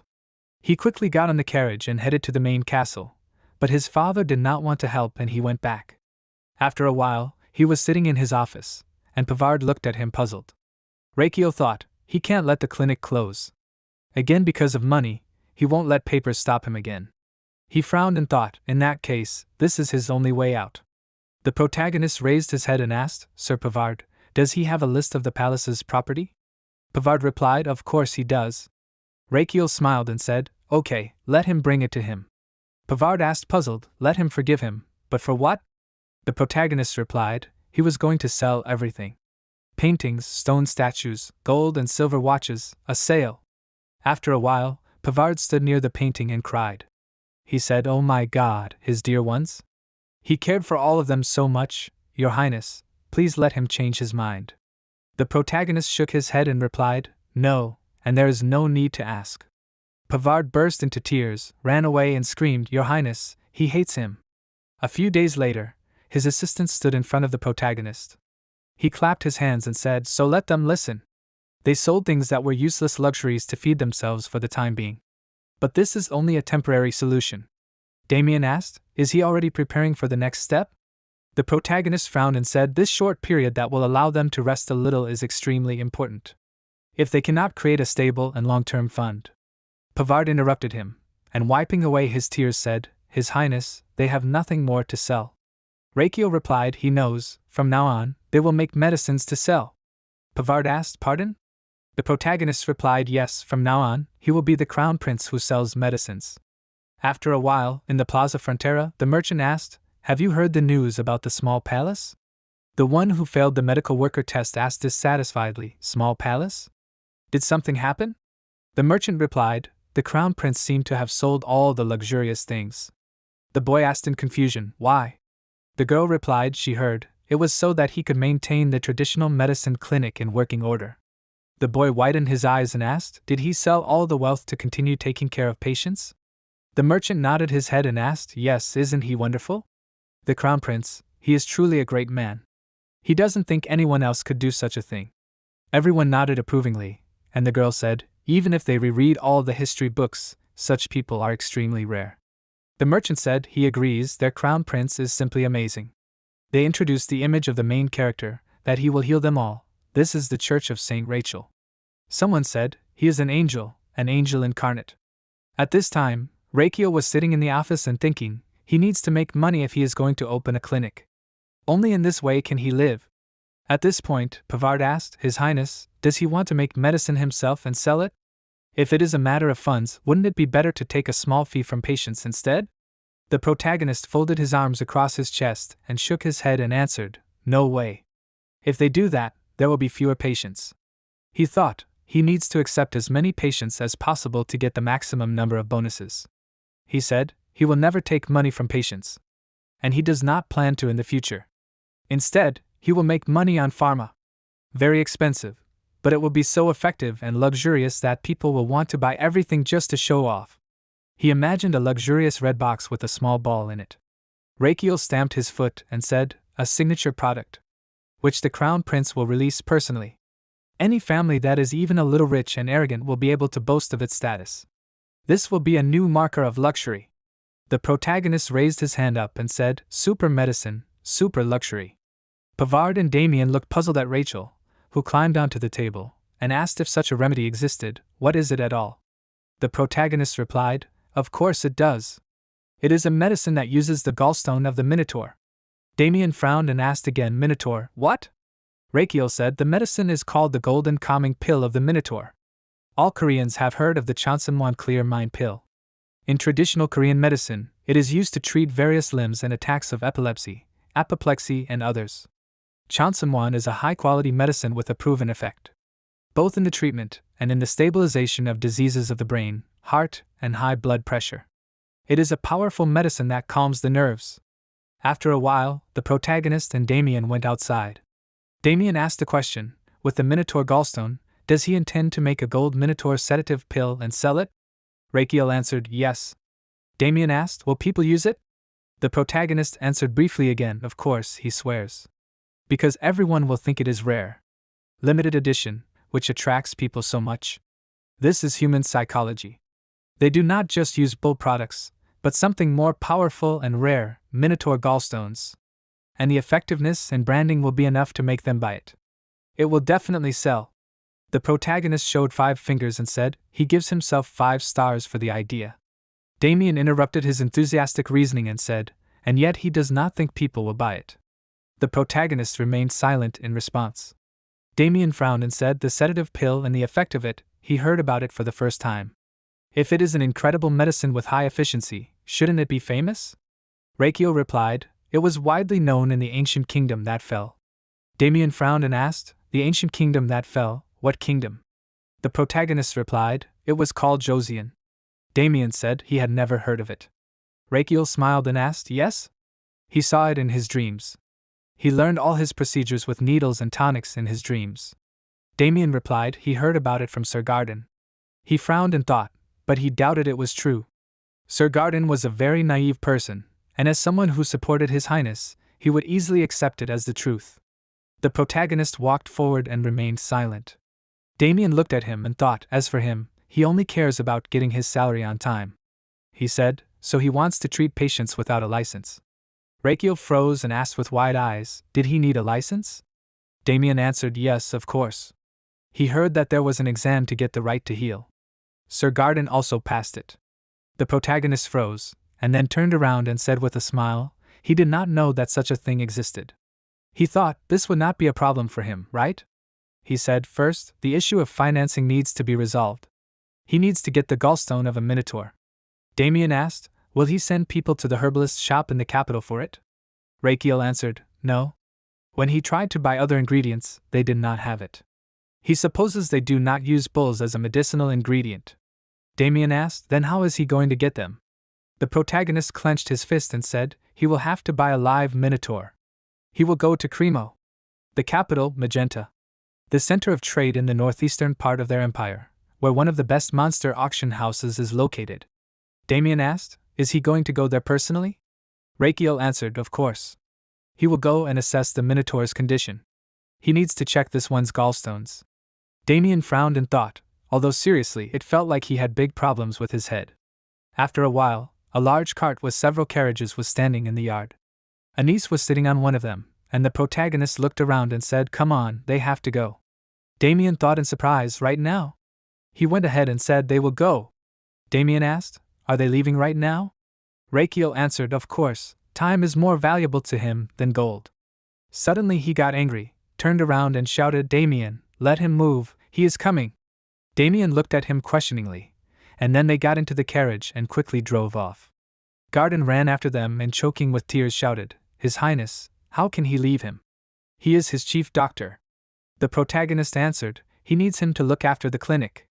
After a while, the carriages arrived in the city, and Damien said the carriage is more comfortable than he expected. Rakiel closed his eyes and asked, although who is the crown prince? Traveling in comfort, that's what you should expect. Real first class. Damien said, but it's a little strange. 8 days had passed since they left Magenta. Anise was lying on the roof of one of the carriages, but suddenly she widened her eyes and looked around and thought, the smell of the sea. She pointed her finger forward and said, Your Highness, she sees a port behind the hill. A beautiful sunset was setting behind the sea horizon. Anise said, this is the port of Cremo.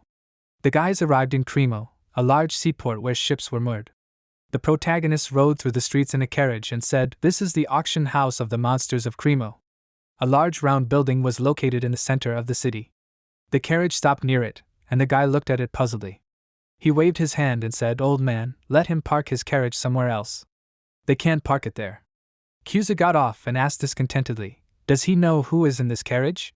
The guy spread his arms and asked mockingly, And who is it, the crown prince? Rakiel looked out the window and greeted him loudly.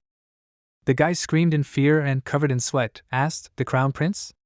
After a while, people were gathering in the great hall. The guy ran into the hall and screamed, The mayor. Azel Cremo, the mayor of Cremo, asked, What's the matter? The guy lowered his head and tried to catch his breath. He pointed his hand to the side and screamed, The crown prince is there. The mayor screamed in fear, What, the crown prince? He ran up to him and said, Oh my God, His Highness.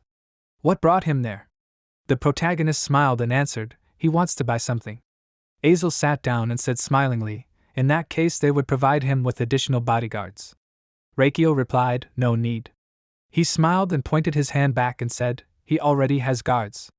The mayor said in surprise, But the protagonist replied, He would leave as soon as he looked around, so they could not worry about him. Azel said that's how he came all this way. He continued to talk for a long time, but the protagonist did not listen to him at all, but only got angry, clenching his jaws. Rakiel thought, How annoying. He passed by him and said, He will visit him later, Mayor. Azel put his hand to his head and said, Yes, Your Highness. He clenched his fists and shouted, Let them move, clean up the yard, and take care of the rest too. We need to make sure everyone is in place. The protagonist walked forward and thought he felt sorry for them. He felt like a military commander who came out of nowhere. After a while, he came to the arena where monsters were being sold. Many people were sitting on chairs with signs with different amounts written on them. The host opened the curtain and a monster lying in a cage appeared on the stage. Damien stood up from his chair and said, It was much quieter than he expected. The protagonist said, Yeah, he noticed too. Could it be that this is a monster auction house? Damien looked around and said, He thought so. The monsters will wake up if there is too much noise. At that moment, one monster was dragged off the stage and a second cage was pulled out. People immediately put up their amounts, and the host announced the winner. Rakiel was completely bored and yawned and thought, It seems like it's almost over. No Minotaur today? At that moment, the horses pulled a large cage onto the stage, and inside sat a Minotaur. The protagonist looked at the steam coming from the monster's mouth, and then a loud scream. Rakiel's eyes widened and he thought, You can make 100 bowls of jellied meat from this, how huge! He thinks it could squeeze 300 tons in the gym. The host shouted, The highlight of the evening. Minotaur! 7 of the best hunting teams from the northern mountains worked together. The main lot of the day, a Minotaur of record large size and excellent condition. The character of the creature, very fierce. The host said they hunted for this for 3 months and barely caught it alive. Their best product. They highly recommend it for breeding or demonstration. The protagonist looked at it with admiration and thought, He needs this. The huge monster screamed loudly. Rakiel thought, They must have used a ton of anesthesia and all sorts of tranquilizers, but it was still able to make such a roar. He will kill it, and cut it, it's his. The host waved his hand and said, Right now, they are starting with 50,000 Megan. The protagonist looked ahead with displeasure and asked, Damien, he heard right? That was the final selling price of the other monsters. Why is the starting bidding price 50,000? Damien looked at him and asked, Didn't he take more? Rakiel remained silent, but he brought 100,000 Megan. He frowned and thought, Yes, but that's all he has. Too expensive. He looked at the people sitting and thought, He should buy this Minotaur. The fire in their eyes is serious. The protagonist folded his arms and said, So he can't buy it for 100,000 Megan. Damien asked, What do you think? The protagonist replied, It's not such a small amount. He could buy Damien's luxury apartment in Seoul's Gangnam district. Damien pointed at himself and asked, What? Him, Seoul, Gangnam? Rakiel frowned and thought, He really doesn't want to miss this. Need to think, frontal lobe. Damien. He looked at him and said, He has an idea. Damien asked, Yes, His Highness? The protagonist approached him and ordered him to listen carefully to what he was going to tell him. He whispered in his ear, after which Damien asked displeasedly, Is he really going to do this? Rakiel answered, Of course. Damien asked again, Really? The protagonist answered, Yes. Damien frowned and said, His Highness, he doesn't know how he will feel after hearing his words, but the order he gives is so gangster. The protagonist smiled and asked, So what?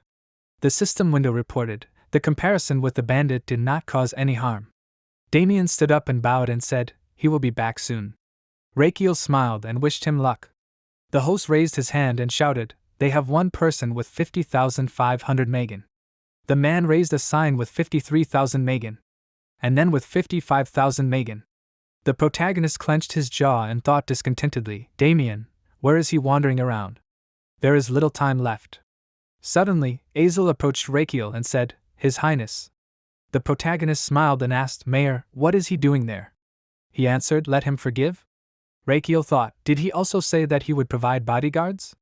He smiled and looked closely at Azel, who was frightenedly sorting through his thoughts. He thought, his political career has always been based on a flexible mind. He can determine his desires from one facial expression. He wants people to know who he is. While he is collecting points, Azel cleared his throat and shouted loudly, Crown Prince, he is asking, let him listen to his request.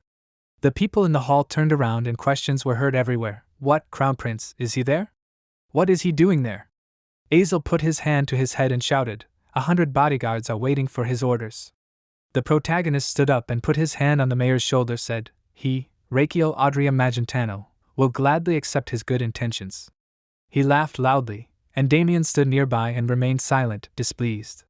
The protagonist turned around, took the sign and said, Let them stand. He forgot that the auction was still going on.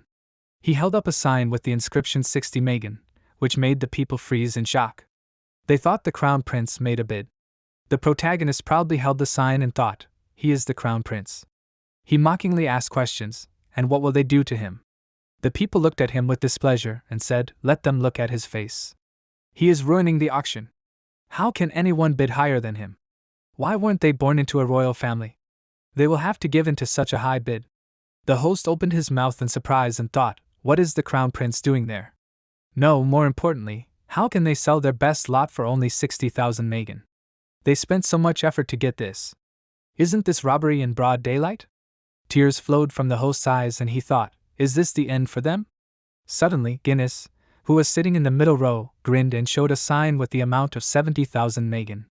He said, 70,000 Megan. The host looked at him in surprise and thought, what? 70,000? Someone actually raised the bid? He said, that nobleman saved them. I mean, 70,000. The protagonist cried out in displeasure, what? He frowned and thought, wasn't that Guinness? There was some chatter among the people present. The girl looked at the boy and asked him something, and he replied, the one who enjoys the favor of the king of the southern country of Amboise. The Amboise magnate Guinness de Cham? Guinness smirked and looked away. He wondered, what would he do, the Crown Prince? He was not a citizen of the empire. Someone from the audience shouted, Guinness, this is their savior. He will drive away the insignificant Crown Prince. Another responded, hey, can you keep it down? He had heard that the Crown Prince was known for holding a grudge. For a very long time. Rakiel got angry and clenched his jaw, thinking, can he hear them? Guinness, he wants to measure his strength, right? Guinness narrowed his eyes and thought, the Crown Prince of Magentano, is he going to give up his status and fight him with the power of money? The protagonist quickly began to carve the amount on the board and thought, he dares, come on. The Minotaur will be his. He held up a sign that said 71,000 Megan.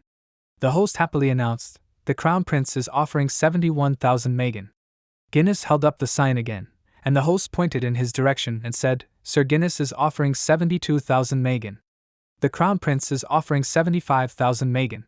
Sir Guinness is offering 80,000 Megan. The host announced many more increases in the bid, and after a while he happily said, the main lot of today's auction, a top-quality Minotaur, has been sold for 250,000 Megan. Guinness happily imagined his riches and thought, he has won, Crown Prince. The protagonist froze in annoyance, and then with tears in his eyes, he extended his hand and shouted, no, you don't need to leave. Damien walked up to him and said, he is glad that he lost, His Highness. Rakiel looked at him in surprise. Damien spoke, it was too inefficient to spend all 100,000 Megan on one Minotaur. If he spent all the money now. Rakiel rubbed his nose with his finger and thought, how cute, he was so loyal, caring about his finances, and protecting him everywhere. But suddenly his thoughts were interrupted by Damien, who said, he couldn't pay him a salary, so please let him use the money carefully. Rakiel took a step back, puzzled, having received an unexpected answer. Damien frowned and said, the only reason he was protecting him. It was a generous and stable payment.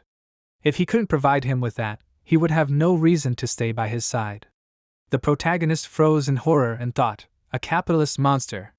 He asked, did he not feel gratitude for saving him from the underground Colosseum? Damien nodded and answered, of course he did. But that was a separate issue from his salary. Rakiel chuckled and asked, was his gratitude independent of financial issues? Damien answered naturally. The protagonist remained silent in response, looking at him carefully. The protagonist he was rooting for while reading Demon Sword Emperor, Damien Kayan, if he thought about his development potential. He doubted that there was anyone in the world as reliable as him. Basically, the strongest person in this universe was protecting him. But that was not the only reason he had to be by his side. He had to make sure that he was striving for a stable life by his side. Because only then would everyone be safe and happy. Rakiel folded his arms and said he heard him, there was no need to worry, he would not allow any delays in salary. Damien put his hand to his head and said, he understood, Your Highness. The protagonist suggested that they go to the mayor's residence. Azel opened his mouth in surprise and then asked, forgive me? Yes, Your Highness. But why are they running? Rakiel ran forward and thought, it was terribly embarrassing for him to lose after resorting to cheap tricks. Janice turned around with displeasure, where there was no one left. After a while, when it was already dark, Janice was standing next to the Minotaur, which was tied up with chains. It moved, opening its eyes. Janice said, its condition looks even better up close. He folded his arms over his chest, and then turned around and said, if only he could see the crown prince's face when he stole this from him. The assistant stepped forward and said, what a pity. Would they start the taxidermy today? Janice said yes. That's why he called him the most skilled taxidermist in Cremo. The guy waved his hands and said he flattered him. He was there because he was generous when it came to rewards. However, could he ask what style he would like? Janice said, let him make it as majestic as possible. He wanted to present it to the king at the celebratory banquet. The guy nodded and asked, so he wanted an image of power to be shown when he presented it? Janice asked if he had the magician he had asked for to make the perfect effigy? The boy replied, of course, he was ready. He ordered them to come in and the magician entered the room. He said they must be busy people, so he would start without further delay. The magician approached the Minotaur and said he would kill it with void magic, leaving no trace. An energy flow covered the monster's body, after which it began to remember moments of its life. It said, evil people, it can't breathe. Suddenly all the nuts loosened and the Minotaur rose, removing its chains. The men looked at this in fear, when suddenly the Minotaur waved its huge paws and screamed. At this time, Rakiel returned home and lay down on the bed, spreading his arms in different directions. He said he was so tired, his whole body ached. Damien replied he had overloaded himself too much. The protagonist's internal organs were protesting at this point. They were screaming. The internal organs, were protesting against such a tight schedule. Rakiel clenched his fist and said he would definitely buy the Minotaur tomorrow. Within the budget of 100,000 Megan. Suddenly, there was a loud knock on the door. The guards ran inside and shouted, Your Highness! Please let him get up, they are in big trouble. Damien grabbed the hilt of the sword and asked, what are they talking about? The protagonist sat on the bed and asked, what is going on? He was so tired. The guards replied, they must evacuate him to a safe place immediately. Rakiel asked to explain normally, when suddenly a huge fist broke through the wall. Damien ran forward and shouted, Your Highness! Let him stay behind him. The monster hit him and threw him into the wall. The protagonist looked at him in fear and shouted, Damien! The Minotaur extended its clawed paw and reached towards Rachel, its bright eyes flashing. The protagonist looked at it in fear and said, Minotaur. Some time ago, the Minotaur tore off its chains and screamed loudly. The assistant and the magician were crushed by stone slabs that fell from the ceiling. Janice crawled back in fear and asked, how did this happen? The monster screamed, he is the most evil. It clenched its fist and hit next to Janice, who screamed loudly in fear. He clenched his fist and screamed, vile creature. Does it even know who he is? He is a large merchant from Amboise and his master. Janice ran out of the castle and ran forward. He screamed, no need to come closer. He will not be the master of this, he will not. The Minotaur ran after him and mooed loudly. Janice turned around and thought, he needs to get to a safe place first. He saw the palace and thought, this is the residence of the mayor of Cremo. Janice pointed his finger in the direction of it and screamed, what's there? The Minotaur put his hand to his face and looked forward. It realized that it had lost sight of Genis and began to look around. The Minotaur clenched its jaws and rushed towards the palace. It struck the building, destroying it. Now back to the present, a huge Minotaur stood in front of the protagonist, who screamed in fear and froze. The monster clenched its jaws and moaned loudly. Reikio frowned and thought, why did its eyes look like this? He often saw such symptoms when he worked at the traditional Korean medicine clinic. It was in agony, but it could not do anything about it. These were the eyes of a patient. The Minotaur looked at it carefully and asked, that guy? It remembered the protagonist standing in the hall. It got angry and screamed, he is the same as that man. The protagonist thought fearfully, why is it angry at him? The Minotaur began to climb inside the palace, clenching its fists and screaming loudly. The protagonist covered his head with his hands, and Damien clenched his fist, sitting against the wall. He grabbed his sword and struck the monster. Reikio's eyes widened in surprise and said, Damien.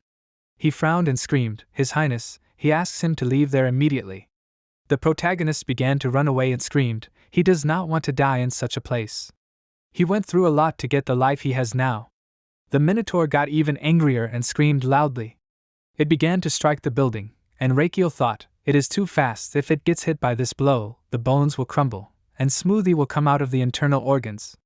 He began to run away, and the Minotaur clenched his fist and decided to strike.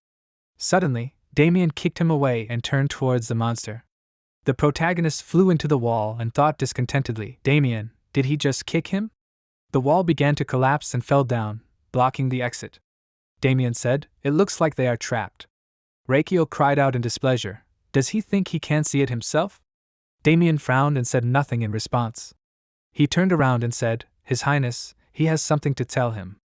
If they survive today, please let him give him a bonus. The protagonist stood up and cried out in displeasure, is he asking him for this at a time like this? And what will he do if he doesn't give it to him?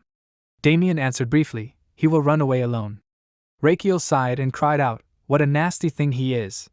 Damien looked at the monster and said, when he counts to 3, he will attack the Minotaur, this will give him a chance to escape. The protagonist asked, but where should he run?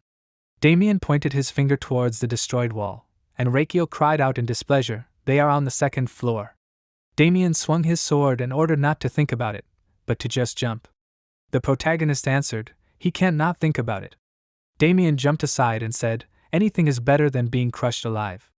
Reikio remained silent, and Damien said, judging by the sounds coming from outside, the guards are preparing to deal with the Minotaur and the damage it is causing.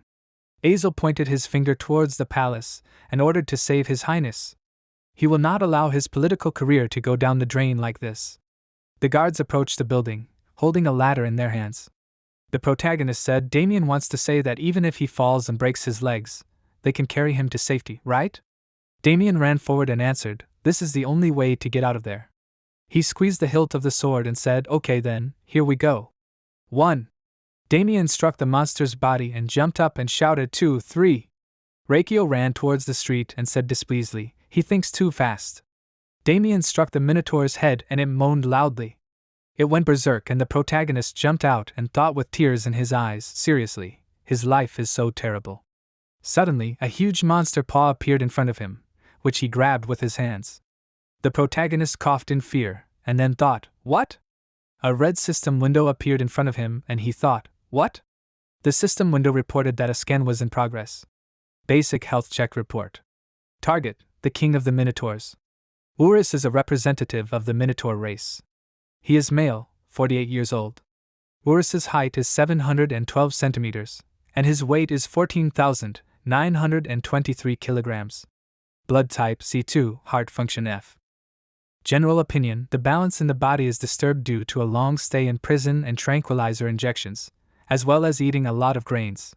The heart reported that his heart is in very bad condition. This is stable angina. His heart must be in severe pain. If left untreated, he could get a heart infection and a heart attack.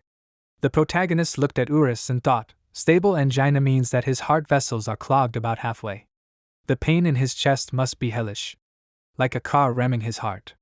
He became furious because it hurt, he was so sorry. Urus began to shake his paw, and Reikio screamed, but he was in no condition to treat him. Because now, he thinks he is in more danger.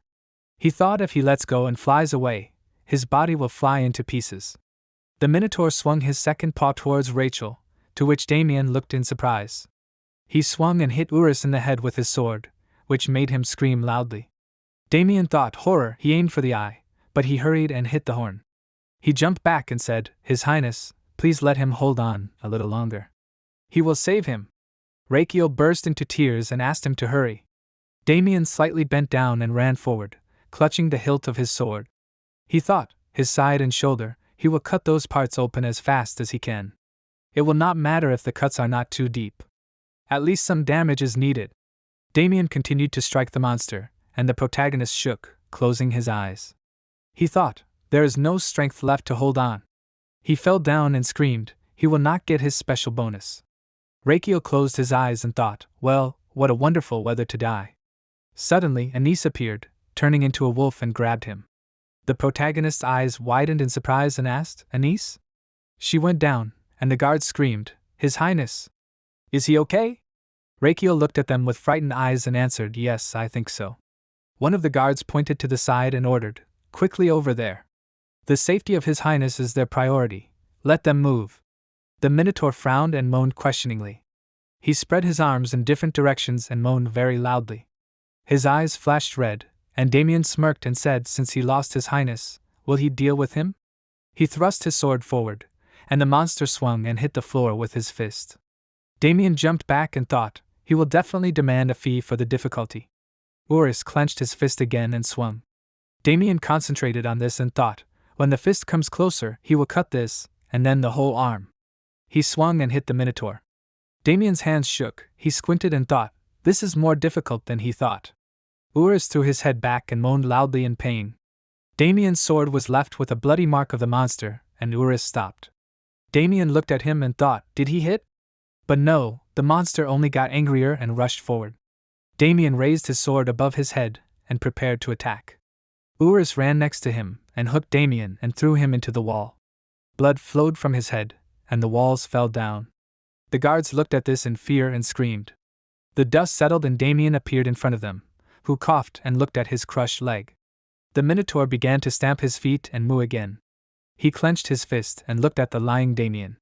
He tried to lift the stone and screamed, "Horror!" The monster's fist approached his head and he thought, is this his end? Suddenly there was a loud cry, "Hedgehog, a blow with a body." The monster turned around and saw a flying hedgehog. Urus mooed loudly, and Damien's eyes widened and he thought, Sir Hedgehog? The spiky creature flew over the monster's head and fell to the floor. Damien looked down and saw the protagonist and thought, what is he doing there? He tried so hard to help him escape. Rachel cried out happily, cool, right on target. He thought, the red sunflower seeds he got when he summoned the monster, the hedgehog really got bigger after he ate it. The protagonist started jumping and shouted, Damien, let him go, it's payday. Damien smiled and said, he hopes so, the amount is crazy. Rachel replied, sure. Just need to get out of there. Damien cut the stone and looked at his leg in fear. He thought, he can't move his legs. At that moment, Urus took the hedgehog off himself and moaned in displeasure. He tore it out, and blood poured out of his body. The monster threw the hedgehog out and screamed. He rushed towards Damien, and the protagonist shouted, come on, let him hold on to Hedgehog's needle. Damien grabbed Hedgehog and flew up. They landed on the ground, and Urus moaned discontentedly after them. Damien raised his head and looked at him. He swung and completely destroyed the palace, after which a loud questioning moo was heard. Damien looked forward emotionlessly. The building collapsed and the protagonist stroked the hedgehog. He said, good job, Hedgehog. It answered, Hedgehog. Rachel asked a question, Damien, is he okay? Damien closed his eyes and answered, yes, of course. The protagonist said, but he does not look very good. He fell silent and looking at the building thought, Minotaur. He will not die so easily. The medicine that will come out of him will be the best. If he is not careful, he may die. Rachel waved his hand and suggested that they get out of there for now. Suddenly, Azel ran up to them and shouted, Your Majesty. From now on, he will accompany him. He intends to take him to the safest place in this city. After a while, the guys moved towards the port. Azel pointed his hand at the ship and said, please, let them board the ship. If they use this to take him to the sea, no matter how fierce the Minotaur is, he will not be able to touch them.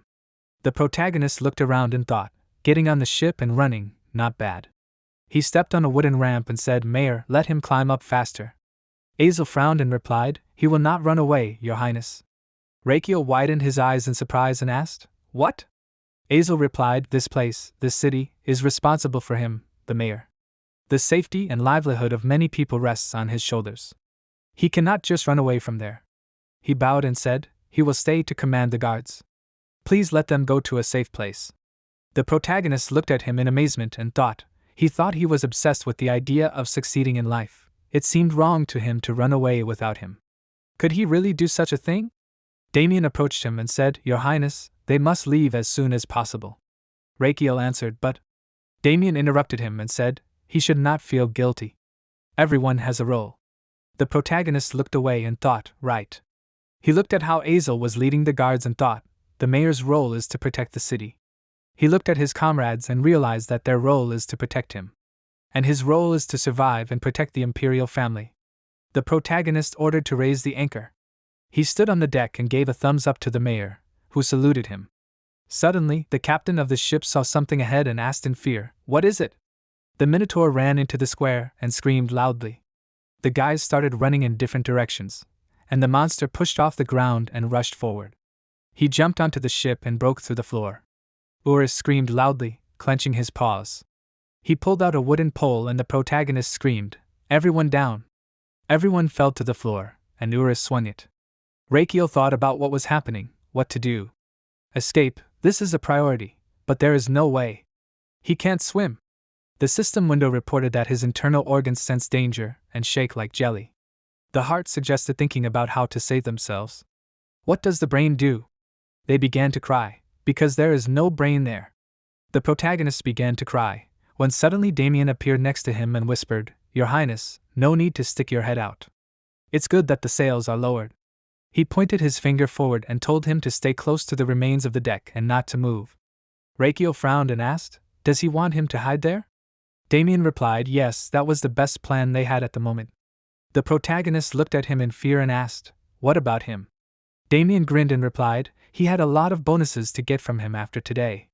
He pulled the sword out of the hilt and said he needed to work. Rakiel frowned and looked at him carefully. He turned around and started running towards the rest of the deck. Damien pushed himself off the floor and screamed, Anise! She jumped out from around the corner and grabbed the monster's body with her claws. Urus moaned loudly in pain and grabbed Anise by the tail.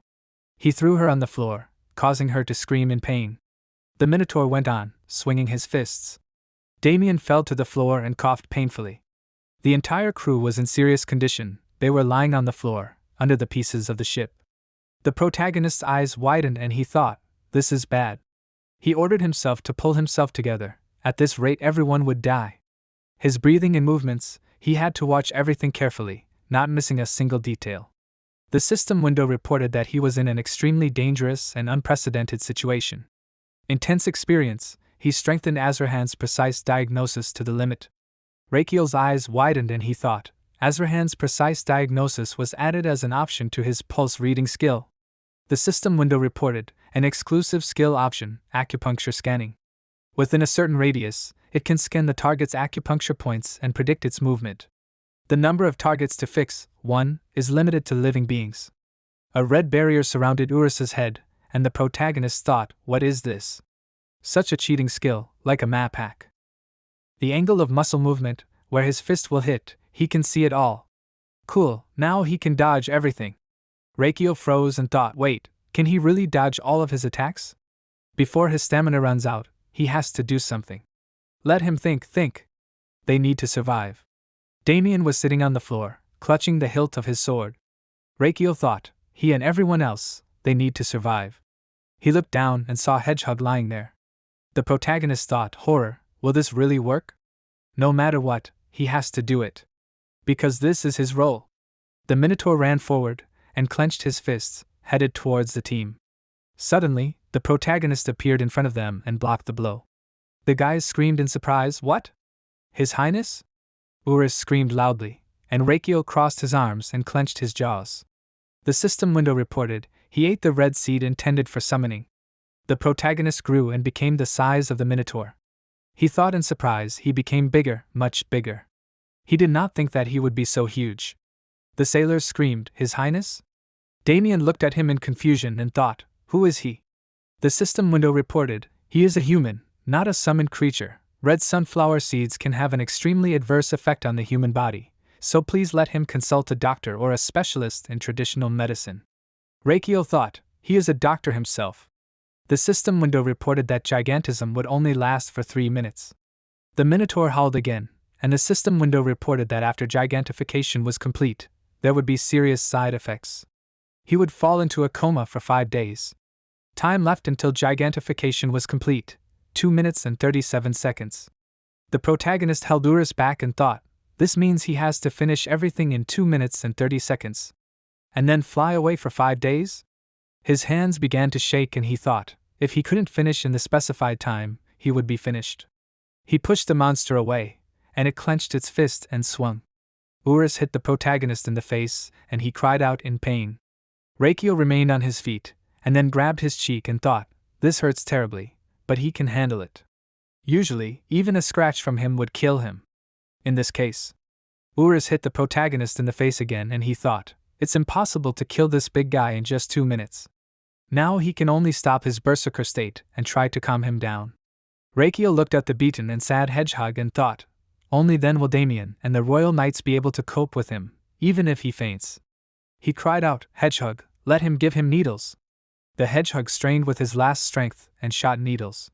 The protagonist grabbed the needles and rushed to the side. He screamed loudly and ran at the monster. He pushed off the monster and jumped over, as if over a goat. Reikio grabbed the needle and hugging Urus screamed, time for acupuncture. He pricked him in the Tianyu point. This point is located on the head and is used to treat diseases of the head openings, hence the name. The main function of Tianyu is to assist the openings of the head, these are the ears, eyes, nostrils and mouth. Urus moaned loudly, and the protagonist realized that the needle did not reach the flow of the Minotaur's mana. The protagonist screamed loudly, Damien! Let him hit the end of the needle. Damien jumped up and stabbed the needle into the monster's head. Reikio thought, he needs to calm this one's thoughts. He will decrease the stimulation of the sympathetic nerve and increase the stimulation of the parasympathetic. Tian Liao point. He stabbed the needle and shouted, Damien! He ran towards the needle and stabbed it. Chi Mai point. Damien stabbed the needle again, and then the Yi Phone point. The protagonist's team watched in surprise. Jiao Sun point. Urus screamed loudly, stretching out his mooing. The protagonist thought, he pricked the blood and energy flow of the meridian. He is like a child who turns away from acupuncture. If he is a good boy and lets him do the treatment, he will give him candy. The last point, Airmen point. The monster's eyes widened, and its nerve impulses spread throughout its body. It stopped and looked around questioningly. The protagonist stuck a couple more needles and thought, the fact that he had calmed down was one thing. It seemed that the pain from the sore throat had also passed for now. In fact, it was not the acupuncture, just a coincidence. That's what stable angina is. It can become so painful that it seems like it's dying, and then suddenly disappears. The guys asked in surprise, His Highness? The Minotaur examined his hands and said, strange, but it doesn't hurt anymore. Reikio looked at Damien, who was standing on his shoulder and said, Damien, good job. Urus put his paw on the protagonist's shoulder and thanked him. Reikio thought, in any case, his pain subsided quite in time. Now he thinks that it is his merit. He fell to the floor and said, he is so terribly tired. The system window reported, his internal organs are shaking due to the sudden change in condition. The heart asked, what did he do, what did he eat to become so big? And the blood flow is strange. The lungs hugged and laughed loudly, and the heart spoke again, breathing is also not okay. He is on the verge of fainting. The large intestine said the feces it holds also increased as his body became larger. The stomach screamed happily, it is now big. The system window reported that the stomach is slightly in thought. Time left until the end of gigantization, 0 minutes and 0 seconds. He feels himself getting smaller. The servant stood up and shouted, His Highness! His Highness? The protagonist spoke heavily, he has something to tell them, he will be in a coma for 5 days, so there is no need to fuss. The Minotaur is no longer hostile, they can rest easy. After these words, he passed out. The system window reported that gigantization was over, and serious side effects occurred. He will be in a coma for the next 120 hours. Good night? Someone asked. What the hell is going on? Is this magic? At this moment, on the lower deck, the sailors were collecting water. The guy pointed his hand to the side and ordered to quickly pour out the water. Captain, there are more and more holes. They can't stop it. We need to go up on deck immediately, otherwise they will all die there. The guy clenched his fist and replied, There is a monster raging above. At that moment, Urus calmed down and sat on the floor. The sailor felt the floor going down and screamed, What? The ship is sinking. The monster suddenly began to look around, and then clenched his fist and asked for forgiveness. It's because of him. Damien rushed at the main character and screamed, His Highness. Urus screamed loudly, He will repay his kindness, he will save him. The Minotaur grabbed Rakiel and pushed off the floor, heading forward. He fell into the water and put the main character on his head. The sailors screamed in fear, His Highness. How dare he kidnap the Crown Prince? Damien said, His Highness. After a while, Damien opened his eyes and saw that he was in a dark, closed room. Rats were running under his feet, and chains were hanging on the wall. He wondered, was he sleeping? He hadn't seen such a sight for a long time. It looked like the place where he lived in his youth. In front of him sat an interrogator and laughed loudly. He said, How absurd. The interrogator of the inspection squad, reporting directly to the Emperor, folded his arms across his chest and said, he couldn't believe that he was sleeping in such a situation. He didn't know if he was shameless or just impudent. The interrogator asked, Doesn't he understand what situation he's in? Damien answered, He understands. The interrogator raised his eyebrows and said, It's already the 6th day since the Crown Prince was kidnapped by a monster. He clenched his jaw and said discontentedly, It took a day for this news to reach the capital. He slammed his fist on the table and shouted in irritation, and it took him 2 days to get there. He had wasted 3 days without finding His Highness. What's more, they hadn't found a single clue as to where he was. All the conspirators there, including the mayor and Damien, were acting as if they were investigating just to waste precious time. What had they been doing all this time? Where had the Minotaur fled and where had the Amboise magnate, Guinness de Cham, who had bought the Minotaur, disappeared to? The interrogator continued shouting, blushing with anger. He said, Not a single clue. They had found nothing. He lowered his voice slightly and said, No. It wasn't that they couldn't find any traces. They were deliberately ignoring it. The interrogator folded his hands on the table and said, Because they wanted to harm His Highness. Damien listened to him and said, He says that all the people who traveled with His Highness conspired with the Minotaur to kidnap and harm him? He frowned and asked displeasedly, Is that the conclusion he draws? The interrogator stood up and answered, Not that he wanted to. He is just trying to find the truth.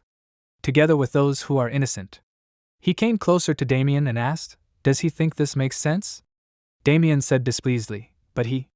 The interrogator interrupted him and said, He knows. The world is a place where ridiculous conclusions can become an answer that fits the riddle. Who should be held responsible for this? The mayor of Cremo, in charge of the security of the city, and those who traveled with His Highness, including him, but could not protect him. Responsibility for the crime committed there should be placed on them so that they can calmly finish this matter. Damien clenched his jaw and thought, Are they trying to hush up the incident by blaming it on them? What kind of nonsense is this? This man probably just wants to close the cold case without making it any more complicated. The interrogator put his hand on his shoulder and said, So let him think carefully. Mercy will be shown to those who confess. Damien asked again, Mercy? The interrogator smiled and replied, A comfortable and quick death awaits them. Damien ordered with displeasure not to talk such nonsense. The interrogator said, Well, if it is difficult for him to confess, he will use other methods. Guards approached the chair Damien was sitting on, which made him frown. After a while, Damien was placed in a cage and he screamed. Azel, Damien and Anise were hung high above the city. Anise screamed in fear, Damien. He turned around and saw the mayor and Anise crying. He thought, What a horror, Anise and even the mayor. Damien looked down and saw that underneath them they had collected a mountain of wooden boards, which the guards were pouring oil on. He thought, The smell of oil? Do they want to burn them alive? The interrogator came out into the square and folded his arms over his chest and said, Since they were all gathered there, can they talk about the detention again? Are they ready to discuss the matter? Damien quickly answered, There will be no confessions. But he is ready to tell the truth. The interrogator happily asked, The truth? Well, let him speak. Damien shouted loudly. Under the pretext of an investigation, he interfered with the search for the missing crown prince. The interrogator frowned and asked, "What?" Damien was covered in bright energy and shouted. He was desperate, like no one else, trying to find him. The interrogator grinned and asked, "Is he sure that he is not simply trying to avoid justice?" "Well, that does not change the essence. The interrogation is over." The guard with the torch went towards the firewood, and Damien squeezed one of the bars of the cage and thought, "Forgive me, His Highness, but he does not want to die so senselessly. He must live." Suddenly, a loud moo was heard and the Minotaur appeared in the square. Damien's eyes widened in surprise and thought, "A Minotaur?" He landed on the ground and took the cage off Damien. The protagonist stood on the monster's shoulder and stroked it. Rakiel's allies widened their eyes in surprise and pressed themselves against the cage, and the investigator's employees froze in fear. The protagonist nodded his head and asked in displeasure, "What did they do there?" Documentary series, The Crown Prince Sells Medicine. The Crown Prince and the Minotaur special episode. 6 days after the incident, the Crown Prince of Magentano, Rachel, woke up in a distant sea cave. Urus, the Minotaur who only yesterday wanted to kill Rachel, now only love can be seen on his face.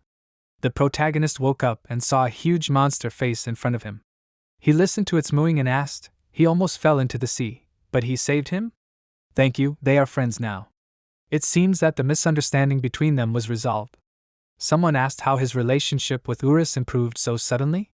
Rakiel ruffled his hair and answered, "Well, it seems that he had a small misunderstanding. He says that he cured him, that he is his savior. It is partially true. He just stopped his pain by coincidence.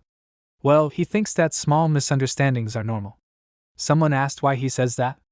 The protagonist chuckled and answered, "The thing is, he will follow him for free." Documentary series, The Crown Prince and the Minotaur, the end. This is the devil.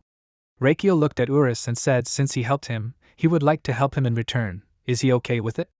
Minotaur hummed questioningly, and the protagonist waved his hand and said the truth is that his chest pain is not completely cured yet. If they leave things as they are, the suffering will return. Urus smiled and hummed back at him. Rakiel stroked Urus and said, "Yellowy, he will first check the condition of his body." Yellowy, this is a typical name for pets in Korea. Minotaur replied dissatisfiedly, "He is not Yellowy, he is Urus." The system window reported, the pulse reading skill is an exclusive variant of one. Acupuncture scanning is activated. The protagonist looked at the monster's body and thought, fortunately, his angina is not very advanced. They will be able to start treatment when they return to Kreml. He decided to take a look at his gallbladder. He looked at it in surprise and asked, "Hey, doesn't this part seem more swollen to him while chewing?" Urus hummed in response, and Rakiel said, "Because there is a lot of crap inside. Once everything is pulled out, the swelling will disappear. Now he will bring it out, he needs to do everything he says. First the biomeridian of the foot, they will press on the main acupuncture. Now you need to raise your hands, press on the yuan point on the 4th rib, and then on the ryu point on the 7th rib. They will move to the wu shu point and the zhongdu point, moving up from the center to the forehead." The Minotaur looked puzzled and listened to everything the protagonist said. Rakiel said, "You just need to press your finger on the place he asks." He imagined a strip of points, and the Minotaur hummed questioningly. The protagonist happily said, "Okay, they are almost done. Now you need to clench your fist and hit it hard in the solar plexus." Urus looked down and hummed doubtfully in response, to which the protagonist said to trust him and hit, right now. The Minotaur hit himself in the solar plexus and screamed loudly in pain. He started spitting something out of his mouth, and Rakiel looked at him carefully and thought, something huge is coming out of him. Urus spat out a huge diamond-shaped stone from his mouth. The protagonist looked at it and thought happily, "Holy lords." The system window reported, he got cholecystitis of a special rank S+. Rakiel thought, even a very large cholecystitis usually does not go beyond 5 centimeters, and this one was no less than 20. He picked it up and asked Yellowy, "How is he feeling? Is he better, huh?" He raised his head and moaned with relief in response. The protagonist smiled and said, he is glad that the bloating has passed. He congratulates. He thought, now it is his too. Rakiel spoke, but he thinks the team needs to move on. Urus moaned questioningly, and the protagonist suggested returning to Kreml. He remembered Damien's frightened face and said, his team is probably already experiencing some problems. The protagonist looked at Urus and thought, is he afraid that he will have to fight again if he returns? He smiled and said, "No one will be able to do anything to him if he returns with him. He is serious." The Minotaur looked closely at his face and mumbled. Rakiel said, "He is not lying, he promises." Urus rose and entered the water. After a while, they approached the city and the protagonist saw a raised flag. He looked at it and thought, an inspection squad under the command of the Emperor? No wonder they hurried. Let's return to the present. Rakiel stood on Urus's shoulder and asked, "Who is in charge?" The interrogator opened his mouth in surprise and remained silent. The protagonist clenched his jaw and shouted, "Should he repeat it? Who is in charge?" The interrogator frowned and stepped forward. He answered, "He." Rakiel descended to the ground and asked, "He?" He asked drawn out, "He?" The interrogator thought, is this idiot addressing him so casually? He frowned and said, "He is the one the Minotaur brought back, and he looks exactly like the Crown Prince." "Who is he?" The guards who were imprisoned in the cages asked in surprise, "Is he crazy?" "He is the Crown Prince." Rakiel folded his arms and asked, "Does he mean to say that he might be a fake posing as the Crown Prince?" The interrogator answered, "Yes. Because there are forces that will take advantage of this situation to try to harm the royal family." Rakiel lowered his head and asked, "So he wants to confirm his identity, right?" The interrogator answered briefly again, "Yes." The protagonist frowned and asked, "In that case, why didn't he check his people properly?" The interrogator asked, "What?" The protagonist pointed to the allies in the cages and shouted, "He is talking about them. Why didn't he check what sacrifices they made, the hardships they endured, and the loyalty they showed?" The interrogator's eyes widened and he asked, "What is he talking about?" Rakiel continued to scream, "Damien Kyan." He rushed forward to save him, the Crown Prince, from the Minotaur. Damien looked at him in surprise as the protagonist continued, trying to buy time for him to get to safety. He showed his loyalty by fighting the Minotaur alone. At that moment, Urus grabbed a bar with his finger and tore it out, releasing Damien. He said, "Your Highness?" The protagonist turned around and smiled back. He turned away and said, "Next, Anise, daughter of Hashinta, his main werewolf bodyguard." She rushed to catch him when he fell from the Minotaur's hand and flew out of the mayor's residence. If not for her quick thinking and courage, he would have ended up a crushed corpse buried under the rubble. Urus removed the cage from Anise and tore the bars, freeing her. Rakiel turned around and looked at Anise and said, "She showed great courage and self-sacrifice for him." He said, "Next, Sergio." He stood in the cage and cried. Rakiel said, "The special captain of the Royal Knights. He was the first to arrive that night, before anyone else, and protected him while he was trying to escape. If it weren't for his bravery and zeal, I wonder if he would be standing there now?" While listing the allies, the Minotaur gradually took them down and tore apart the cages. The protagonist continued speaking, "Sir Frendel, a knight. He led the especially wounded royal knights to safety and was an example to follow, demonstrating the honor of a knight. Montero and Pedro. Their hands were injured when they blocked the Minotaur's horn. Are they all right? He also can't forget what Sir Hamilton did for him. Despite the loss of his sword and the destruction of his shield, he was ready to fight on." Sergio clenched his fists and said, His Highness," in tears. The guard looked towards the interrogator and said, "He thinks he really is the Crown Prince." The interrogator asked, "But how did he come back? And how did he tame the Minotaur?" He got angry and thought, something went wrong there. He was sure that the Crown Prince, who was captured by the Minotaur, had no chance of survival. That's why he tried to blame his team for no reason. It didn't matter that it wasn't their fault. He always did this because it was the natural outcome of events. He imagined that if a member of the royal family died of illness, the head doctor would be executed. When someone with a high status dies, another must take responsibility. The interrogator got furious and looked at the protagonist and thought, however, how did the Crown Prince return alive? How? He suddenly fell to his knees and shouted, "Your Highness, he begs you to forgive him for doubting his identity." Rakiel frowned and looked at him carefully. He turned away and said, "The mayor of the city, Azel Cremo." That night, in the face of danger and a difficult situation, he decided to stay rather than run away to protect the city. Azel cried and stretched out his hand and said, "His Highness?" The protagonist said, and it showed how proud he was of his duties. He walked up and touched the mayor's hand with his hand and said, This is the most virtuous and significant example of how a noble person should act." Azel cried and said, "His Highness?" Rakiel turned around and shouted, "But he, the interrogator of the inspection squad. He asked him to confirm his identity, didn't he?" The interrogator looked at him in surprise. The protagonist spoke, but he was not the one who proved who he is. These people who stayed by his side, who were ready to sacrifice for him without fear, they were the ones who showed who he is. The interrogator looked at him in fear, without saying a word. The protagonist came closer to him and said it was better for him not to make excuses. He already knows what he wants to say. He thought about it. He clearly sees what a person like that would do. The same situation was in Korea. He asked a question. He was just asking him, wasn't he? He was asking who was in charge. The man stepped forward in response to his question. Does he know what that means? The one in charge is the one in charge of what's going on. As for the lousy investigation he'd done, he'd be held accountable for it. The investigator laid his head on the ground and closed his eyes. After a while, some workers were picking up trash near the mayor's palace. The boy wiped the sweat from his forehead and asked what the charge was that the stupid investigator had been told. The old man looked at him carefully and replied, intentionally obstructing the search for the crown prince. The third worker said, that's a pretty serious crime. He thinks the name of it just reflects how serious it is. If he's unlucky, he'll be executed. Otherwise, he'll probably rot in prison for the rest of his days. Yes, one of the two. The boy put his hand to his lips and said, but is it true? The old man cried out, he's telling them the truth. I saw with my own eyes this fierce minotaur. He was so obedient, and followed the orders of the crown prince.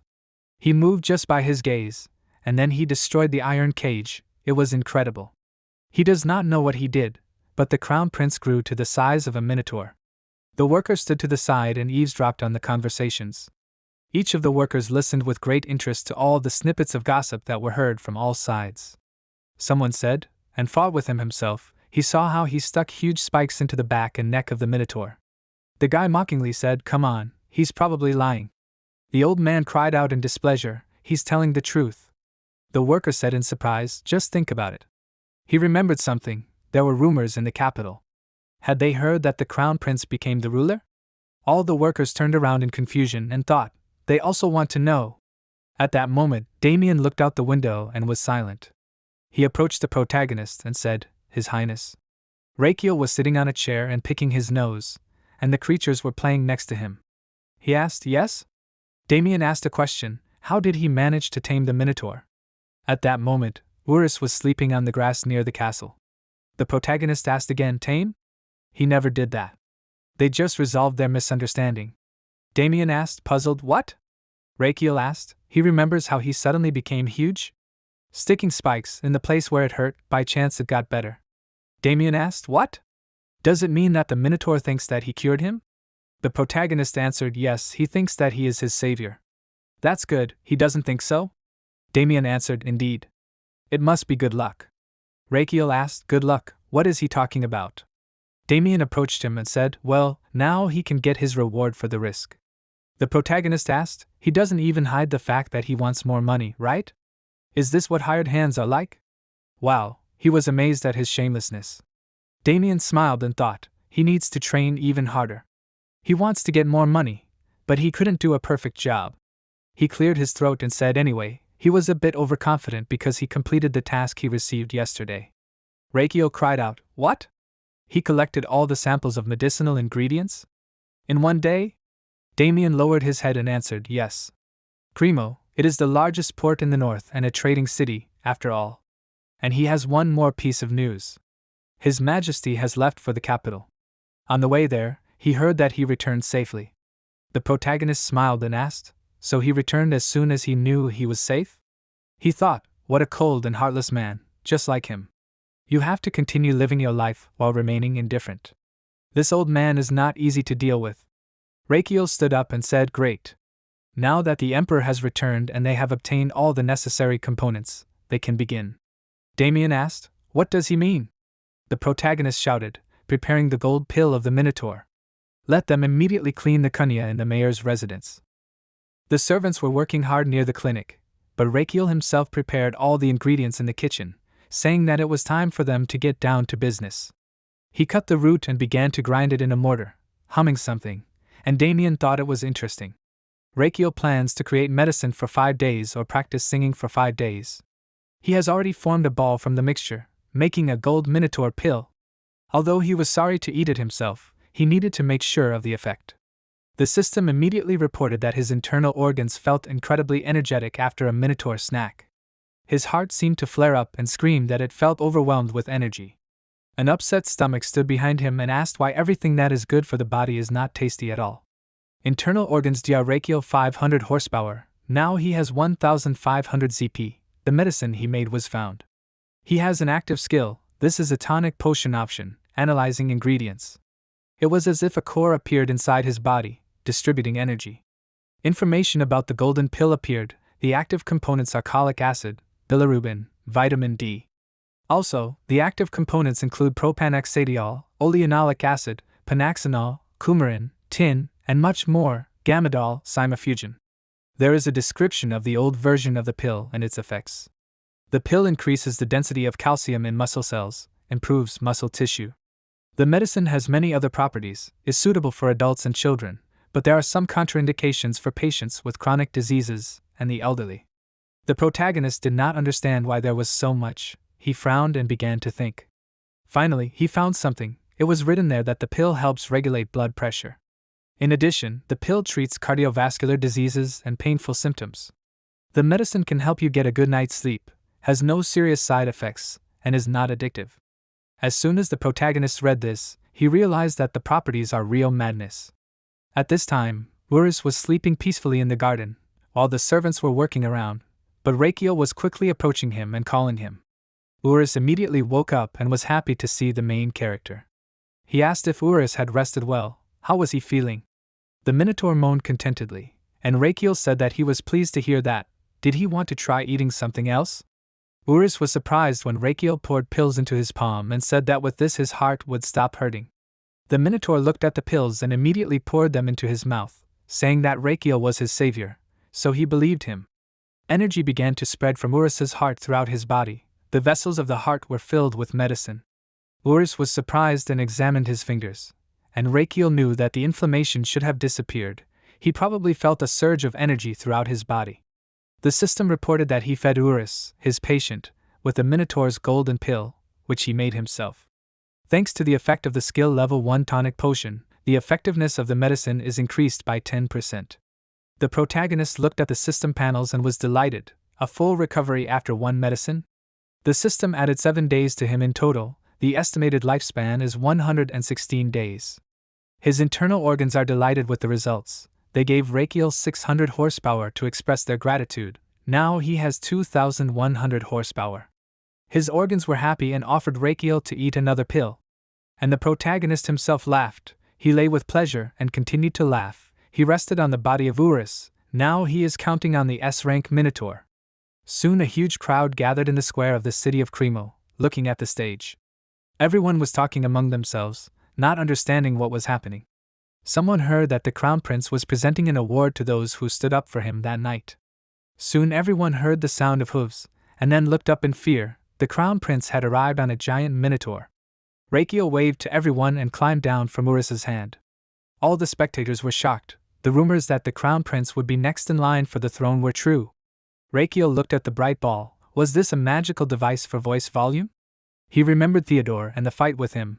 The protagonist only attracted so much attention during the fight with him. He can't be afraid now. He took the ball and said Damien Cain and 33 other people during the unprecedented event when the Minotaur went berserk. Everyone fought without hesitation to protect a member of the royal family. Therefore, on behalf of the Crown Prince, I wanted to publicly acknowledge their efforts and bestow this medicine. He raised the pill box up, after which everyone was surprised. Only Mayor Azel showed an approving gesture. The protagonist chuckled. The mayor is doing his job well, he is very useful. 2 days ago, while he was lying on the Minotaur, Azel came up to him and asked if the prince had called him. Rakiel said that he needed the mayor to do something for him. He was planning to hold an award ceremony to present awards and advertise his new medicine. Azel asked if he wanted to hold an award ceremony to promote his product. Rakiel said that was exactly it. The Minotaur had scared many people, and he couldn't ignore those who had selflessly protected him. So he wanted to give it to them, and then he showed him the pill, saying that he had recently developed the golden Minotaur pill himself. Azel was confused and told himself to think about what the prince wanted. He said that he got the idea, but Rakiel said that he hadn't finished speaking yet. The protagonists believed that after such advertising, the pill would be able to interest all the nobles of the empire. He wanted to tell them more about the medicine, but then he looked at the mayor in surprise. He said enthusiastically that the medicine was great. It was the Crown Prince's premium edition. They had to make the award ceremony as grand as possible. Only then would it really help the promotion. The prince would be able to sell it at a high price. He asked for 2 days. He would start immediately, so he had to leave. Reikio thought that this man, he thought the mayor understood everything immediately as soon as the protagonist asked if there was anything unusual about him. At the ceremony, he showed an approving gesture and said that he would not forget the mayor's help. The protagonist said he, Crown Prince Reikio Adria Magentano, created this special medicine out of gratitude for the loyalty and courage of his workers. They are true heroes and warriors who fought the Minotaur. However, Angus and Damien thought that it sounded suspicious. Reikio continued, he decided that these people deserved to receive this special and powerful medicine made from the gallstone of the Minotaur. People did not understand him, they said. If he added a part of the Minotaur to the pill, it is a wonderful medicine. The main character said that after eating the pill, they will feel that their heart has become much stronger, and this pill will also rid the blood vessels of blood clots. They will gain amazing endurance, and will not get tired like the Minotaur. But that's not all. For those who suffer from insomnia, this pill will grant the desired sleep and rest. Everyone was already shocked by such a statement. Finally, the prince thanked everyone who showed loyalty and devotion. Even the birds listened to him in surprise. He said that he could not be happier than to tell the citizens of his empire about the existence of this medicine. They want to ask him the reason, and he will answer that it is because from today, for just a month, it will be sold at an affordable price. But the medicine is saturated with nutrients and is known as the invention of the Crown Prince. So they will be able to sell the medicine to everyone. Urs held up a sign with a price of 9,999 magen. This is a special price for a limited quantity. 1 pill per person will be sold until supplies last. Damien and Anise frowned, thinking that they smelled quackery. But Damien took Sergio by the shoulder and offered them to take an advertising sign with advertising slogans. Reikio said that you don't see such a thing every day, they can come themselves and quickly. Soon he showed everyone the pill, while he was surrounded by advertising signs. In addition, it was recommended to consult with the traditional doctor of the small palace, Sir Garden, before using it. Soon they heard shouts, people asking to sell them pills. Someone wanted to buy several at once, and some were ready to take out a loan for this. Reikio was happy about this, as the reviews were excellent. If he was holding an advertising campaign, he would make the most of it. He imagined his employees as happy promoters. He would PR his clinic. The protagonist coughed and addressed the people of Cremo again, as they all knew, he, Crown Prince Reikio Adria Magnetano. He runs the traditional medicine clinic of the small palace. They looked at him in surprise. Reikio grinned, and his team nodded approvingly with displeasure. He said that if they were all gathered there, he would tell about this wonderful place as an advertisement. Everyone took a poster of the advertisement, but only Sergio smiled. The sign said that he was an expert on the spine and joints. The traditional medicine clinic of the small palace is the place to go for treatment. This is a message from the director of the traditional medicine clinic Reikio. The clinic is open 24 hours a day, 7 days a week, treatment is free. He said that although the clinic has not been around for long, they have introduced new medical services that did not exist before. He asked if anyone in the crowd knew about his clinic. However, the crowd was silent. They were only asking what the prince was talking about. What is this? But suddenly 2 men raised their hands and shouted that they knew this clinic. Reikio said that this was more than he expected, but Anise looked at him with disbelief, since only 2 people responded. He said that he was the director of the clinic who came there in person. It would be a little strange if he just praised his clinic, right? He decided that it was time for him to let everyone be interested. He said that the city of Cremo was the most beautiful trading city of the northern seas. It was the heart of the north of the empire. They all had to stay healthy so that Cremo could continue to prosper, and the empire would only prosper if Cremo grew. The citizens looked at him and listened with delight, and Reikio seemed to suffer for them. He hoped that they would all be healthy. If anyone present felt unwell, he asked them to come forward. Even if their illness was not serious, they could come forward. He, the director of the clinic, would personally examine them. But the people were worried. Reikio realized that they were hesitating. He would have to use his foolproof method. He said that those who came forward now, the first 100 people would receive free treatment coupons. Anise was horrified. Weren't the coupons free to begin with? But the protagonist raised his fist in the air and enthusiastically repeated that the coupons were free. If they started earlier, they would finish earlier, and it was time to start. Soon a crowd of people started running towards him. He was pleased, considering them his lucky stars. He imagined the sea and a huge fish, and himself as a fisherman throwing a rod with a pill into people's hands. He seemed to be in euphoria, imagining bonus lives. He continued examining patients right on the stage and gave them coupons, asking them to visit his clinic with this. They would prepare a medicine to improve her physique, also pay for travel to the capital and even provide housing. Of course, the treatment was also free. The woman stood up and thanked him. The protagonist was happy that he managed to hand out all 100 coupons. This is amazing, wonderful. If at least 10% of them come to the clinic, then he will have at least 10 patients. Anise was gloomy. Reikio offered free treatment and will pay for their travel. Will they survive at all? He said happily that it was perfect. But Anise was almost crying. She mentally told the Lord Chamberlain that they would have to sell everything they had. Reikio was glad that their clinic was now known in Cremo. He considered it a double benefit and marketing. Damien was watching him. It had been 9 hours already. The prince was constantly examining patients. Was he okay? Soon the protagonist stood up and stretched his body, which suddenly began to tremble. Had he overdone it? The system reported that his internal organs were asking him to obey the labor code. The tired intestines were almost dying of fatigue. He said that 10 hours of continuous treatment had been carried out. This man had gone crazy. And the heart was furious. It was screaming, when will they finally rest? Reikio felt weak, but decided that he could not fall there. People were watching. He needed to look cool while everyone was watching. He couldn't let them see him faint, but soon his vision became blurry and everyone became worried. He still fell and pushed the chair. Sergio and Damien immediately ran to him. They called His Highness. The protagonist cursed the disgusting body with low stamina, while the two guys looked at him excitedly and called. Several notifications appeared at once. He cured many patients, putting in maximum effort. As a result, he fell into a state of overwork and exhaustion. The people of Cremo witnessed what he did. People were touched by how hard he tried for them, and then fell exhausted. The people of Cremo felt his sincerity. They became his fans. Their awe and respect for him earned him a title. His skills in traditional medicine gained new strength. Now the great Dr. Point's system is open to him. While he was asking if he was okay, Reikio looked at the panel with admiration. He saw the inscription GDP and did not understand what it was, but then the system reported that it was a type of reputation. He earns points when he performs feats or influences society through medical practice. Many are already touched by his actions. He received 101 GDP. The current GDP is 101. The protagonist realized that GDP is good, but how to use it? The system notified that he can use GDP to buy live vouchers. A voucher can be bought for 100 GDP. When he uses a voucher, the person he lied to will believe it unconditionally and forever. He smiled nervously, and then began to laugh like a villain. It is a wonderful cheating item.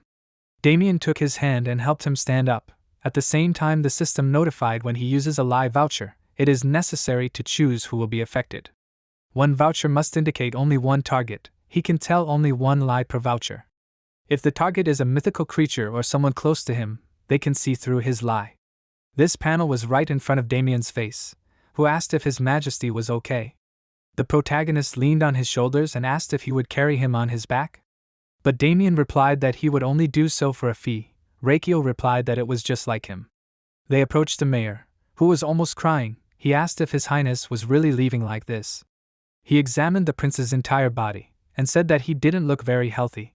But Reikio awkwardly replied that he had just tripped and bruised his buttocks a little. It wasn't worth the worry.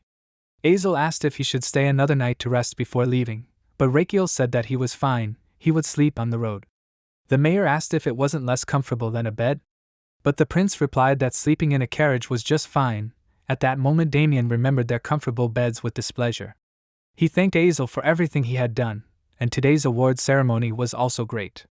But the mayor said he didn't deserve such praise. The protagonist got into the carriage and invited Azel to his clinic with Sir Roberto. Azel didn't understand anything, since he didn't see Roberto crying, so the prince said it didn't matter, they just needed to meet again. He left after saying goodbye, and arrived in the capital of Magentano at night. When he entered the city, people were terrified and asked what kind of horror this was. They were afraid to look at the Minotaur. Even the servant who came to meet His Highness froze in fear. In his eyes, Urus was a scary and terrible monster, but then he shook his head and came to his senses, greeting His Highness. He is the company commander of the 2nd Battalion of the 6th Capital Defense Corps. He is the first lieutenant of Mikado. He pays his respects to him.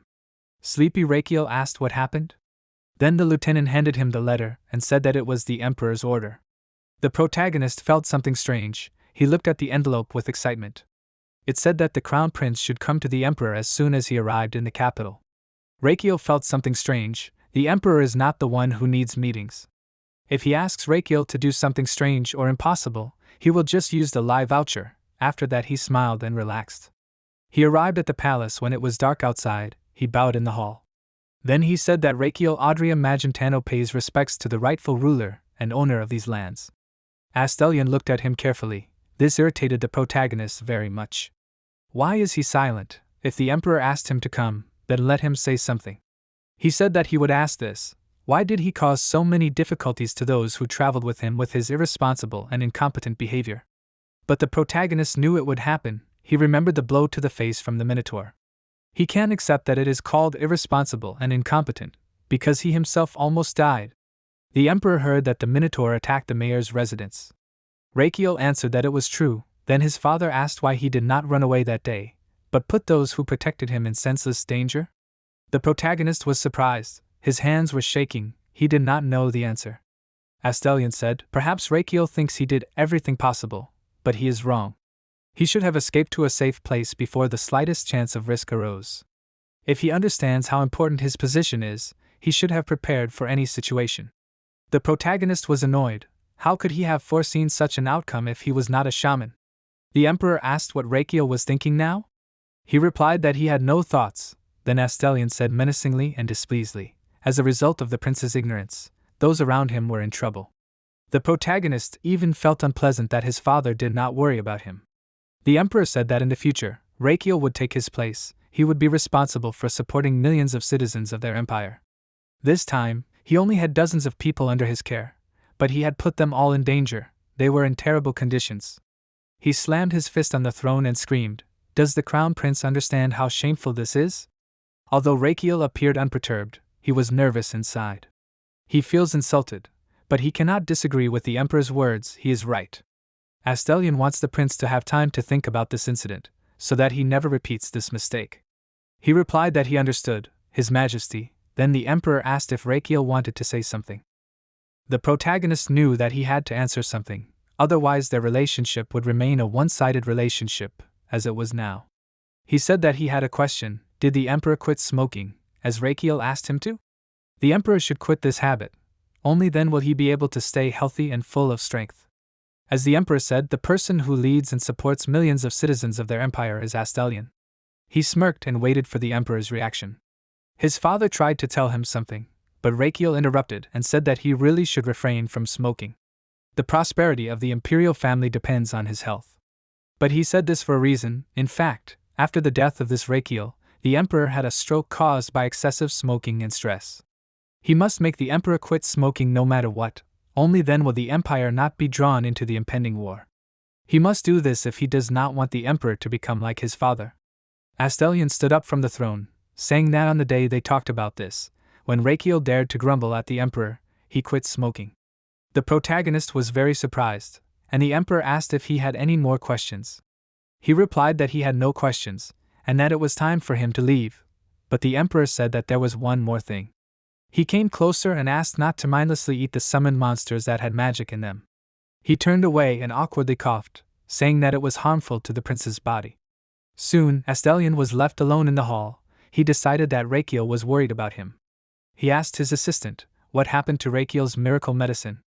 The secret agent said that they mobilized the information unit of the imperial family. As the Emperor ordered, they are spreading information about the Minotaur pill. Astelion asked about the result. The man replied, even the nobles on the borders of their empire will know about the golden pill.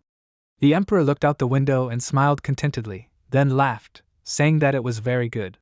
Rakiel returned to his part of the palace. He counted 1, 2. Damien walked behind and asked what the prince was doing. When Rakiel counted to 3, he said that he was coming, and soon they heard a fast run and garden approaching, who was crying and loudly calling His Highness. The protagonist began to understand that this was bad, and soon began to panic even more. He stopped Garden with one hand, pushing his cheek away, told him to stop and tell him, is he so happy to see the prince? Garden screamed that Rakiel left behind too many patients that he had to take care of when the prince left. The protagonist covered his ears from the scream, and then said that he would prepare a tonic drink for Garden later. He is grateful that his friend took care of the clinic in Rakiel's absence. Although Garden said that he was fine, Rakiel did not believe him, as the doctor looked too exhausted. The protagonist wondered if Garden had heard about the events in Kremo. The doctor replied that he was shocked by the news. The prince said that this was good, but that was not all, there was something more shocking. At the same moment, Urus jumped to the carriage and roared, and Garden screamed along with him. Rakiel said that Garden had become a better player. He was sure that the doctor had already heard rumors that the prince would return with a minotaur. Garden blushed and laughed. His game is impressive, right? Damien frowned as he watched them. Why were they acting like this? Everyone in this clinic was crazy. Rakiel asked for more news, and Garden said that since yesterday they had been receiving strange requests. The protagonist was also confused, and the doctor explained that they wanted to buy medicine that they did not have. Soon Rakiel looked in shock at the huge stack of documents. These were all the letters from those wishing to buy gold. Minotaur? Garden said that it was so. All the people of noble families lined up for the medicine. The prince looked out the window, not understanding what was happening. Was there a real live queue there, which he had only heard of? It's even better than the boutiques. He has no reason to turn these people away. He delightedly and drooled, asking to invite everyone in turn. He had many pills in beautiful boxes. This was the Crown Prince's edition, the Empire of 987, a special edition of the first year. 10 days later, they hung up a poster. It said that the entire year's supply of the Minotaur pill was completely sold out. Everyone in the clinic was constantly working, as was Rakiel himself. Garden called him and said that he had received a letter asking him to visit the Imperial Palace. The Crown Prince and Garden did not even guess why he was being called, but Rakiel ordered a carriage to be prepared. Was he unhappy that the Emperor would criticize him this time? The butler was already waiting for him at the door and nervously asked Rakiel to hurry to that particular room. The protagonist cautiously entered there, realizing that this was not the audience hall. Soon he made a sound of surprise, and his expression was filled with panic. He saw the bed in which Astelion was lying. He remembered the hospital. He did not understand why His Majesty was in the same condition as the protagonist's father. Li Han visited the computer club in rainy weather. He played all night. He was constantly irritated by others. He shouted that he asked the player to calm down. He could not do such a simple thing. Was he so hopeless? His mother constantly called him. There were already 6 missed calls. His friend asked if Li Han wanted to answer. Someone was constantly calling him.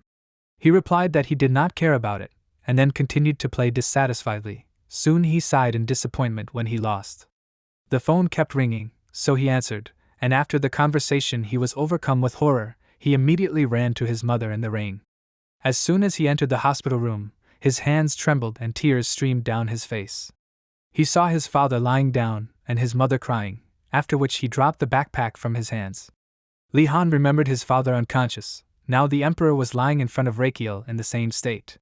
He slapped his cheeks and told himself to calm down. Now was not the time to think about the past and act like a loser. He began to examine the Emperor, knowing that it was a stroke. Muscles in the nervous system are signals that allow one to make such a conclusion. He asked what happened, and the servant replied, he thought someone else could clarify the situation. The man bowed and said that his name was Passaro. He, the chief physician of His Majesty, greeted His Highness. Rakiel asked how much time had passed since the Emperor lost consciousness. The doctor became nervous. He replied that 1 night had already passed. After these words the prince began to panic. A whole night was too much. He inquired about the reason. The doctor said that after dinner the Emperor was strangely drunk, but Rakiel did not understand anything. The doctor explained that his speech became slurred, although he drank only 1 glass of wine. The Emperor began to stagger while walking. Passaro suggested that he go to bed early, and then he saw him this morning. Rakiel realized that the Emperor had become like this overnight. His hands were shaking. He recognized the symptoms of a typical stroke. He looked at the doctor. Because of his negligence they missed the golden hour. But then the prince remembered. The Emperor told him that he quit smoking and took care of his health. Then why did this happen? He realized with horror, if everything continues like this, the plot will go according to the original plan. Although, if the Emperor dies right now, the story will deviate from the original. Rakiel will become the emperor, and not the second prince.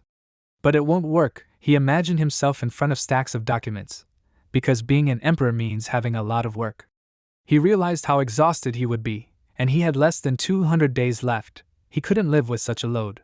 He realized that if the emperor died, then he himself would go after him. Rakiel began to pour his mana into a stallion's body. The cause of the stroke is the most important goal. He hopes it is not because of the brain hemorrhage. There are two main types of strokes. The first is a cerebral hemorrhage due to a ruptured vessel, that is, hemorrhagic. The second type is a vein blockage due to thrombosis and atherosclerosis. Stopping the supply of oxygen to the brain, which means ischemic disease, is a symptom that often causes death. As a rule, the hemorrhagic type is much more dangerous. He asked for it not to be so. Soon he realized that a cerebral infarction occurs in the artery of the anterior inferior cerebral artery. This means that it is ischemic. Fortunately, he does not see other bleeding. He believes that complications can be paralysis, disability, or lack of coordination. It was as if he was in front of the emperor's brain. Now he needs to know which part of the veins is blocked. He can make a decision on treatment after he finds out. Something surprised him. Something with the clot. It is unnatural. Why can't he see the lines of Zan in the clot? Rakiel was horrified. This was impossible, both in reality and within the framework of common sense. This was definitely not normal. He turned around sharply and looked angrily at the doctor and the servant. He knew something was wrong, but the treatment was his top priority. He would investigate after he saved the emperor. He could not do this in the chambers. Rakiel said that he would transfer the emperor to a traditional medicine clinic to focus on treatment. At that very moment, a priest came to them. As if sparkling, he wished everyone to be calm in the arms of God. The servant was glad to see the archbishop. The man introduced himself. He, the Archbishop of Burton, greets His Highness. The protagonist greeted the priest and asked, did he come to heal His Majesty? He replied that everything was exactly so. Although he was told that prayers were necessary, he did not expect that His Majesty would need it. It seems that the emperor is in serious condition, so he will start right now. Rakiel agreed. He asked for divine power or whatever, anything that could help would be welcome. The archbishop began to read a prayer and direct his holy power into the emperor's body. The whole room was filled with a warm light, but the emperor did not move. The system reported that Rakiel had an exclusive version of the acupuncture scanning skill. He looked in amazement at how sick cells became healthy. He was surprised that the cells regenerated so quickly. The archbishop did not stop praying, and Rakiel monitored the condition of the cells. Usually when brain cells are damaged, regeneration becomes almost impossible. He covered his mouth with his hand to keep from exclaiming, but he was glad that they could save Astelion. He began to pray together with the archbishop. He really asked for salvation. For a long time, the priest poured his holy powers into the emperor, and then he himself fell to his knees from fatigue. He was trembling, but he told the prince that everything was ready. Rakiel praised him. He decided to check it himself and began to pour his power. Vessels appeared in front of him.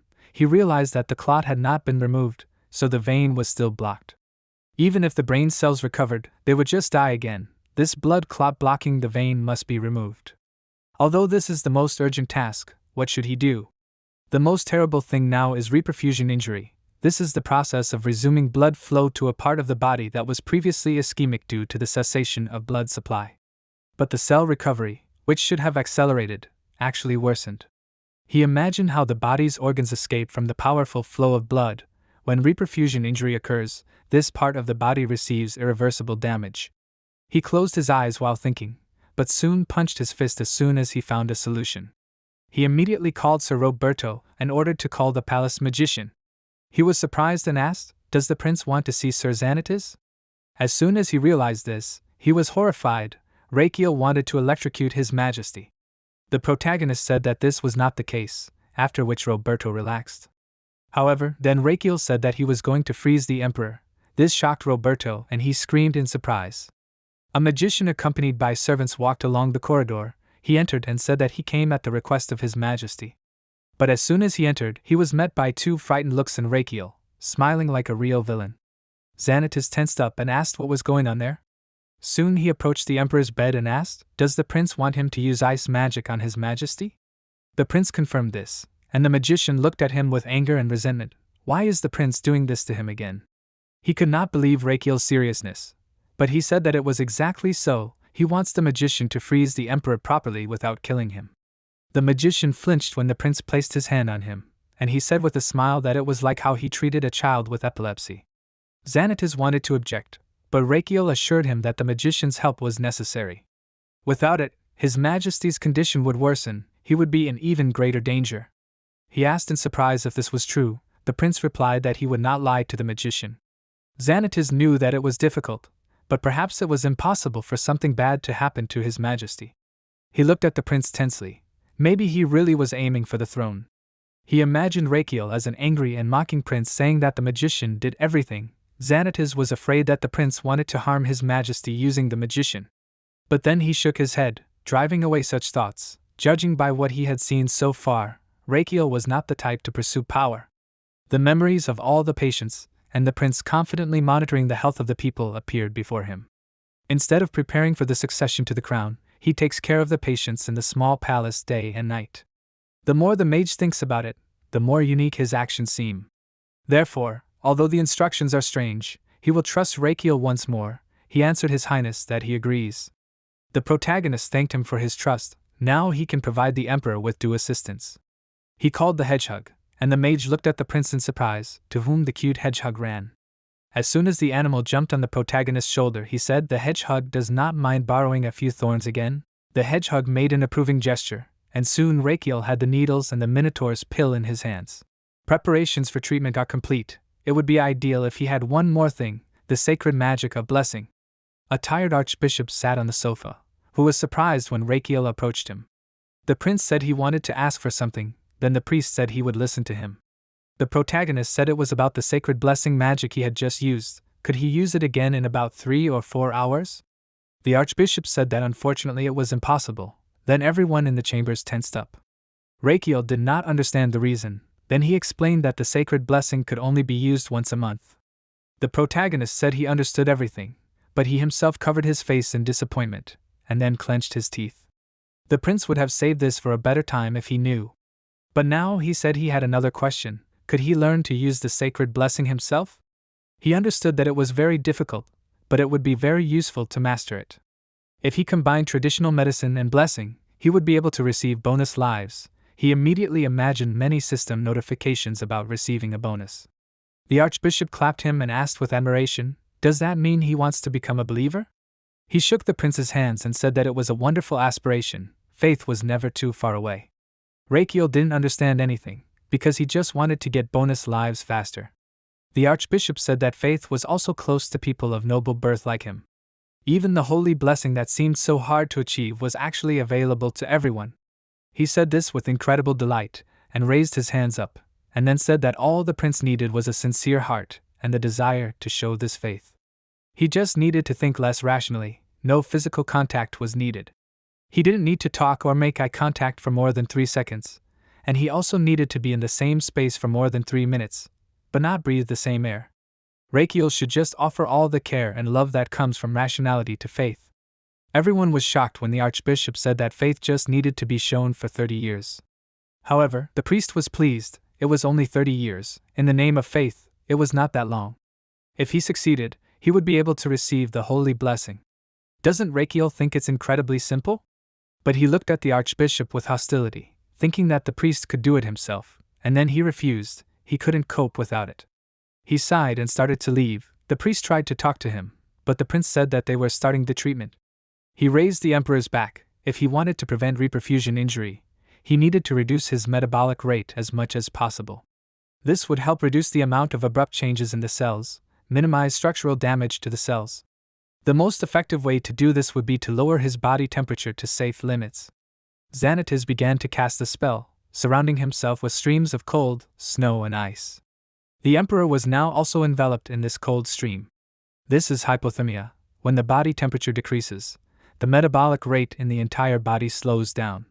He felt how the emperor's heartbeat and breathing slowed down, and soon asked the magician to stop, just maintain this temperature.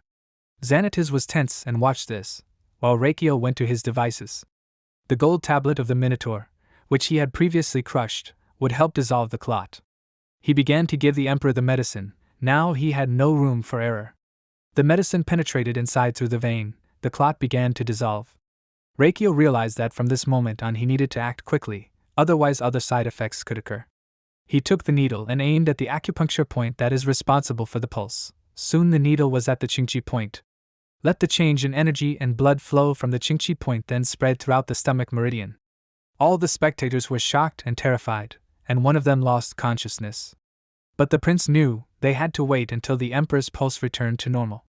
Soon the system reported that this was an exclusive version of the acupuncture point scan.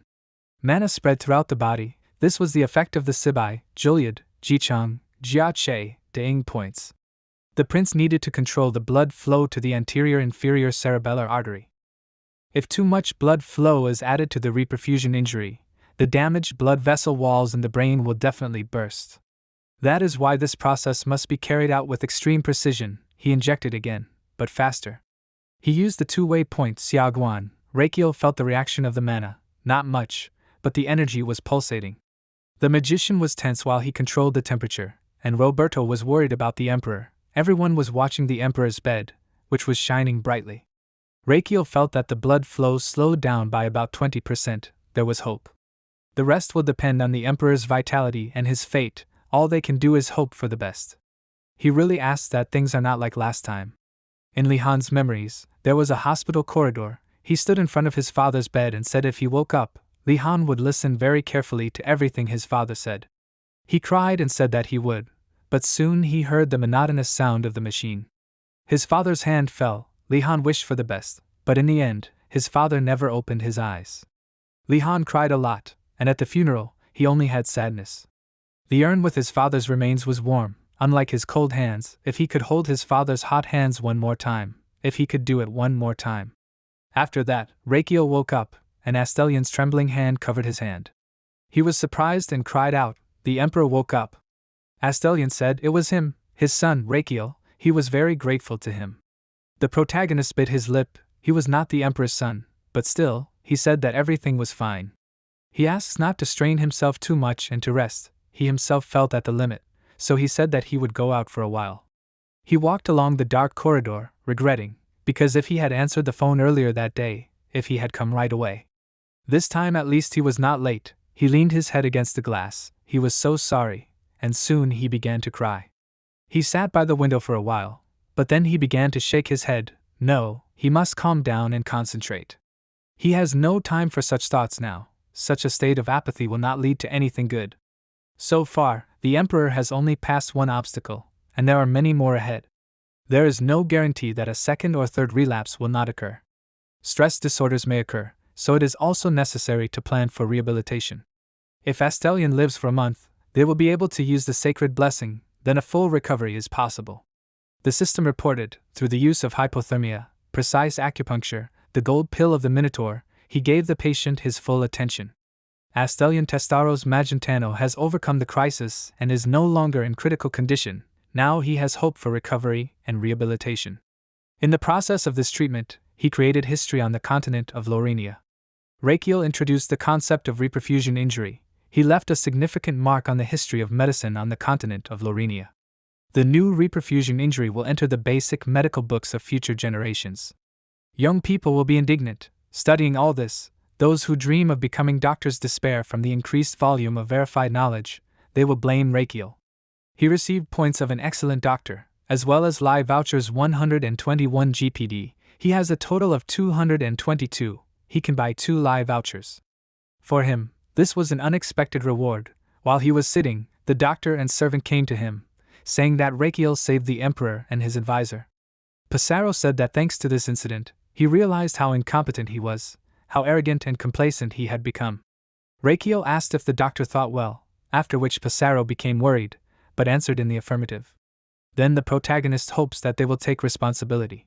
The doctor was surprised by such a statement, and the prince explained that the emperor almost died, and he was unable to determine the cause of the disease, as well as prescribe an appropriate prescription or treatment. He asked if the prince was wrong, but Pissarro could not answer because of the excitement. The protagonist continued, what should the doctor do? Should he take responsibility? Then the doctor began to panic and wanted to object, but the prince stopped him and said that from today Pissarro was suspended from work. He would personally look after the emperor. The protagonist looked at the worried doctor, thinking that this man was really incompetent. Then he ordered Lord Chamberlain to make sure that no one spoke about the deviations in His Majesty's health. Then he told everyone to leave. Since the emperor needed absolute peace, everyone obeyed and began to leave. And the protagonists looked at their backs, realizing that the problem was not only in their negligence, there were other areas where he could not trust them. Finally, the morning came. He was sitting next to the emperor and sleeping while he was called. Chamberlain entered the chambers and called His Highness. He woke up and did not understand what was happening. Then the servant said, "This concerns what he ordered to do yesterday."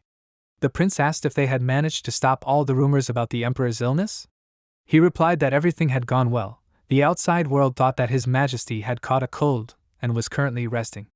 Rakiel stretched, kneading his body, and asked what happened to those who knew the truth. Then the Lord Chamberlain said that only the prince and he, who were in His Majesty's chambers, knew the truth. He said that a good job had been done, but why did the Lord look like he had something else to say? He replied that the envoy from Manhwa had requested an audience with His Majesty this morning. Rakiel stood up abruptly, knocking over his chair. He immediately imagined the envoy's displeased face and exclaimed, "Manhwa? This kingdom, although it has existed for a little over a century and a half, is known as a rebellious strong kingdom. And in a few years, they will start a full-scale war, which will drag the Magentano family into. The empire will fall because of the Manhwa's dynasty." Rakiel asked, "But why would their envoy meet with the emperor?" Then the chamberlain said that 5 days ago, His Majesty asked the envoy for a personal meeting. The protagonist began to guess. He asked, "Is it because of the man known as Guinness? The emperor wants to hold him accountable for his inability to control the Minotaur?" The chamberlain said that it was exactly like that. Upon learning of what happened, His Majesty was furious. He summoned the envoy Manhwa to call him to account. Rakiel said that the meeting would take place today, but the advisor thought that they would have to call the envoy to understanding and send him back. The protagonist could not believe that they would just let the envoy go so easily. And the advisor continued to worry and asked, maybe they should let him know what was happening in the palace, say that His Majesty was recovering from his illness? Rakiel did not understand the chamberlain. Did he want them to send back the envoy that the emperor summoned to answer? In that case, it would be difficult to summon him again. If the meeting was disrupted due to a simple cold, the other side would understand that something was wrong. They can guess that the emperor has health problems. This is an enemy country that will want to start a war. They cannot allow the loss of authority. The prince said that he himself will meet with the envoy. This surprised the advisor very much. The protagonist continued to insist that he would meet the envoy instead of His Majesty, but did not say that he would do it in his own style. The envoy was waiting for an audience and was alone in the room. Count Benjamin was drinking tea and enjoying the taste. But still, this did not help him calm down. He could not believe that he had to go so far because of this unscrupulous merchant. If the crown prince had died then because of the incident with the Minotaur, the war would not have been avoided. This meeting would not be easy. But he himself is not an ordinary person. He is a master of diplomacy. No matter what shortcomings the Emperor of Magenta tried to find in them, he is skillful enough to overcome them. Benjamin prepared all the cards for the negotiations. Besides, he is so charming and attractive. His eyes were shining with anticipation of the fight. He was ready to meet the Emperor of Magenta. The doors opened and the protagonist apologized, asked how long they had been waiting for him. Benjamin bowed and said that it was not that long, but when he raised his head, he was surprised. In front of him was the crown prince. Where is the emperor? But still, he introduced himself as the envoy of Manhwa, and also expressed his respect to the prince. He decided that he needed to calm down. Rakiel understood that there were only two things that someone who was not very good at diplomacy like him could do. He needed to behave modestly first, so he invited the envoy to sit down, and then shook his hand and said that it was a pleasure to meet him. This is the second step. He needs to capture him on his territory and take the initiative. While the prince looked at him, the envoy was worried, and the prince was thinking only that they must avoid war at all costs, for the sake of his imperial life and rich pension. Benjamin, through his excitement, wanted to start a conversation about that incident, but the prince interrupted him and asked too kindly. It seemed that their dear envoy was not in the best condition. Benjamin didn't understand anything. Then the prince asked him to stretch out his hand. The messenger held out his hand to the prince in bewilderment. Rakiel asked him to stretch his hand even closer, right to him, but Benjamin asked anxiously, what was all this for? Rakiel grabbed his hand and began to pour his mana. He asked, did the messenger feel that his head was heavy when he woke up in the morning, right? He didn't understand what was happening at all and was scared, but he answered that everything was right. After all, what was the prince talking about? The protagonist looked at his hand thoughtfully. The messenger often felt tightness in the trapezius muscles on his neck, and also constantly experienced headaches, right? Benjamin again said that everything was exactly like that, but could the prince first let go of his hand? But Rachiel asked, did the messenger also like to drink and smoke, right? It was as if his own organs were looking at him and did not understand what kind of nonsense Rachiel was talking about. He said that the messenger's vision had also weakened. The man again agreed, but said that this was not important now. The protagonist did not stop talking. He noticed that Benjamin's fingertips were constantly trembling. The envoy began to panic, and thought that something was wrong. He was being sucked into the rhythm of the crown prince. He must meet the emperor as soon as possible. He called out to his highness in fear and abruptly pulled his hand away. Benjamin had prepared so many cards for the negotiations, but the crown prince just did not stop talking. He slammed his palm on the table and told his highness that he had come to meet the emperor of Magentano today. Rachiel smirked. He thought that the envoy wanted to deprive him of his property, but he would not allow it. He said that Count Benjamin was given the authority to represent the kingdom of Amboise. He is an important and valuable guest who was sent to their empire, a representative of the royal family of Amboise. If the prince sees deviations in the health of an important and precious guest, how can he ignore it? If the envoy faints because of these ailments, does he know how much everyone will criticize the emperor's family? Benjamin was scared when the prince put his hand on his shoulder. Rachiel looked worried. He said that they cannot allow misunderstandings. Something like this should not happen. He also asked the envoy to say whether this should happen or not. In Benjamin's mind, the prince looked scary. He answered that this should not happen.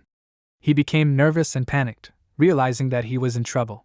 And Rachiel walked around the room and asked permission to give advice to the envoy. He asks him to reduce drinking and smoking, and Benjamin should do better every day for 30 minutes. Only then can he avoid becoming like His Majesty. At this moment, he was surprised and asked what was wrong with the emperor. But Rachiel calmly answered, everything is as he said, the emperor is not feeling well now. Benjamin began to worry. What was wrong with him? Is the emperor ill? The protagonist replied that Astelion simply caught a cold. He had been overworked and under a lot of stress lately. He had started drinking and smoking more. Perhaps this was the reason for his illness. He had even lost his appetite because of the cold. He was not feeling well now. Now Benjamin understood why the emperor had sent the prince to meet him. Rachiel replied that everything was correct. The emperor asked him to tell the envoy that he sincerely apologized. He would invite him to dinner another day. Benjamin did not expect the prince to tell him everything, even if it was true. He really apologized and said that he would arrange a dinner to make amends. He was so honest that Benjamin could not find any flaws in it.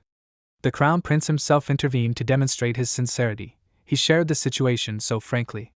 If he tried to find flaws in this, they would lose the basis for being above them. Would he really lose all the cards for negotiations so easily? He looked tensely at the prince's smile, realizing that this was not an ordinary person in front of him. At that moment, Rachiel approached him and said that he had something else to say. They talked for a while, and then walked together along the corridor. The messenger was delighted. He did not expect the prince to be so attentive, and thought everything through so carefully. Rachiel also laughed, and pretended to be embarrassed by such praise, and then Benjamin with the scroll happily began to leave. He said that he would definitely pass on this letter and everything that the crown prince said. Damien inquired about the meeting. Rachiel replied that everything went almost well. He looked at the happy Benjamin, and said that everything looked fine. The protagonist was glad that the messenger was able to see his sincere heart. However, Damien was suspicious of this. He realized that the messenger was simply deceived. The prince said that he had a task for Damien. He said that he would listen to everything, but Rachiel said that this was a top-secret operation. Damien was confused. Then Rachiel told him that an important patient would be brought to the palace today. He still didn't understand anything, and the protagonist leaned closer and told Damien to be quieter, not to let anyone hear him. Now he wondered who the patient was that was causing the prince to act like this. Rachiel answered that it would be the emperor, so he wanted Damien to return to the small palace first. He asked if all the special royal guards should be put on alert for emergency duty. The protagonist answered that it was true. He was sorry, because he knew that Damien had trained very hard. But he replied that it was nothing to worry about. Compared to training, his primary mission was to protect important people. Rachiel guessed that Damien had felt his limits when they were in Cremo. Upon arriving back he had trained a lot, and the prince was watching this. Damien looked incredible. He was very fast and strong, but that event became a big wall for him.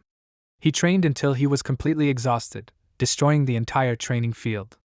Rakiel thinks that the time is approaching when he will realize his true identity. Then he will be reborn as the strongest man in the world, but the time has not come yet.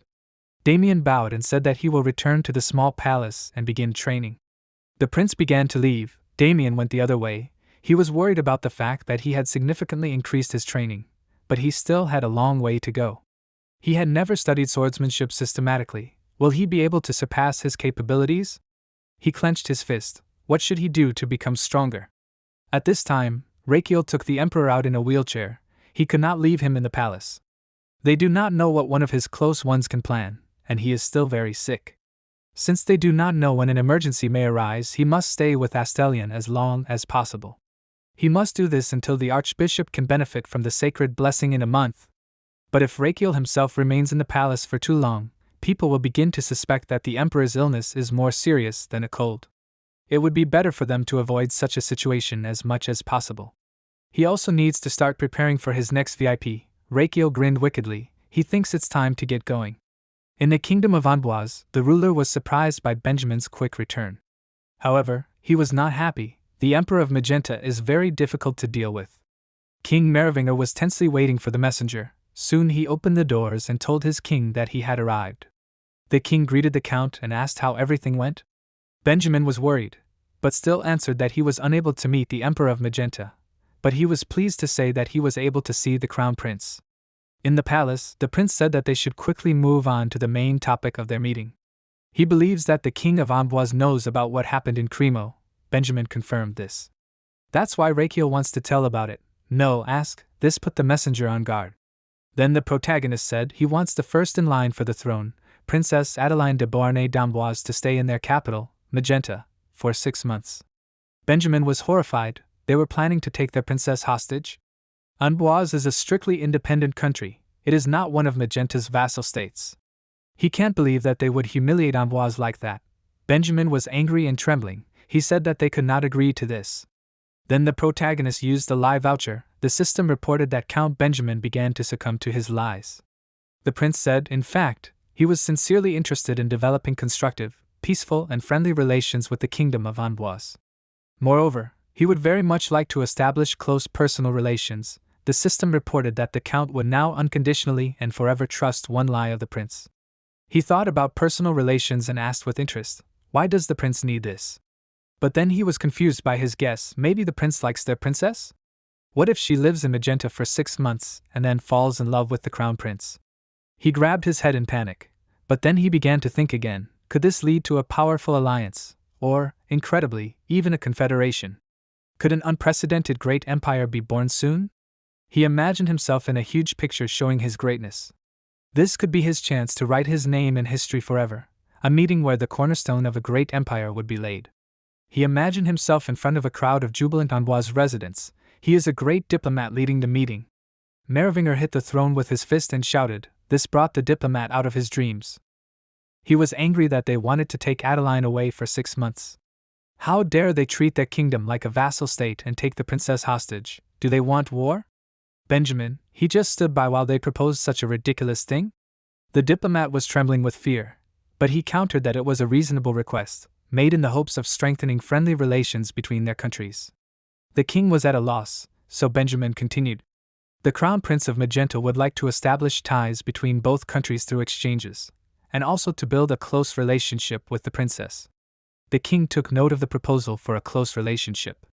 The diplomat said that if the future leaders of the countries maintain a strong connection, they can have a peaceful future. The Merovingian screamed in rage that he did not want to hear any more. He stood up and said that their negotiations with Magenta had completely failed.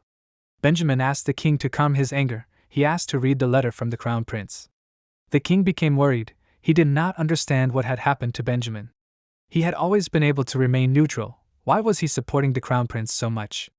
He presented the king with a scroll that was imbued with Rakiel's mana. Merovinger took the letter abruptly and displeasedly, saying that he would read it. As soon as he opened the scroll, his whole body was enveloped in magic. He read carefully. After reading, he said to the count, it seems that he was too hasty in his reasoning. Come to think of it, the crown prince of Magentano seems to be a man with great ambitions. The king likes him very much. They must resolve this matter as soon as possible. he enthusiastically ordered to call Adeline. All the servants were shocked. Why is he acting like this? Merovenger began to walk towards the throne. He thought that the crown prince was just a man with a weak body, but he was much more impressive. Merovenger read the letter again, and the lie voucher was successfully applied. In the letter the king saw a request to give his daughter's hand to the crown prince. Now the satisfied king called the protagonist not Raquel Adria Magentano, but his son-in-law. Some time later, Adeline came to him. She said that she did not understand her father. How could he so easily agree to the request of the Magentano Empire? She looked at the frightened Benjamin with displeasure, and told the king that this decision was unfounded. It was simply unreasonable. The king turned to his only daughter, Adeline. She said that she was listening to him carefully. Then Merowenger asked, she says that he simply succumbed to Magentano's pressure by making such a decision? After these words, Adeline tensed up and could not answer. The king said that perhaps this is true, she cannot yet understand his decision, so she objects. Adeline did not understand what was written in that letter. Did they really find her father's weaknesses or something like that? Or was there some kind of threat that he could not even imagine? She really wants to know everything. The king said that he understands. It is difficult for her to accept his decision. Her depressed state is justified. But the day will come when she will understand and thank her father for this choice. Adeline wanted to object, but the king shouted that it was enough. He did not want to hear her objections. From now on, she must prepare for the trip, since she will go to Magenta for 6 months. Adeline was terrified and tried to call her father, but the guards began to take the disgruntled girl out of the room. She was known as the Smiling Angel of Amboise, maybe for her mercy or her warm character. Now the guards had a hard time holding her. She ordered them to let her go. Adeline was a pretty good swordsman and a first-class fighter, and she also had a unique habit of beating up others. After she broke free, her fist flew towards the guard, and soon the guy was brutally beaten in the stomach. Adeline smiled very widely when she defeated her opponents. The guard flew into the wall, hitting and creating cracks. Even drops of blood flew from him. This habit gave her the nickname Smiling Angel. The king was very angry, and all the nobles and servants were scared. Suddenly the surprised girl was surrounded by people who appeared out of thin air. She was bound with magic chains, and she screamed to be released. But the same dissatisfied Adeline screamed in the carriage, bound with chains. The king showed her an approving gesture and wished her all the best. As soon as the carriage began to move, there was an explosion, and then the carriage flew through the city at an incredible speed, leaving a trail of lightning. The serious guard's clothes rose from the wind. He asked if this was the same Dawn carriage that only the Amboise family uses. His comrade said that it was exactly so. The carriage guarantees delivery by dawn. After some time, the carriage arrived right at the palace. 10 days had passed. Her escort said that it was really dawn. Adeline got out and asked, were they already in Magenta? Indignation burned in the girl's eyes. The captain said that the princess should walk with her head held high. She is the princess of Amboise. Adeline said that she remembered it, and then with a grin promised not to show her weaknesses. Raquel came out to meet her. She looked at him carefully. She remembered this face. The protagonist thanked her for the journey and greeted the princess of Amboise. She looked at him with displeasure, because she remembered the face of the crown prince of Magenta. Before, he looked like he was dying, but now he looked completely different. The protagonist introduced himself, saying that he was the crown prince of Magenta, Raquel Adria Magenta. She looked at him with displeasure and coldness, saying that she was the princess of Amboise, Adeline Beauharnais. She did not offer her hand to the prince, who was trying to be friendly. He looked at the palm of his hand and realized that she was a cold woman. He had encountered this countless times. He understood his dates and meetings with girls. This is a standard situation in Korea. Girls always looked at him with displeasure, especially on blind dates. He almost cried, thinking he had PTSD. He could tell how much she hated him. But still, he clapped his hands and said they must be tired after such a long journey. He asked to follow him. Adeline arrogantly began to walk, leading her servants. Soon they were sitting at the table.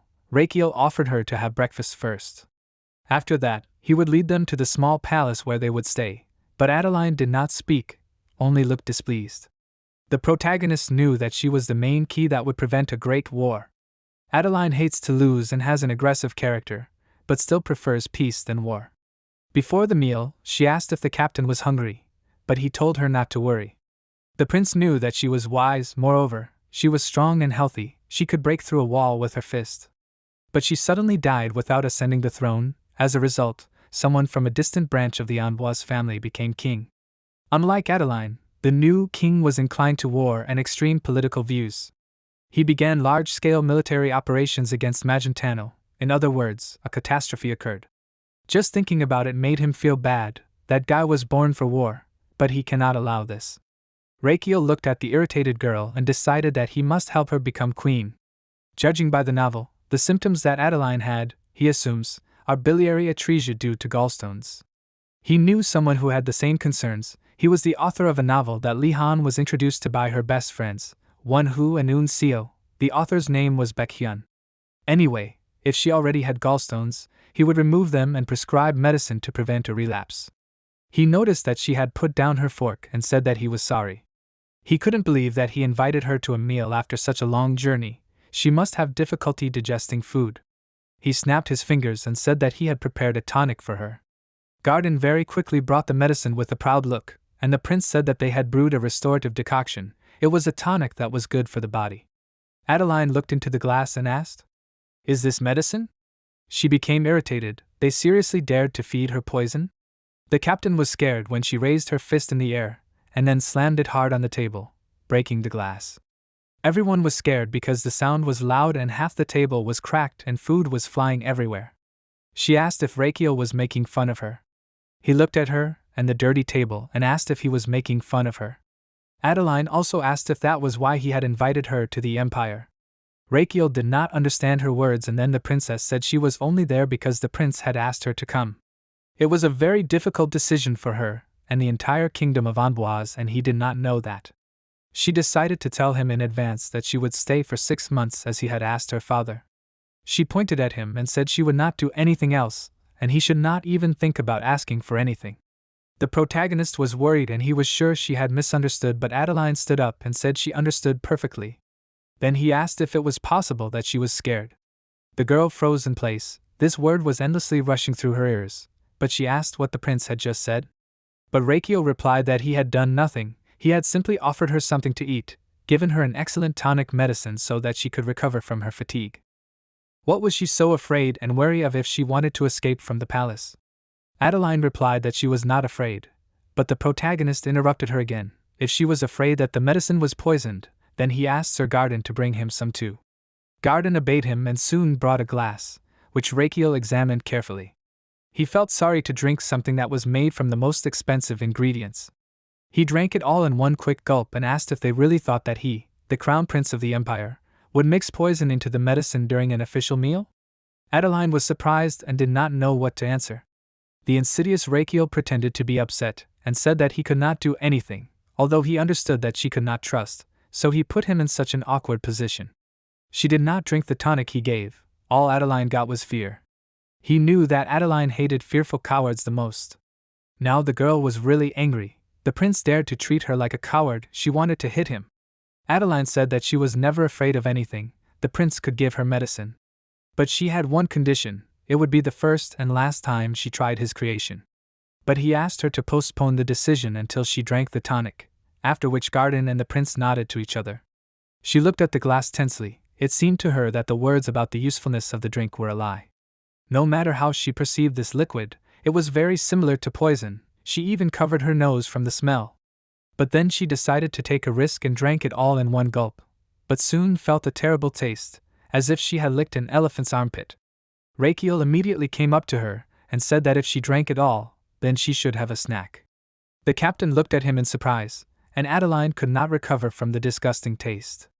The prince gave her a candy and said that it was the law to eat sweets right after drinking bitter medicine. He said that it was a plum-flavored candy. Adeline looked at his palm with displeasure and embarrassment. She was drooling. She really wanted the candy, but her pride would not allow her to do this. She tried to restrain herself, but at that moment Rakiel said that he also had a grape-flavored candy. Adeline abruptly took the candy and ate it. Soon she was smiling with pleasure. It tasted like the edge. When she realized that the prince was looking at her, she stood up and said that she had fulfilled the condition, drank the medicine and ate the sweet. Now it was time for her to go. Rakiel said that it was too early, and the princess replied that she had no reason to stay there. But he said that everything was fine. Lord Chamberlain would take her to her room to rest. Adeline hoped that she would not see him for these 6 months, otherwise she might not be able to hold back. she flexed her fists and grinned evilly. In the afternoon in the garden, the princess and her people trained. It was hard for her, but because they were in enemy territory, she was persistent. She looked at her body contentedly. Today's back exercises seemed to be quite effective.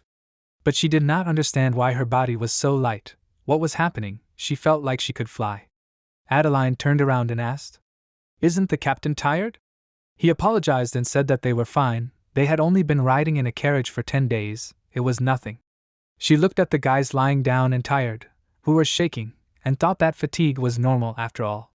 But why didn't she feel tired? Maybe because of the medicine she had taken. Remembering the taste and appearance of the liquid, she decided that she didn't even want to think about it. Behind her, at the gate, she saw a crowd of people and was surprised. What was going on there? There were old people and children in the small palace. But they didn't look like workers, they looked like they were sick, and they were going straight to the prince. She thought about it, and then secretly followed the crowd, and without realizing it, she found herself inside. But she was wondering what these people were doing in the small palace, and she saw the crown prince there and was surprised. He said that the patient had a fever in his liver, he needed to stop drinking alcohol for a while, and reduce his intake of fatty foods. The man replied that he understood everything. Then Rachiel said to drink a tonic and do cauterization, he can go further. Adeline saw that the prince was approaching, so she quickly disappeared behind the door, but he also noticed her. As soon as she sighed, Rachiel suddenly asked what she was doing there. Adeline screamed in fear, and he asked, "What is a?" "This is the consultation room. Did she fill out the paperwork?" The princess did not understand what he was talking about. Then Rachiel asked, "Was she in the right line?" The princess tried to say something, but the protagonist sternly asked her, did his words sound like a joke? There they all take care of patients. In this place they are all equal except the emperor. The status, gender and age of everyone present do not matter. He pointed to the door and said if she wanted to come in to him, he asked her to start by filling out the paperwork. She listened confusedly as he ordered her to fill out the paperwork first, and then come if she understood. Adeline stood alone in front of the entire crowd of patients, and soon began to move to the end of the line. 2 hours later, Rachiel called the next patient and looked closely at the newcomer. Adeline showed the document, and said that she had done everything as he ordered. In fact, the prince knew that she would do this. Adeline told him to remember this, she was not one of those royals who abused their position. He understood that this was exactly what she wanted to prove to him, but Adeline explained that she had already had a humiliating experience. Rachiel said that he was glad she came, he wanted to meet her in the consultation room. Adeline did not understand him. Then the protagonist asked, did not she want to know the reason for which he asked her to stay for 6 months? The princess did not understand why he called her there. He did not try to humiliate her because of the incident in Cremo. Was there another reason? Rachiel was worried, but he was glad that his words worked. He thought for a long time about how to lead her to this moment. He sat down and began to take out the paper. He could not miss such an opportunity. To cure gallstones, he needed her to become aware of her symptoms. Self-awareness of symptoms is difficult. You can see this in the example of Damien. For example, Garden said that he had money-obsessed syndrome. Unfortunately, he only had 3 months left. Damien asked why the name of the disease sounded so strange. Besides, he felt completely normal. But people should realize where they are sick, so Garden shouted, if he wanted to live, he must immediately begin treatment. Damien frowned in disbelief and said that he did not feel sick. Why should he be treated? However, a person must admit to having a disease and begin therapy, because Damien can fall right on the floor, lying covered in blood next to coins and regretting that he did not listen to the doctor and did not begin treatment. Recognizing the disease is the first step to recovery, but Adeline has not done this yet. One of the signs of gallstone disease is a lack of self-awareness.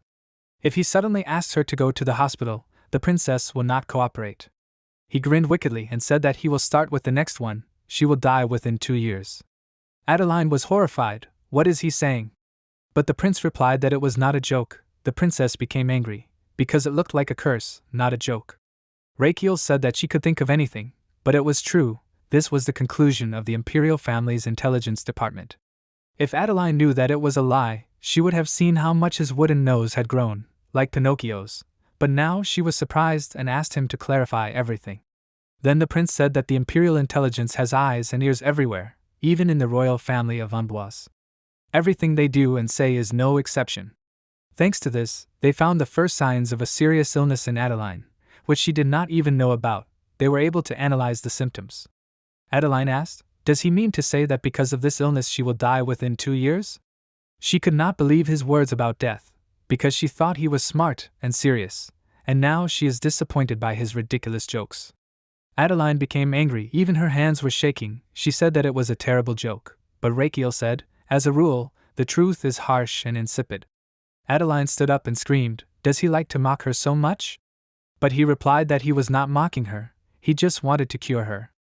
She could not believe him. Then Rakiel said that he would show her everything, and then called Babak. Adeline was surprised when she saw that a fish jumped out of Rakiel's pocket, leaving a bright light. Babak happily spun in the air. Rakiel said that it had been very boring lately, but now he had something for the fish to do. Babak tried to ask something, then the prince said that today there was nothing to eat. Adeline was shocked that Rakiel had a summoned monster. The protagonist said that first they need to get acquainted. This is Princess Adeline, she is a patient undergoing treatment. She was excited when the prince said that this was Sir Bobak. He was in charge of analyzing the medicinal ingredients of the traditional medicine of the small palace. But today the monster had a different role. She greeted Bobak, who liked the princess. The protagonist said enthusiastically that it was time for them to begin, and the fish itself was also happy to see him. The system reported that he was using an exclusive variant of the number 1 skill, scanning acupuncture points. Bobak began to inflate like a balloon and emit electricity. Streams of flame began to emanate from each of the fish's fins. Soon, a large fish with a fiery aura and an electric field was flying in front of Adeline. A few days ago, Rakiel fell onto the bed tiredly. It seems that today he will not be able to go to bed early either. The system reported that his intestines were complaining about an irregular sleep pattern. He did not understand what his organs were doing. Then the system reported that his intestines were openly rebelling against his actions.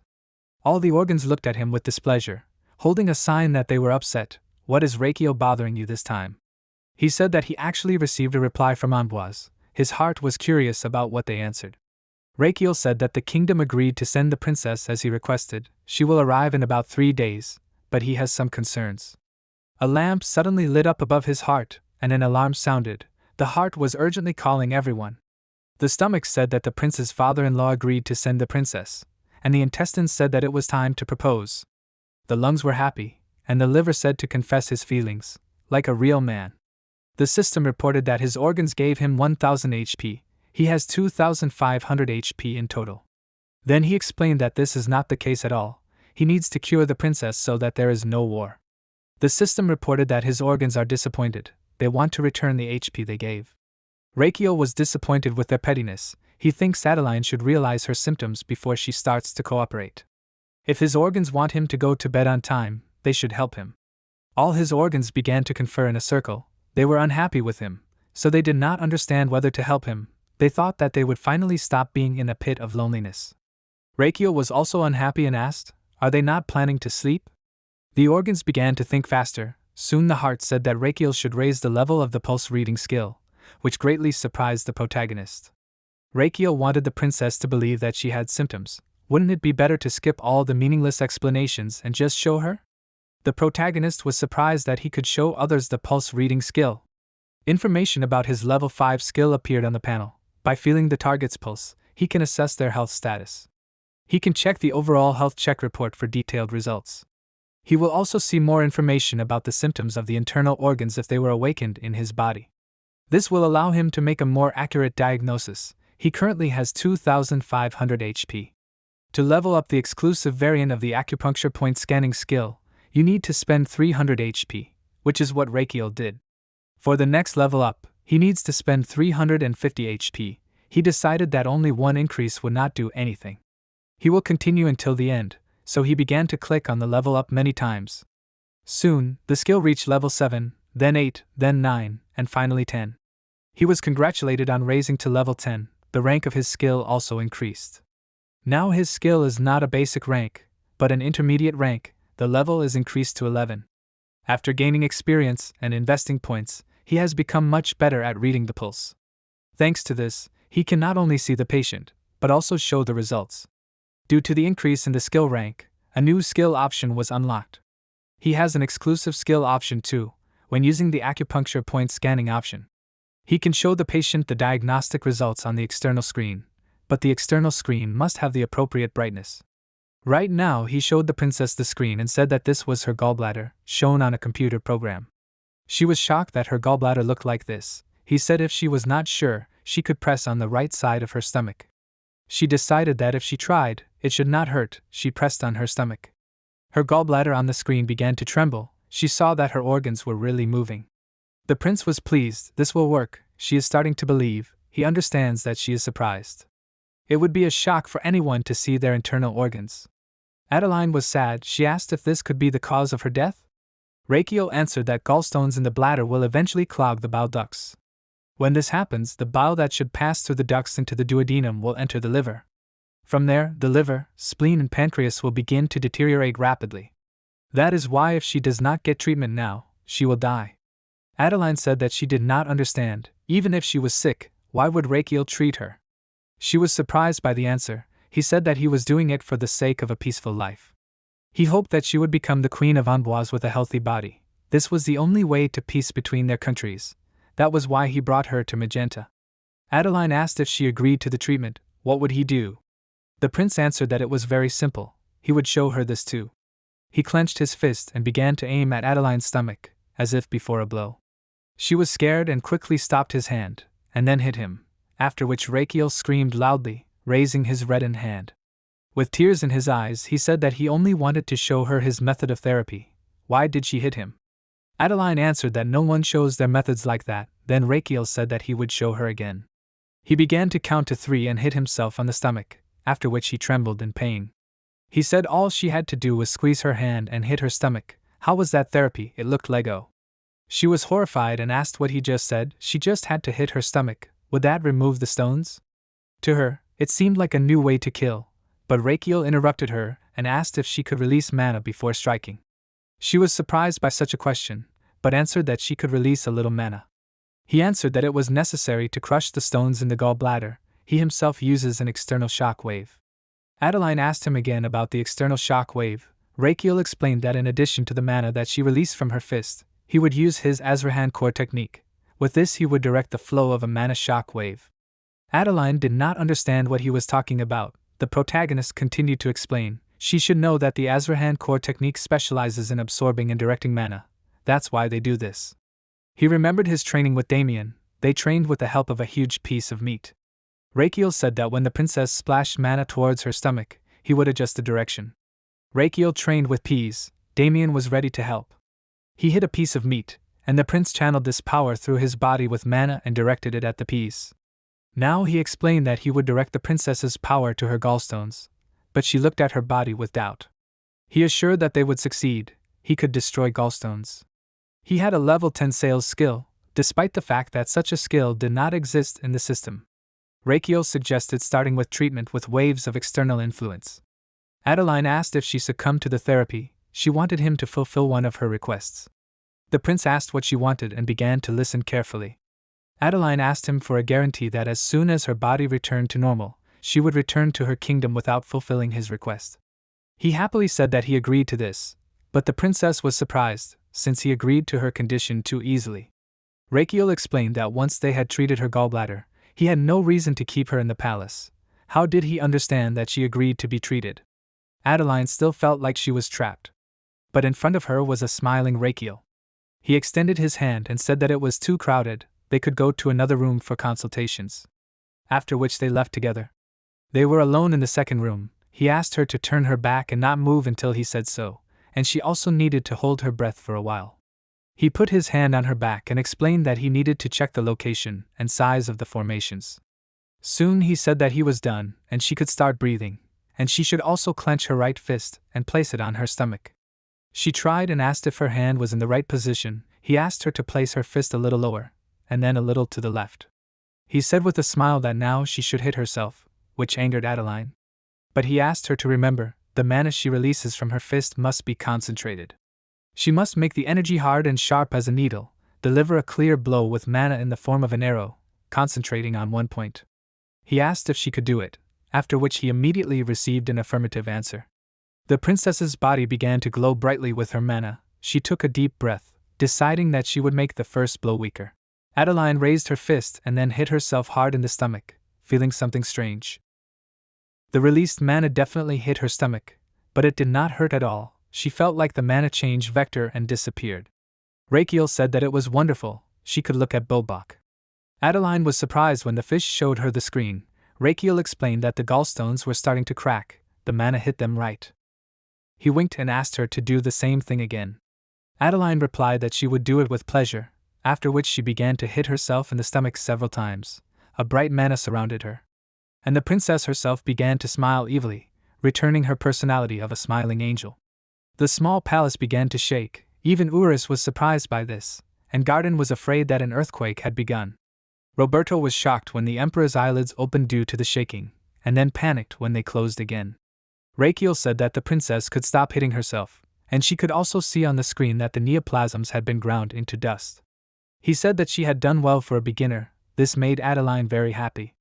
The fragments would be excreted from her body naturally, so she could not worry, they were done for today. She was surprised that they would finish so quickly. There was still a stone left. But behind her stood a trembling Rakiel. She looked at him, seeing the terrible state. Adeline didn't understand what was wrong with him at first, but then she realized the shock wave she thought had disappeared had been absorbed. But what did it do?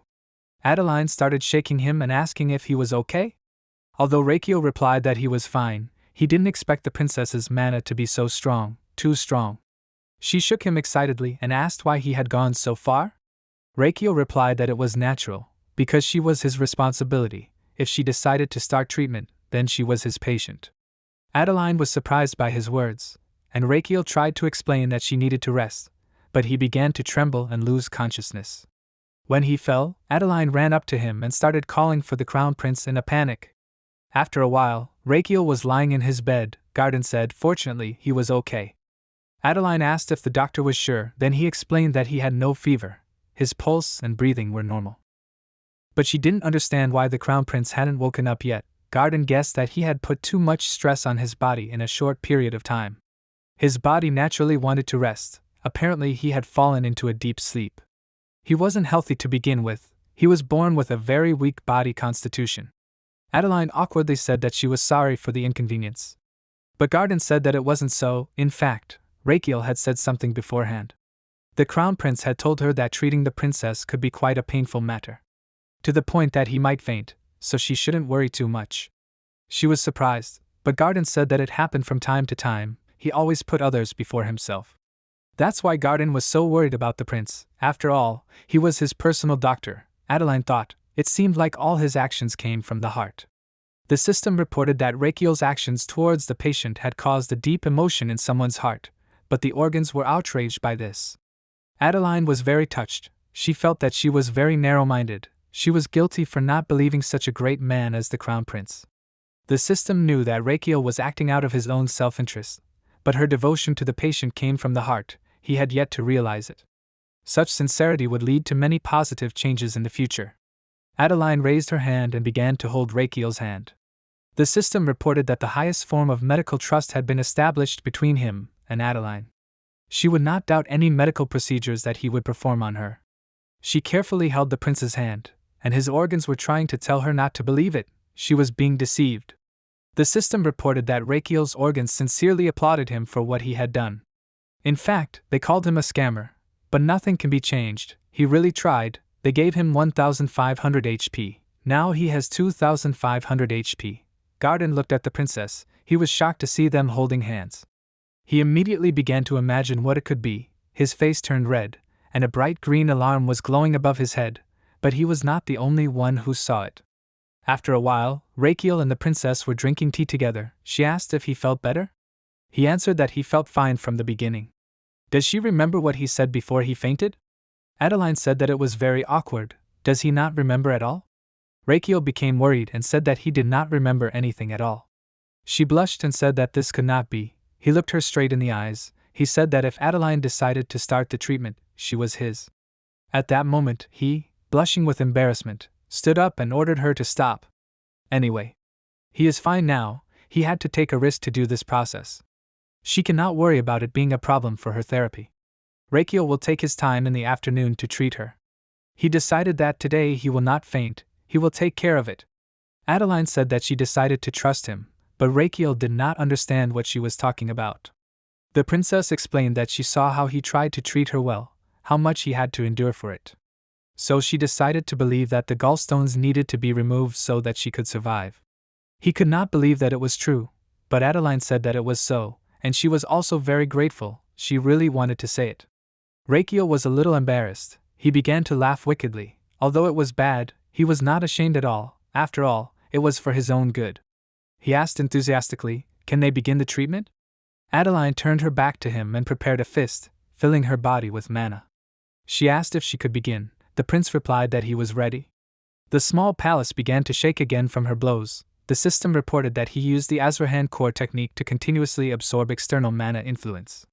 Adeline did not stop, while Rakiel's bright streams of mana directed her power. The system reported that he used the Azrahan core technique to continuously absorb external mana influence. Rakiel was very tense and focused. His mana crushed the stone into small grains. The system reported that a series of such processes became a precious experience for his Azrahan technique. His Azrahan core technique level increased. He has a stage of a single circle of the 4th level. The increase in mana is 170%. For the next level he needs 1800 HP. Now he has 2500 HP. The number of circle slots he owns depends on the growth of his Azrahan core technique. The memory capacity of the circle slot has increased. The slot number has expanded. The maximum storage of slot 1 from 12 to 13 liters. A few days later, a tired Rakiel said that the 15th gallstone was also successfully destroyed. He looked terribly ill. The system reported that his Azrahan core technique is at the stage of a single circle of level 6. The maximum storage of slot number 1 is now 15 liters. Adeline happily asked, "They still have one more stone to destroy, right?" Tired Rakiel stood on trembling legs, but showed an approving gesture and said that it was all thanks to her active cooperation. The shockwave she released was heavy and powerful. After these words, he felt sick, which Adeline looked at with disgust.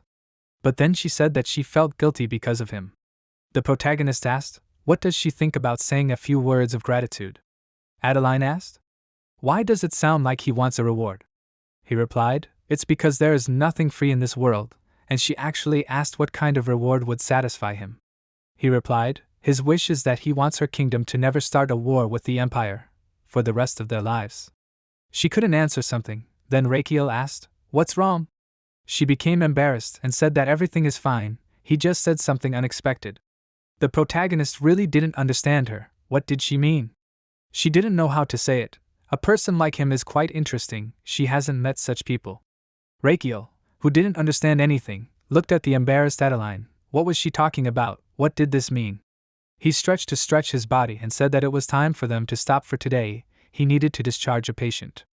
Soon Rakiel was standing in front of the emperor's bed. The archbishop said that he would start. In response, the emperor nodded to him. The archbishop began to infuse his sacred energy into his body. The energy spread throughout the room.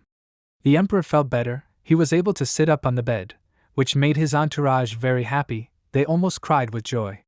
Astelion raised his trembling hand and said that he did not have the strength to speak, so he asked for a pen and paper. They immediately gave him everything. The emperor wrote his message, but this horrified Rakiel. What was the emperor saying? Astelion wrote, "From what his ears heard while he was sick and lying in bed, something very tricky happened. With whom was Rakiel going to go on a date?" The protagonist looked at the emperor with displeasure and confusion. What date was he talking about? Had he not fully recovered? Astelion explained that he was talking about the princess of Amboise, which surprised the prince very much. The emperor does not want to ask how Rakiel bewitched the ambassador, as well as to find out with what help the prince managed to deceive that old fox. It was Rakiel who would one day take responsibility for the royal family and the people of the empire. But why did he enter into such a marriage without consulting his father? The protagonist was shocked. Did the emperor now think that he and the princess were having an affair? But then he remembered the looks of the maids. If he thought about it, it made sense. Even Anise was staring at them. Even if he told the emperor about the Great War and everything else, he would never believe it. Astelion did not understand why Rakiel did not answer him, and the prince was too lazy to explain everything. He said that he was actually rejected. With these words he shocked the emperor. What was wrong with his son? Rakiel thought that the excuse worked. He bowed and said that His Majesty's words were more accurate than ever. During His Majesty's rest, he took the opportunity to do something terrible. He managed to bring the princess to the imperial palace, but the events after did not unfold as planned. he was rejected.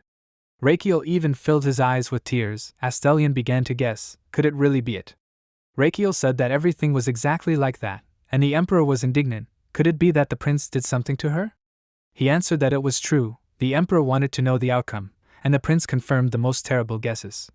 Astelion screamed for the archbishop to treat him again. All the close ones leaned over the emperor. They began to call him and cry, until the emperor said that everything was swimming before his eyes. After that, he said discontentedly, if Rakiel was at least half as good as his father, everything would not be so bad. The protagonist realized that it was time for him to leave, until the emperor began to grumble. He said that he had a lot to do and it was time for him to go. But Astelion told him not to leave, because the lecture was not over yet. The protagonist had to listen to long stories and lectures about his brother with a dissatisfied face. Why he did this at all? Besides, from now on he will do everything differently. His confidants asked in surprise, did everyone see it? His Majesty's left nostril flares slightly. He must be proud of the prince. Rakiel now himself understood what the emperor's reaction meant. He is not even his biological son. Does he deserve such a warm attitude? He said that he understands the emperor's concerns, but asks him to forgive him, since the patients are waiting. The emperor shouted for him to leave already, and Rakiel said that he warned his majesty. Astelion turned away and irritably said that he will be careful. Now Rakiel can leave. Unfortunately, so far Rakiel has not found the criminal who tried to kill the emperor. At the moment, he has no choice but to be careful. Now that the emperor knows, naturally he will be careful. Guinness rode his horse quickly and said that they should be faster, they should let you know faster. Meanwhile, the small palace was shaking again. Rakiel bent over in pain and said that he had been beaten 500 times in 16 days, and this was the last one. Adeline asked if he meant beating when he called it treatment. What was that? He explained that it was the number of times he had passed out from beatings, and now there was the last one left. Adeline showed her muscles and promised to finish it. Rakiel directed his mana at her back, and the princess made the most powerful blow she could. Cracks appeared on the floor. Rakiel felt the strongest shock wave, but now all the stones were crushed into dust. The system reported that he had withstood 501 mana shock waves coming from outside. A new option was opened in the basic Azrahan technique. Rakiel fell and trembled while reading the system panel. Skill 2 exclusive option, impossible to win, limited, can be activated once a day for 5 minutes. He wondered if this meant that after activating it, he would not faint once a day. His organs showed a gesture of approval with trembling hands. They were also incredibly tired and lay on the floor. For them, this means survival, proof that Rakiel is the strongest, but the system reported that the whole body is happy with the new skill. His organs gave him 2,200 HP, now he has 4,700 HP. He said that it was over, and the princess asked, is he bleeding from the mouth? Still, Rakiel said that it was too early for them to relax. The treatment itself was not finished. Adeline asked, is there anything left? The protagonist replied that from now on, they should carry out the therapy consistently. The fact that she has so many gallstones at such a young age means that she is prone to this disease. Rakiel screamed for Garden, but Garden appeared out of nowhere with the medicine ready. Adeline was to take the Injinho decoction continuously for the next 2 weeks to ensure that her body was in order and that her bowel circulation and excretion were normal. Adeline drank the decoction and was again horrified by the taste while Rakiel watched the system messages. A level 2 medical claim was activated. Thanks to Rakiel's treatment, Adeline's life expectancy had been increased to 67 years and 10 months. He would receive a portion of the bonus equivalent to 1 in 1,950 of Adeline's extended life. His final life expectancy bonus would be 13 days, for a total of 176 days of life expectancy. For him, it's great. If she continues to take the Injinho decoction, she will not die of gallstones. When she safely becomes the Queen of Amboise, the great war that destroyed the imperial family of Magentano will not begin. He was about to imagine his life in a super-rich kingdom, but he heard a loud knock on the door. The captain called loudly for the princess, and said that he had urgent news from his home country. He burst into the room with the ambassador, and said that a side branch of the ruling family in the western part of the kingdom, Javelin, they raised a rebellion. Adeline was horrified. She asked what the justification for the rebellion was.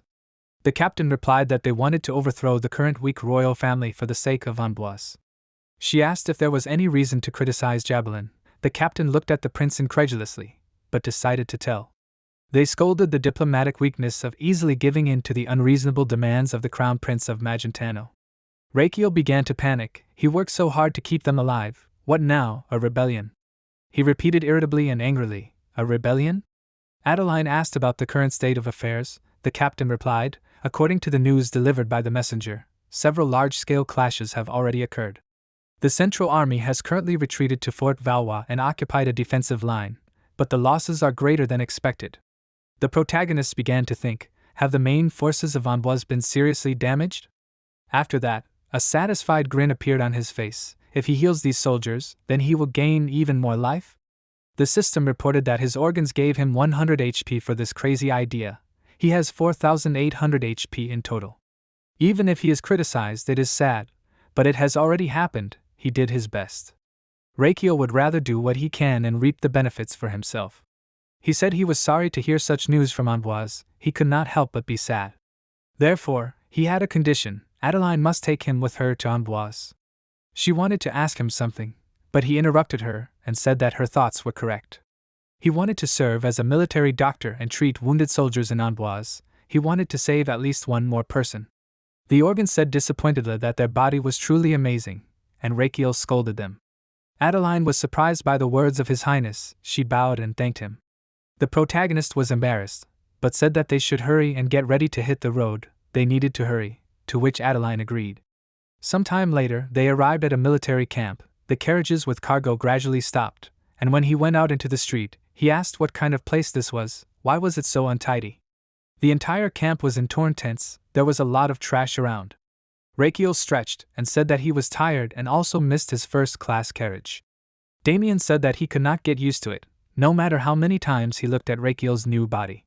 Garden asked excitedly, maybe His Highness should return to Magentano? The protagonist asked displeasedly, did he say His Highness? Garden should call him young Master Rihan. He is now Rihan Belkin, the descendant of the fallen noble Belkin family. A few days ago, the suitcases were already packed. Adeline said that she finished packing her things. Suddenly, Reikio entered the room in a new body and shouted that it was time for him and the princess to go. The guards closed her with their hands. She asked who he was. He said that he was already the crown prince. Adeline called the knight-tieri, shouting that this guy was posing as the crown prince. He must be arrested immediately. He said in fear that he was not. He had cured Adeline of 16 gallstones by taking 500 blows. He gave her plum and grape-flavored lollipops after the terrible-tasting medicine. She asked in surprise, was it really him, the crown prince? Soon Garden came and told the princess that he really was the crown prince. Perhaps it was hard to believe based on appearance alone.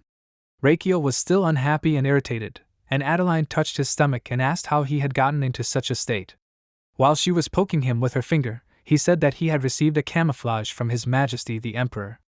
Some time ago, he approached the Emperor and addressed him in an excited voice. They say that a civil war has broken out in Amboise. Astelion asked him again about what was happening. Then Reikio said that a large number of casualties were expected there. But the Emperor still did not understand what the prince wanted. He replied that he wanted to go to Amboise, with the help of the princess, to get a job as a military doctor undercover. The Emperor did not understand what the point of this was, but Reikio explained that he would be serving in a relatively safe place in the rear. He would learn about the chain of command, military administration and operational situation in other countries. He would take this opportunity to see and feel everything for himself. The Emperor's left nostril widened slightly. Reikio asked, would the Emperor allow him to go? Astelion realized that this guy really liked to test everything. Adeline the prince explained that he still received permission. He asked the court magician to cast the camouflage spell. Then the princess realized that because of this, his body became plump. He explained that this was just an illusion that changed the appearance. It could be removed by strong physical impact. Adeline looked at the document he brought. It said that he was a ruined nobleman who graduated from a public school with honors. Reikio explained that it was a fake ID. It looked very credible. Now can they go? When they were already riding in the carriage, Damien asked if everything would be fine with the clinic. Garden replied that they had a faithful Miss Anise. She could diagnose minor illnesses with her sense of smell. In addition, she received herbal medicine recipes from His Highness that are suitable for many symptoms. For at least a few months, it will be possible to run a traditional medicine clinic without His Highness being present. In addition, it will be announced to the public that the prince has decided to recuperate due to health problems and minimize contact with outsiders. But still, Garden thinks there is something wrong with the Crown Prince being a special agent. Damien remembered that Miss Anise receives a special salary, right? Garden was shocked by Damien's thoughts, but he felt sorry for Miss Anise. A doctor must run to save patients as soon as they need it, it's natural, but Garden has a long way to go. Damien sat next to him and simply enjoyed the ride. When they passed several cities and fortresses, day and night replaced each other several times. Rakiel joined the army of the Kingdom of Amboise. And with the support of Adeline, he was sent to a safe rear camp for the wounded. He managed to give her a decoction of Njinho, and also told her not to forget to drink the medicine every day. Accompanied by about a dozen soldiers of the royal army, he arrived at the camp for the wounded. Now he looked at that very camp with displeasure, saying that this was too much. Were there really no healers there? They walked forward and looked around, and soon Rakiel went into one of the tents and apologized. What he saw horrified him. All three looked at the mountain of corpses and were shocked. A man appeared behind Rakiel and asked him to introduce himself, but the prince said that he would only tell his name to the second. Then the man said that he was a caretaker at the wounded camp, and in front of him was an officer who had arrived from the main camp. Rakiel said that he was a military doctor, but the soldiers said incredulously that they did not expect a military doctor to arrive. The protagonist asked if the caretaker knew what was going on inside the tent. The caretaker passed by and said that he knew everything. Those guys were probably already dead. When he looked into the tent, he was surprised that someone was even moving. The prince did not understand such behavior. The man said indifferently that it would be difficult for them. It seemed that there would not be enough space to accommodate the wounded soldiers. Rakiel did not understand what this meant. The caretaker understood that the doctor was not familiar with the wounded camp, since he had come there for the first time. They take down the tent when everyone dies so that the next ones can be accommodated. He waved his hand irritably, saying that there were a lot of flies inside. They were so annoying when you had to clean up the bodies. Rakiel began to think about his lives. He had come such a long way, but the camp was in such a state. How could he get an extra life? The protagonist asked who was in charge of this camp. The caretaker answered that it was the commandant, Baron Province. Then Rakiel asked to meet him. At this time, the Baron's tent was well furnished, and he himself was enjoying wine. Everything was excellent with the battalion commander. Suddenly he heard something. Province barely managed to dodge Damien's magical attack, who destroyed half of the tent with his sword. Province shouted in displeasure for them to introduce themselves. He was surprised by two visitors. Rakiel told Damien to beat the Baron. He asked how much? The prince said Damien should make Province feel like he hadn't been paid for 2 months.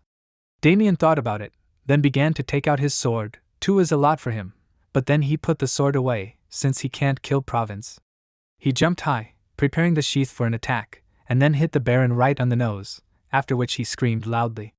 Damien beat Province mercilessly and counted the days after each blow. Soon the Baron crawled to the side and asked them to stop doing this. At least they know who is in front of them. He is the head of this camp. Rakiel said that he knows this, but he is a secret royal inspector who has come to catch people like Province. The Baron swallowed. He did not understand what secret inspector they were talking about. Then the protagonist said that he is an honest doctor undercover who has come to punish people like him. Damien asked, but if the doctor is honest, why is he the one doing this? Rakiel replied that he is paid for it. He showed the document to Province and told her to read it. He soon began to panic. Princess Adeline of Beauharnais, first in line to the throne, was handing over all authority over the wounded camp to Rihan Belkin. Province did not understand what he had done wrong if they were doing this. Rakiel became angry. He grabbed the Baron's clothes and shouted, what had he done wrong? And he is the one responsible for treating the wounded soldiers? He threw Province to the ground and told Damien to take him away right now. He obeyed him without question. After a while, Damien returned. The prince asked if the commander had had a row over the dismissal. The knight replied that Province was surprisingly calm. He muttered that his military career was ruined.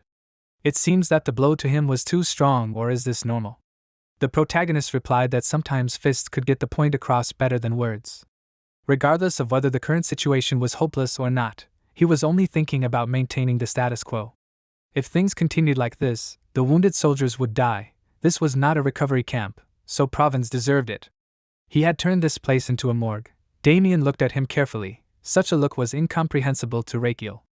But he replied that he did not mean anything like that, and what was the prince planning to do? The protagonist said that they should go to garden first. They came to the tent and began to think while sitting at the table. If we draw an analogy with the history of the earth, then this is approximately the 17th or 18th century. In that era, there was almost no concept of proper treatment or care for the wounded. They cannot leave it like this. He turned to Garden and said that they need to classify the wounded, prioritize and provide treatment. They should replace the tents with new, high-quality ones and pay more attention to personal hygiene, consumables. Garden said he would do everything, and then a soldier came into the tent, apologized, but immediately asked for help, while others were already carrying a seriously wounded soldier. Reikio asked about the patient's condition. His comrade replied that the man was wounded by 2 arrows in the forearm and 1 in the side. Reikio looked worriedly at the soldier, whose condition was not encouraging. About 2 days had passed. The bandage was in such bad condition that mold was blooming on it. Although the wound was not fatal, the lack of care was critical. If this continued, they would not be able to save anyone. He asked Garden's opinion. He replied that an urgent operation was needed. Reikio was glad that he invited Garden, who specializes in surgery. He received surgical training during his studies at the medical university, but he has no practical experience. With Garden's help, he will be able to close his greatest weakness. This will significantly expand the scope of his capabilities. The protagonist asked if Garden could perform an urgent operation right now. He replied that he could do it, then immediately began to take out his tools. The prince asked what he had. Garden took out a large knife and called it a scalpel, an object used to cut skin and muscle during amputation. Reikio was horrified. But then he was even more terrified when Garden took out a bone saw. Human bones are so hard that this is a necessary tool for successfully cutting off a limb. He prepared the tool and said the faster it was done, the less pain and bleeding. The protagonist asked what about anesthesia, but Garden asked again, what is this? If the prince asks how to ease the patient's pain, they can make him drink strong rum mixed with opium. This will cause unconsciousness, which is definitely better than doing the operation while he is conscious. He said contentedly that he uses vodka instead of rum. It tastes better. Reikio looked at him in bewilderment. What does Garden plan to do with this? The doctor replied that he will perform the amputation. First, you can cut off the arm. What does the prince think about this? He replied that it was not necessary. He had better put the instruments back. Garden decided that they would not operate, but Reikio, with a terrible face, said that they would perform the operation in a less barbaric way. They could not let the soldier die. The doctor was perplexed, and Reikio began to examine. The damaged area was infected, and there was a fever. The man's physical strength and immunity were probably at the limit. If they cut him in this state, then there was a high probability that he would die. Anesthesia was needed. Perhaps the nerve dissection technique that he used on Anise would work? Although this alone would not eliminate the pain. Maybe the paralyzing poison from Kussman would work. But this was another serious risk. He began to worry. Then a system notification appeared. His organs and intestines listened with interest to the prince's worries. The heart asked, "Isn't it easier for people to endure pain?" The intestines said that it was better not to feel pain during the operation, and the liver suggested enjoying the pain if it was unavoidable. The stomach asked if Reikio felt like he was stuck. He could try to develop skills. There was no point in collecting HP. Even a child like him understood that.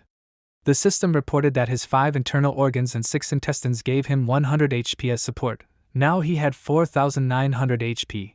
Reikio wanted to save as much HP as possible. Was this the only option? He opened the list of possible skills. Many panels with skill names appeared around him: cupping, cauterization, drug identification. He was attracted by one of the unusual skills, which was called, "His hands are healing hands."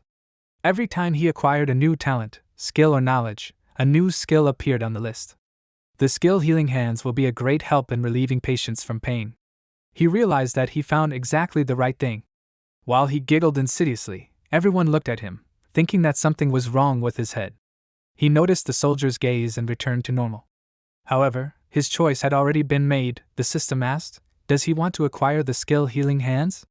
For now, the skill is level 1. He must gently touch the patient's body to reduce pain. This reduces pain at the level of local anesthesia. The strength, range and duration will increase as the level increases. He considered it a real cheat that a simple stroke causes anesthesia. He told the surprised Garden that he takes back his words. He found a way to anesthetize the patient.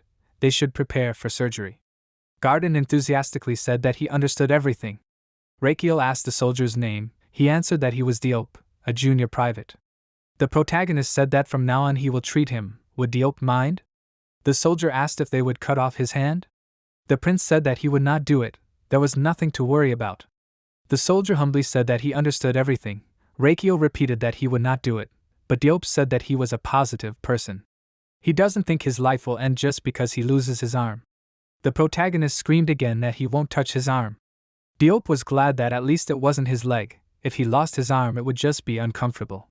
Reikio promised that they would cure everything, and the soldier said that if he lost his leg he would have to use crutches, which was much more uncomfortable.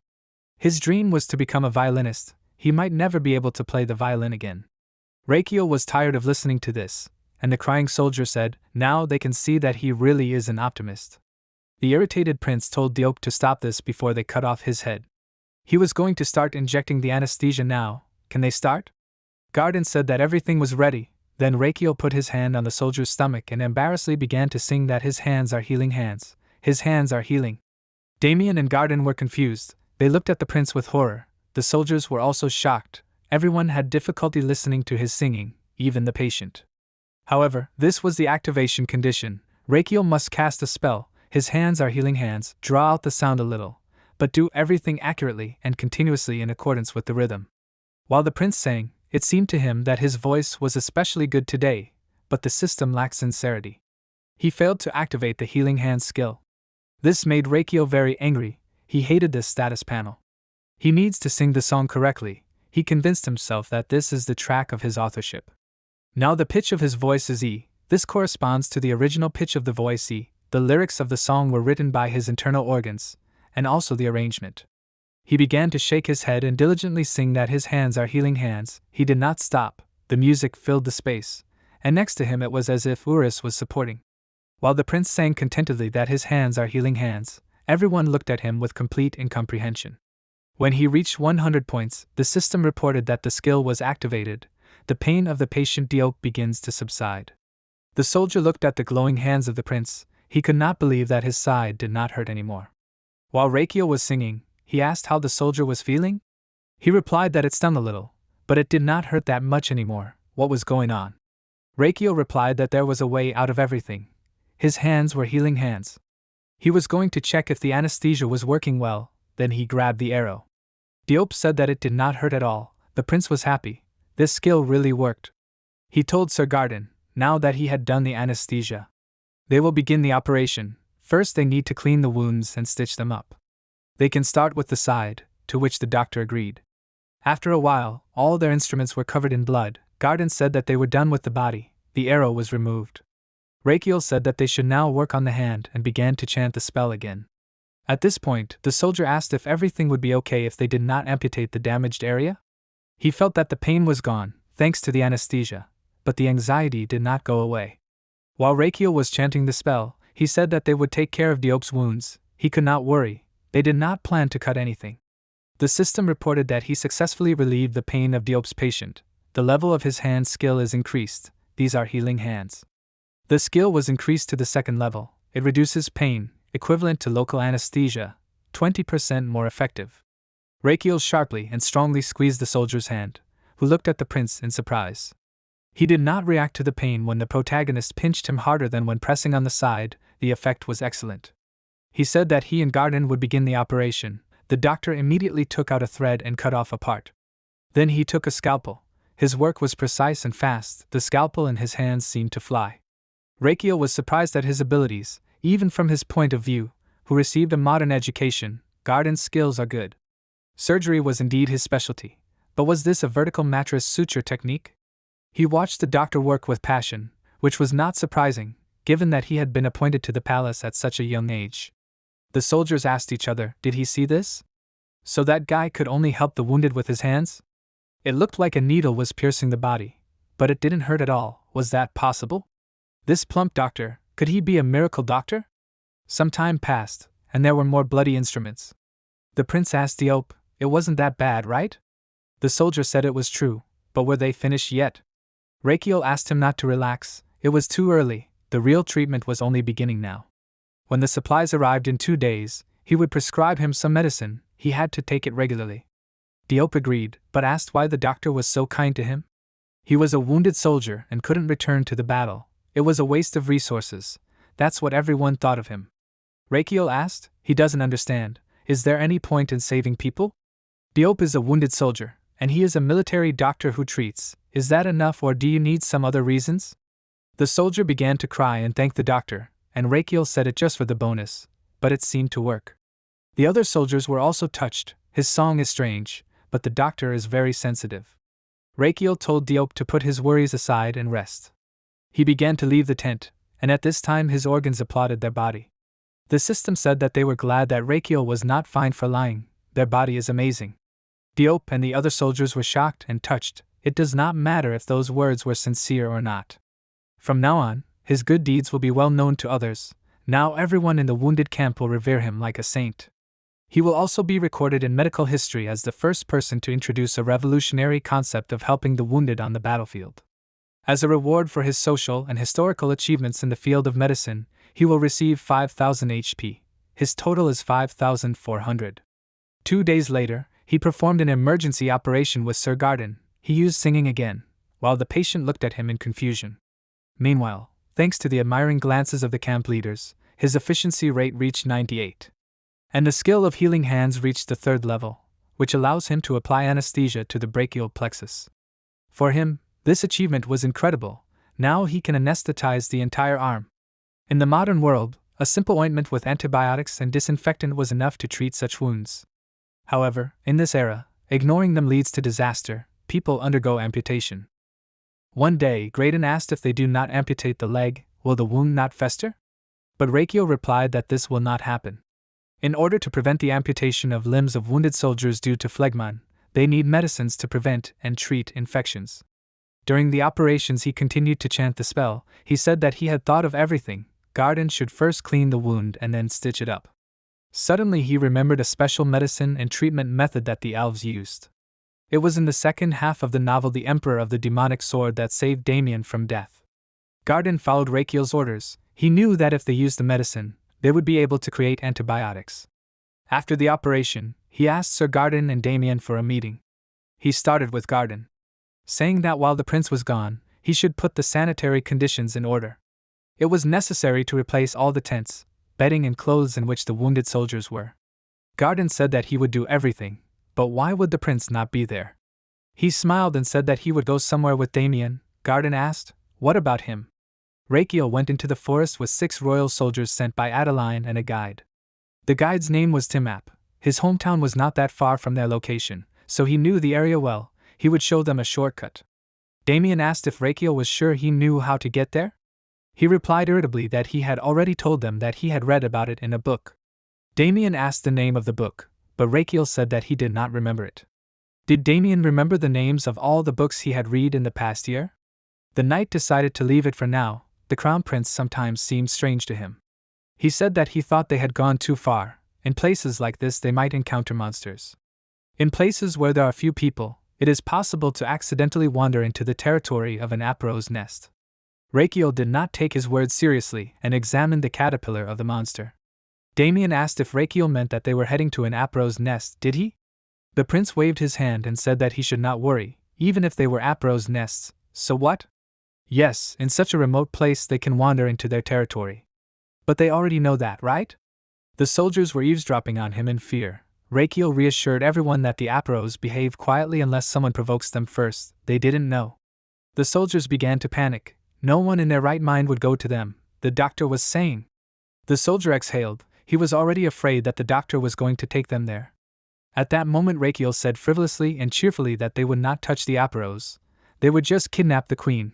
But everyone was horrified by him, because it was the same thing. The heart did not understand. What was the point? Was a mistake acceptable? Was he right or not? Was he unsteady or not? All the organs screamed that the heart was right. Then he said that they would kidnap the queen without touching anything.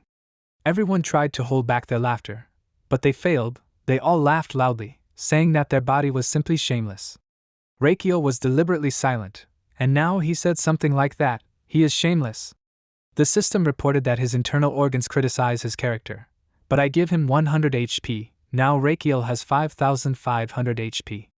But Rakiel did not care. If he said in advance, they would have refused to go or offered to return to the camp. Of course, such a reaction is natural, but they definitely need to get the queen larva. The substance secreted by the larva has incredible antibacterial properties. If they could simply extract this secretion, and manage to rid countless wounded soldiers of infection, they would not need amputation. He told all the soldiers to listen to him. What with those dissatisfied faces? What was wrong? Damien said that there was a problem. Rachiel knew that even anicaps was a powerful monster. Rachiel agreed. Then Damien asked if the prince could imagine what happened when a person touched the queen's nest. The protagonist answered that he knew everything. Dissatisfied, Damien asked, then did he realize how much it would cost to kidnap the queen's larva? Rachiel answered that he understood that too. Damien asked, but how could the prince suggest such a thing? The protagonist began to manipulate, saying that Damien was about to commit treason. Damien understands that sometimes Rachiel does absolutely reckless things. He has seen enough of this throughout his service, but this time it is too terrible. Rachiel smiled and did not understand where he crossed the line. Damien shouted that it was exactly like that. Who did the prince want to force to kidnap the queen mother? Whoever takes on this role will be treated horribly by all the bees in the nest. They would not ask someone from their company to take on this role, right? Rachiel answered that this was the plan. Damien said that he was crazy.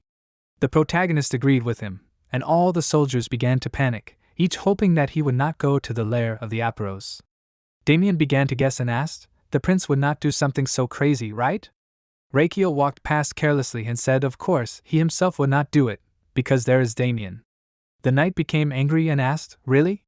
But Rachiel said that everything was fine, he would not get hurt or die. Damien could not worry, he knew a way to do it safely. Damien said discontentedly that he did not believe in it, easier said than done. The protagonist did not listen to him and called the hedgehog. The little monster immediately appeared and was very happy. Damien greeted Sir Hedgehog, and Rachiel said that he would now tell you about his plan. First, he needs to go to the nest of the Apros. He imagined it as a game. After knocking on the wall of the nest, the swarm of Apros will go berserk, right? At this time, the hedgehog will eat the red sunflower seeds and grow to the sky. A counterattack will be made on Damien, so he will release the hedgehog into the ring. The monster uses the giant hedgehog's skill and immediately grows up. Then Damien hides behind the grown hedgehog and is safe. Because of this, the Apiros will not be able to get through the thorns. In his mind, the hedgehog easily blocked the attack of the Apiros. While he and the hedgehog will distract attention to themselves, Rachiel will run up and steal the queen. Damien said that even if they manage to kidnap the queen, the Apiros are very persistent in searching for intruders and will not give up chasing him and Sir Hedgehog. The protagonist replied that this is true, they will never retreat, unless there is a fire or something like that in the nest. The knight was surprised to hear about the fire, and Rachiel said that it was time for them to move on, if everything was clear. Damien looked at him with displeasure. He did not like this man at all. But then he said that he understood everything about the fire, if it is such a dangerous place. But the prince shouted that he would give Damien a bonus, so he should keep his mouth shut. Damien immediately stopped saying anything, which Rachiel was very pleased with. The soldiers began to talk. If this was the crown prince of Magentano, he would not act rashly, right? One of the soldiers heard, this military doctor performed a miracle, so even if they were hurt, he could save them, right? That's why they were going to the nest, right? They walked in the tall and thick grass. Damien parted the leaves and saw a giant nest of Apros, around which many bees were flying, buzzing loudly. Huge bees flew over the grass in which they were hiding. Damien watched this nest with fear. He doubted that one bonus would be enough. Rachiel also noticed that the nest was much larger than he heard. If they had not soaked their bodies with the scent of wildflowers, they would have been caught. Need to learn their moves and strike. He counts on Damien and the hedgehog. Suddenly they heard the buzzing intensify. Rachiel fell into the grass and did not understand anything. All the Apros bees began to fly down to them. Damien did not understand how this happened. Then the prince asked, did not he get caught because his disguise flew off? But the knight answered that he hid his presence well. In any case, what should he do now? The protagonist threw a stone at him and said that it was obvious. If it came to this, he needed to run there and hit them. Damien also began to get irritated. He would have to use the skills that he had trained so much. Bright streams of magic surrounded his body. Surprised Rachiel looked at it in horror. Damien is just a fool. Something is wrong with his heart mana. These are too rough movements. If this continues, and the mana starts to flow in the opposite direction, there will be big problems. He quickly crawled closer and began to call Damien. He told the guy to stop, because Rachiel was scared of the tension in his body, as well as powerful lightning. Damien felt something strange, and then raised his sword high. Rakiel continued to shout for him to stop. He looked up in surprise. A bright and powerful explosion occurred in the sky. The prince did not understand what it was. The bees huddled together in a huge flock and were approaching. They were very angry, and Rakiel noticed that these monsters were larger than Aparos. These creatures pierced the Aparos with their stings. They destroyed each bee, tearing them apart. Rakiel did not understand why they were fighting each other. Soon he noticed something to the side. A huge monster was approaching them. The insect's mouth was already too close to them, but the monster turned sharply and pierced the Aparos with its fangs. The guys were lying on the grass. The main character was really scared, because they almost died. He saw the bleeding Aparos and realized that this was not a hunt, but a slaughter.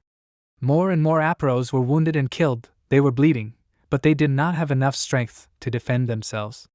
Soon the boys saw a huge flock of monsters approaching the top of the nest. Rakiel did not understand what kind of creatures they were that were larger than Aparos. Then a frightened soldier said that they were Vesperos, but the prince still did not understand anything. Damien said that they were wasp-like monsters for whom Aparos is their main food. They can easily kill 100 Aparos, but there is a problem. Rakiel interrupted him and told everyone to stand up. Damien did not understand the reason for this, as did the soldiers. But the prince said that they were caught and noticed. At that moment, everyone looked up and saw a group of giant and angry monsters above them. They screamed in fear that they needed to run, after which everyone began to save themselves, running away from the fast and cruel Vesperos. Damien screamed, "Why did they come to such a place? Why did Rakiel create such a situation?" He replied that they needed to catch the Queen Mother to heal the wounded soldiers. He could not let them die. Did Damien really think that the prince was doing this just because of his whim?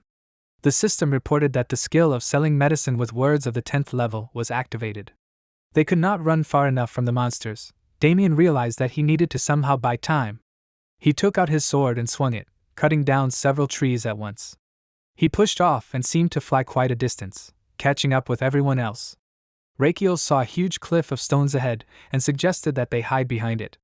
They began to jump and hide behind the stones. Because of his new body, Rakiel did it with difficulty and fell to the ground. The tired soldier said that he did not tell the military doctor about another problem. Vesperos have a special habit. They carefully clean up after hunting. The leader did not understand what kind of cleaning this was. The soldier explained that the monsters collect the bodies of the Aparos in one place. In the process, they find and kill those of them that are still breathing or hiding. After completing the hunt and slaughter, they carefully search the area and do not leave a single rat alive. Of course, this will happen to them too. Rakiel began to panic. They must run as fast and as far as they can. He was disappointed. They need to leave, but what about his queen? He looked at the ongoing battle of the monsters. The nest was already destroyed. No one will survive, not even the queen. Saving the queen is just a waste of time. They saw the monsters approaching, buzzing menacingly. Everyone immediately crouched and covered their mouths with their hands. Vesperos began to look for them. They could feel the heat of their bodies even through the stone, so they noticed them. One of the monsters began to approach, and with one blow cut the stone in half. Damien asked if the Baron was okay, then grabbed him by the collar and threw him as hard as he could. Rakiel flew high in the sky and shouted, scolding Damien. While he was flying, the knight fought with monsters that used stings instead of a sword. Rakiel fell into the trees. He grabbed the trunk, thinking that before he served the prince tea to Cremo, and now he was throwing it to God knows where. He got angry and said that Damien should say goodbye to a month's salary. Rakiel felt something below. There he saw Timap, on whom he was sitting. Rakiel was surprised by the speed of the guy, and Timap replied that he used to live in the forest, so he runs well. He asked where Damien and the Knights of Manhwa were, then Timap pointed to the side where they were fighting the Vesperos. Damien boldly and successfully hit the monsters with his sword. He delivered powerful and clear blows. Even the Vesperos flew to the side after colliding with him. The sounds of battle could be heard throughout the forest and clearing. The Vesperos were flying in different directions, but then they attacked. Rakiel asked how these monsters could find them so easily. Timap held the prince with difficulty, and answered that it seemed to be because of the smell of wildflowers and juice. Rakiel watched the battle from cover. The method he used to reduce the hostility of the Aparos actually made the Vesperos recognize them as their victims. The soldier asked what they should do, but Rakiel himself did not understand. The battle was pointless. It was very difficult for the soldiers. They were afraid of the Vesperos. Damien and the knights would have to use all their power to stop 10 Vesperos. He racked his brains and told himself to think. Soon he happily realized that he had found a solution. He asked Timap to give him the backpack and then took out a bottle of water. Timap asked in surprise what he would do. Rakiel said it was strong alcohol, which he brought to use as a disinfectant. He said that if Vesperos were wasps, they also liked alcohol and swung, throwing an open bottle at them, telling them to like it. The bottle broke on the tree trunk, and Rakiel knew that the difference in the taste of bees and wasps is that bees hate alcohol, while wasps love it. All the Vesperos stopped as soon as they felt a stream of alcohol smell. Damien noticed this and did not understand why the attacks suddenly stopped. Soon all the Vesperos flew to the tree, which was doused with alcohol. Rakiel was glad that he succeeded. The soldiers told the doctor that now was their last chance to escape. They need to do it immediately. But the main character said that they would die if they ran right now. The soldiers did not understand this nonsense, but Rakiel said that it was true. Right now, the Vesperos were acting like this because they were attracted by the smell of alcohol from the bottle he threw away. But the soldiers didn't understand. Why don't they just hide while they were distracted? Rakiel asked how long they thought the smell of such a small concentration would last. Were they sure it was possible to hide in a safe place in such a short period of time? Timap still didn't understand what they should do then. The protagonist answered that they would set the Vesperos on fire. Timap should get the torch that the doctor had prepared. Timap was worried that the elves would punish them. Then Rakiel said that they didn't have time to think. Timap agreed to hurry, and Damien realized that Rakiel was up to something. Soon several torches were burning brightly. Rakiel checked everything, and Timap said that he had poured oil on the torches and was setting them on fire. The protagonist ordered them to throw the torches, after which the forest began to glow with red fire.